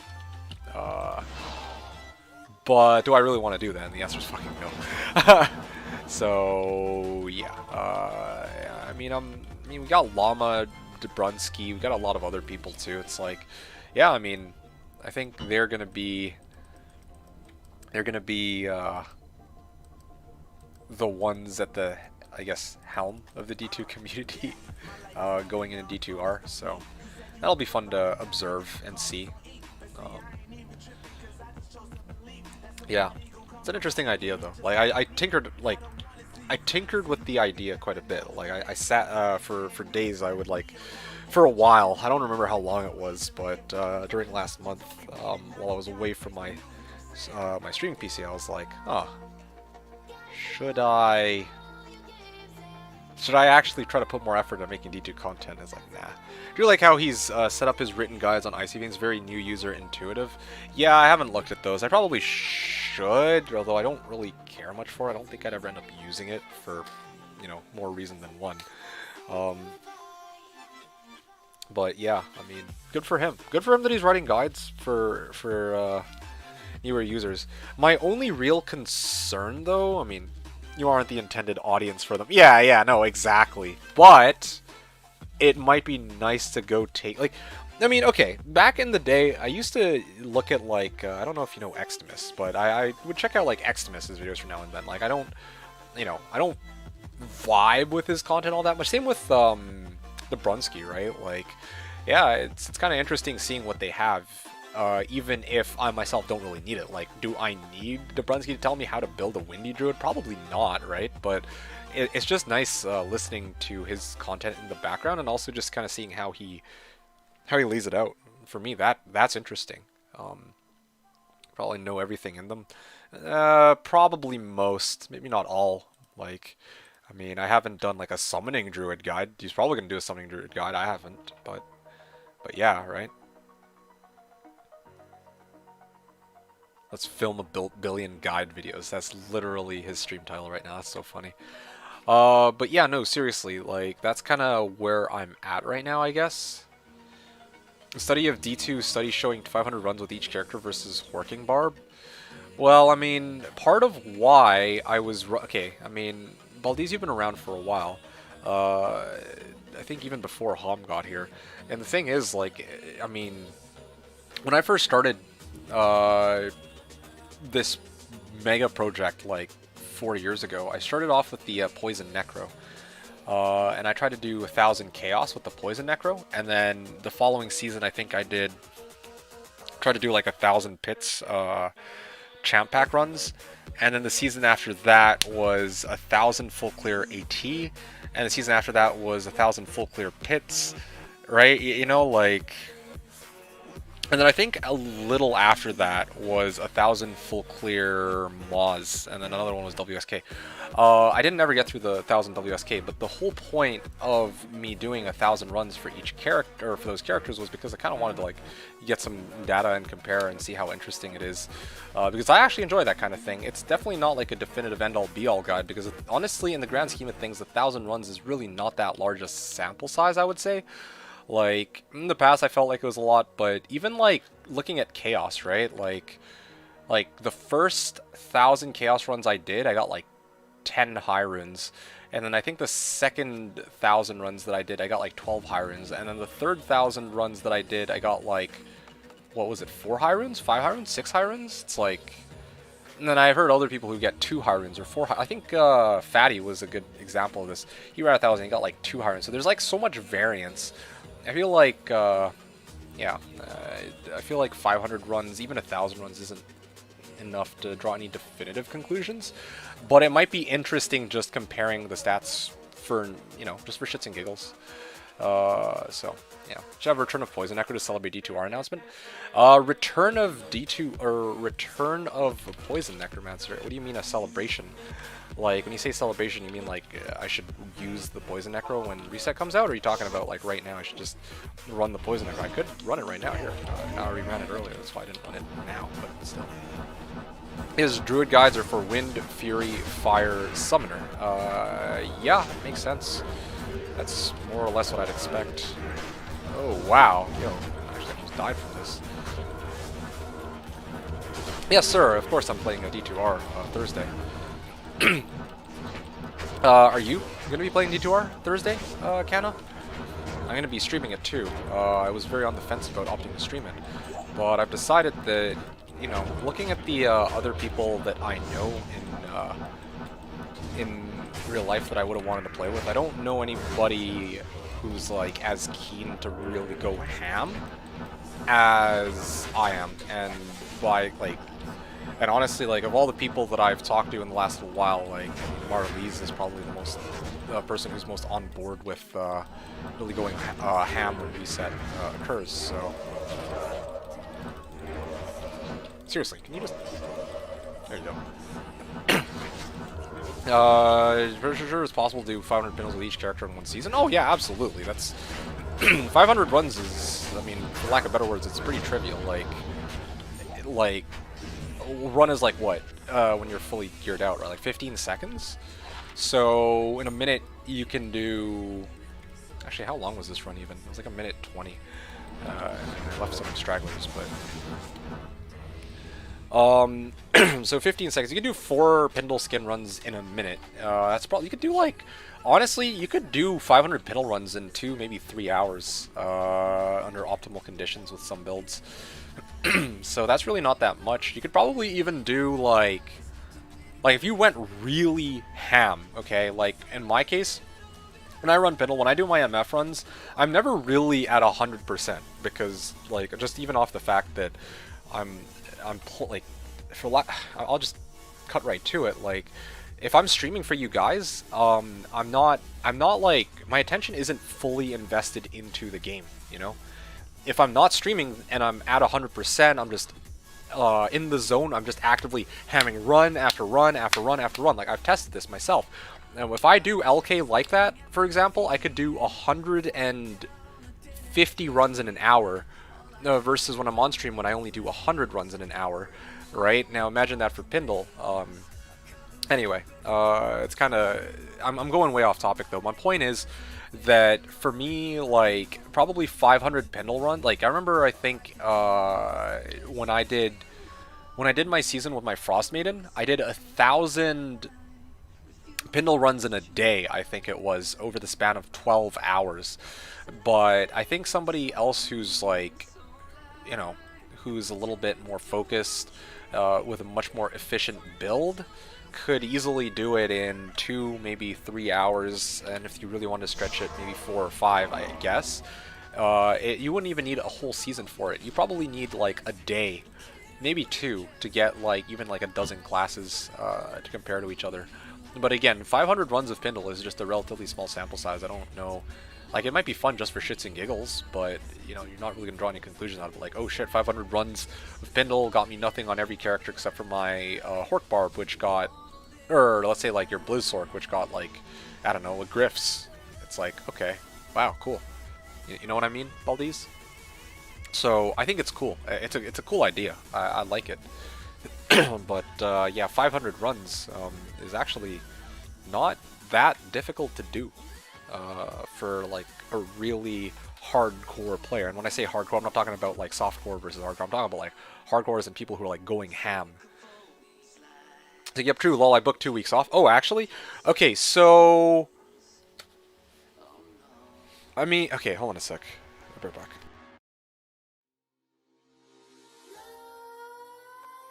Nightmares creep while you and me repeat. This bittersweet heat is suffocating. I quit work for D2R. It was you! I was mentioning... Sorry, I was out of the blue. I had to be right back, but I'm back now. Yo, I'm telling you, like, my goodness, I was telling everybody, okay, like, some guy's like, oh yeah, I took, like, some time off work for D2R. I'm like, some dude quit his job so he could play D2R on release. And I forgot who it was, but it was you, my dude. It was you. Dude, Baldies is a fucking Sigma male, okay? Like, am I using that term right? Hold on.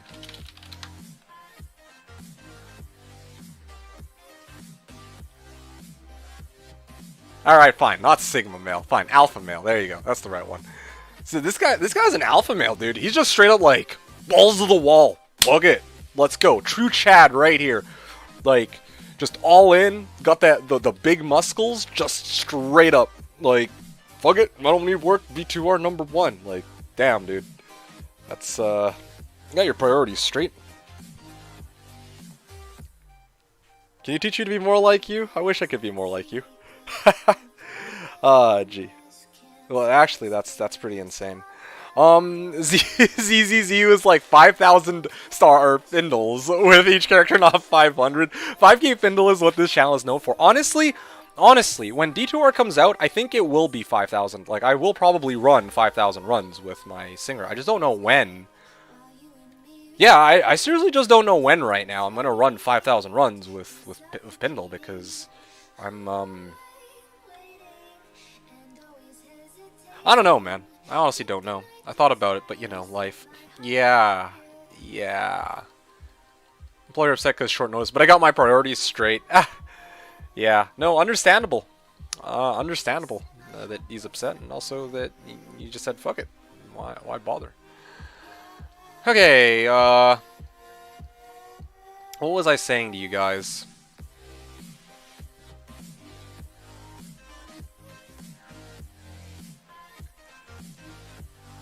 Never even had a job because of D2. Get on my level. Ha!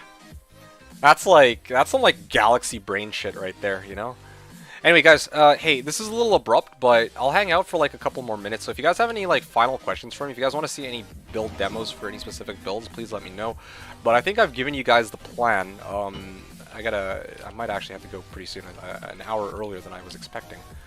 What was I saying here? Oh, yeah, so... No. So, like I said, plan going forward is going to be D2 stream from me, yours truly, 10 a.m. Okay, not 10 a.m. What the fuck am I talking about? 8 a.m. is when the launch is, so 7:30 is probably when I'm going to begin my stream. Around 7:30, give or take a couple minutes. So, yeah, I'll hopefully see you guys then on Thursday. Make sure to keep up with my YouTube channel. I'm going to be uploading a few budget build videos for those of you who care for, like, Windy Druid, Singer, Barb, etc., okay? So, that's the plan. Okay. Yeah. Okay, I'll address the remaining comments, and I wanted to quickly mention, a topic I'm concerned about, and then I'm gonna end it there, I think, and just chill for the rest of it. Yep. So, kinda, out of curiosity, you said you booked 2 weeks off. 2 weeks off? You know that there's no ladder reset, right? Like, you care about that kind of thing? Like, D2 launch is not gonna have a ladder, is my understanding. They said that the ladder will come separately. Let me actually just double check that. Diablo 2 Resurrected ladder. I mean... What is this? Resurrected, fair chance. To mitigate server impact and protect server stability of the game during the launch window, we plan to have ladder rankings and listings to be implemented shortly after launch.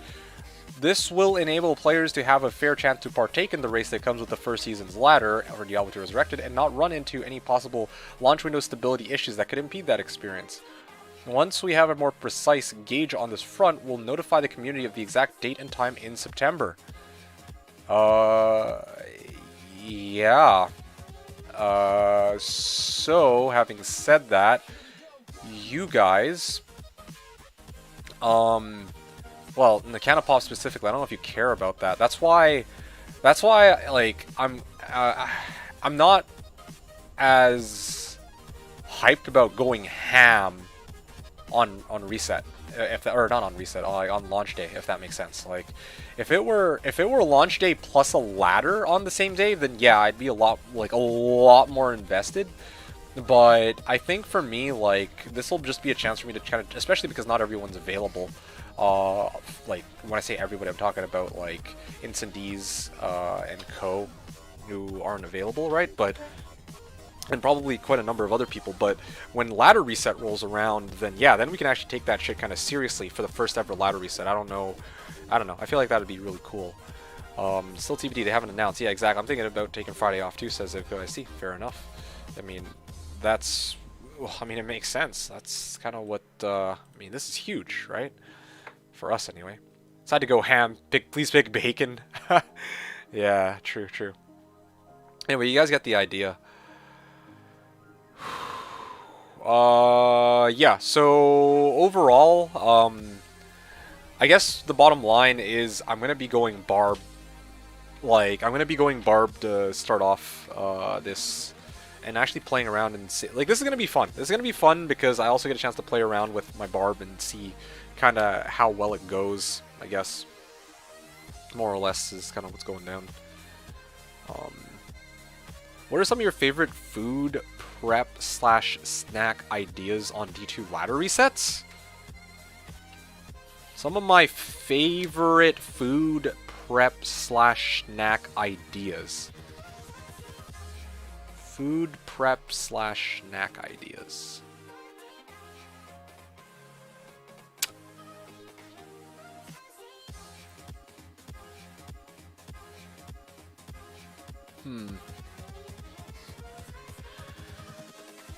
Pizza Pops. I like to have, honestly, okay, this is going to sound awful, but I like to have tuna handy.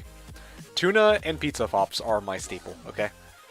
Beef jerky. Oh, beef jerky's good. Coke is really good. Oh, like, oh wow, that is solid. I like to have apple juice. Well, no, sorry. I like to have orange juice, actually. I like to have orange juice. I like to have Pizza Pops. I like to have tuna. That's usually my big three. I mean, like, for my ladder resets, that's usually what I have handy, just because, like... Oh, and potato salad. There you Red Bull and pizza. Shit! Oh, that's good! Ah, I can't top that, guys. Red Bull and pizza, like... Pizza and Coke? Legit? Is, like... That screams D2 ladder reset. Some people are going to replace Coke with booze, but, you know, me, I'll take pizza Coke. Damn. Yeah, but beef jerky also. Oh, damn. You guys got some good ones. Anyway, let me run some of my other character builds for shits and giggles.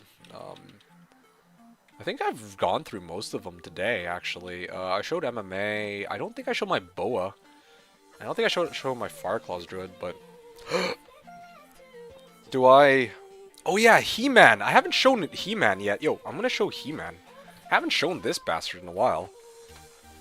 Coke tastes good, but not enough caffeine. Too weak. True, true. Yeah, if you're going ham, it's gonna be... I don't know, man. If you're gonna go ham, then yeah, probably Red Bull's the way, because it's an energy drink. But when it comes to Coke... Okay, like... I don't know, like, I don't like the taste of Red Bull, but I like the taste of Coke. So if I'm just trying to vibe with the game, I'm gonna go Coke. If I'm trying to go sweat it out and go full tryhard, then yeah, obviously Red Bull's the way. Although even trying to go hard isn't... Like, here's the thing, right? Here's the thing about going hard. Like, okay, let's say you stream for 24 hours. Eventually you're gonna have to, like, sleep at some point, right? That's the reality of it. So for me, I'd rather, like, you guys have seen me do this. I'll stream like 10 hours on reset day, or like 12 hours or whatever, or 14 hours, and then I'll just, you know, I'll just go to sleep. Like, fuck it, I'm not gonna force myself to stay up 20 hours and for, you know, because the next day I'll be back grinding for another 20 hours. So why does it matter, right? Like, so I mean, everyone's different, obviously, but yeah, that's kind of my take on. I don't really know if I would, you know, shotgun down Red Bulls just so just so I could grind harder. Usually I rest well going into a ladder reset, I guess, if that makes sense. Alright, I mean, again, we'll try to stop by on just especially when I need a break from other chat craziness. Okay, sounds good. I mean, you're gonna be a busy man on Thursday, that's for sure. You're gonna mod like multiple channels, including mine, clearly, of course. Have a good rest of your weekend, D2D. Yeah, thanks, Hom. I appreciate it. You have yourself a good one now. Appreciate you stopping by. I will talk to you soon, and yeah, good luck. Oh wow, he just got home. Oh, any ideas how to get rid of your girlfriend for DR2 release weekend? You don't. You just tell her to join you for D2R itself, guys. That's how it works. My goodness, I totally forgot how... Dude, honestly, this Whirlwind Barb slaps. Like, I'd forgotten just how strong this character is for running Trav. Completely forgot. Oh, it's been so long. Love this character so much.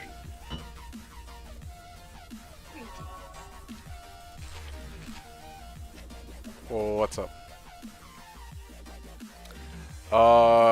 Pizza with pepperoni is up there for sure. Oh yeah, for sure.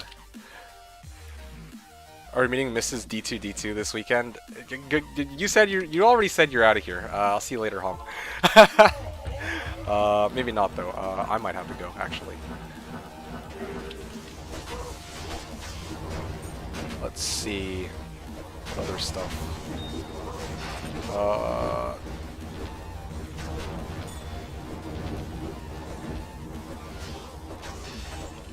Seriously, just die already. Okay. Do I not have? Oh right, I don't have. My Merc is dead. Should probably get my Merc. There we go. Done. Amulet and yeah, these runs are sloppy, but yeah, I think when D2R comes out, this is I'm telling you, man. I'm gonna start Singer, but when I wow, that's actually a pretty cool one. This is good for LLDA 2 gold find charms. That's a sign, you guys. That's an omen. Yeah, I'm gonna leave this here for now. Damn, 40 fire res too. Shit. Okay, well. Okay, guys. I think I'm gonna have to leave pretty soon. So I'm gonna end it here. It's a pleasure hanging out with all you guys. She can't figure out the maps in Diablo. Okay. Well, tell her you're busy with life-threatening matters for which you cannot be disturbed. Usually works for me. Or tell her that you are completely... I don't know. Tell her you freaking took a dookie and you're reluctant to clean it up, so now it just stinks up your room and you don't want her to come into your room. I don't fucking know. You gotta come up with a good excuse, you know? Like, I can't help you with that one. You gotta need to figure that one out yourself.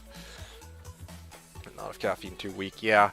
I don't know, man. The best I could come up with, like, for me, if I'm gonna be grinding out D2R, again, or for ladder resets, pizza pops and tuna, because they're filling enough and they're really easy to heat up, and you know I can scuff them down 5-10 minutes easy, and no real cleanup that has to go along with that.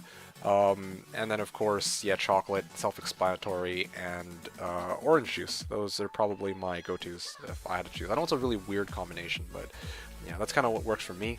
But frankly, ZZZ's Red Bull plus pizza is like, I don't know, that's a goated combination. That's like, yeah, that's like the enigma of combinations, you know? It's like *1 can't be beat, I'm pretty sure.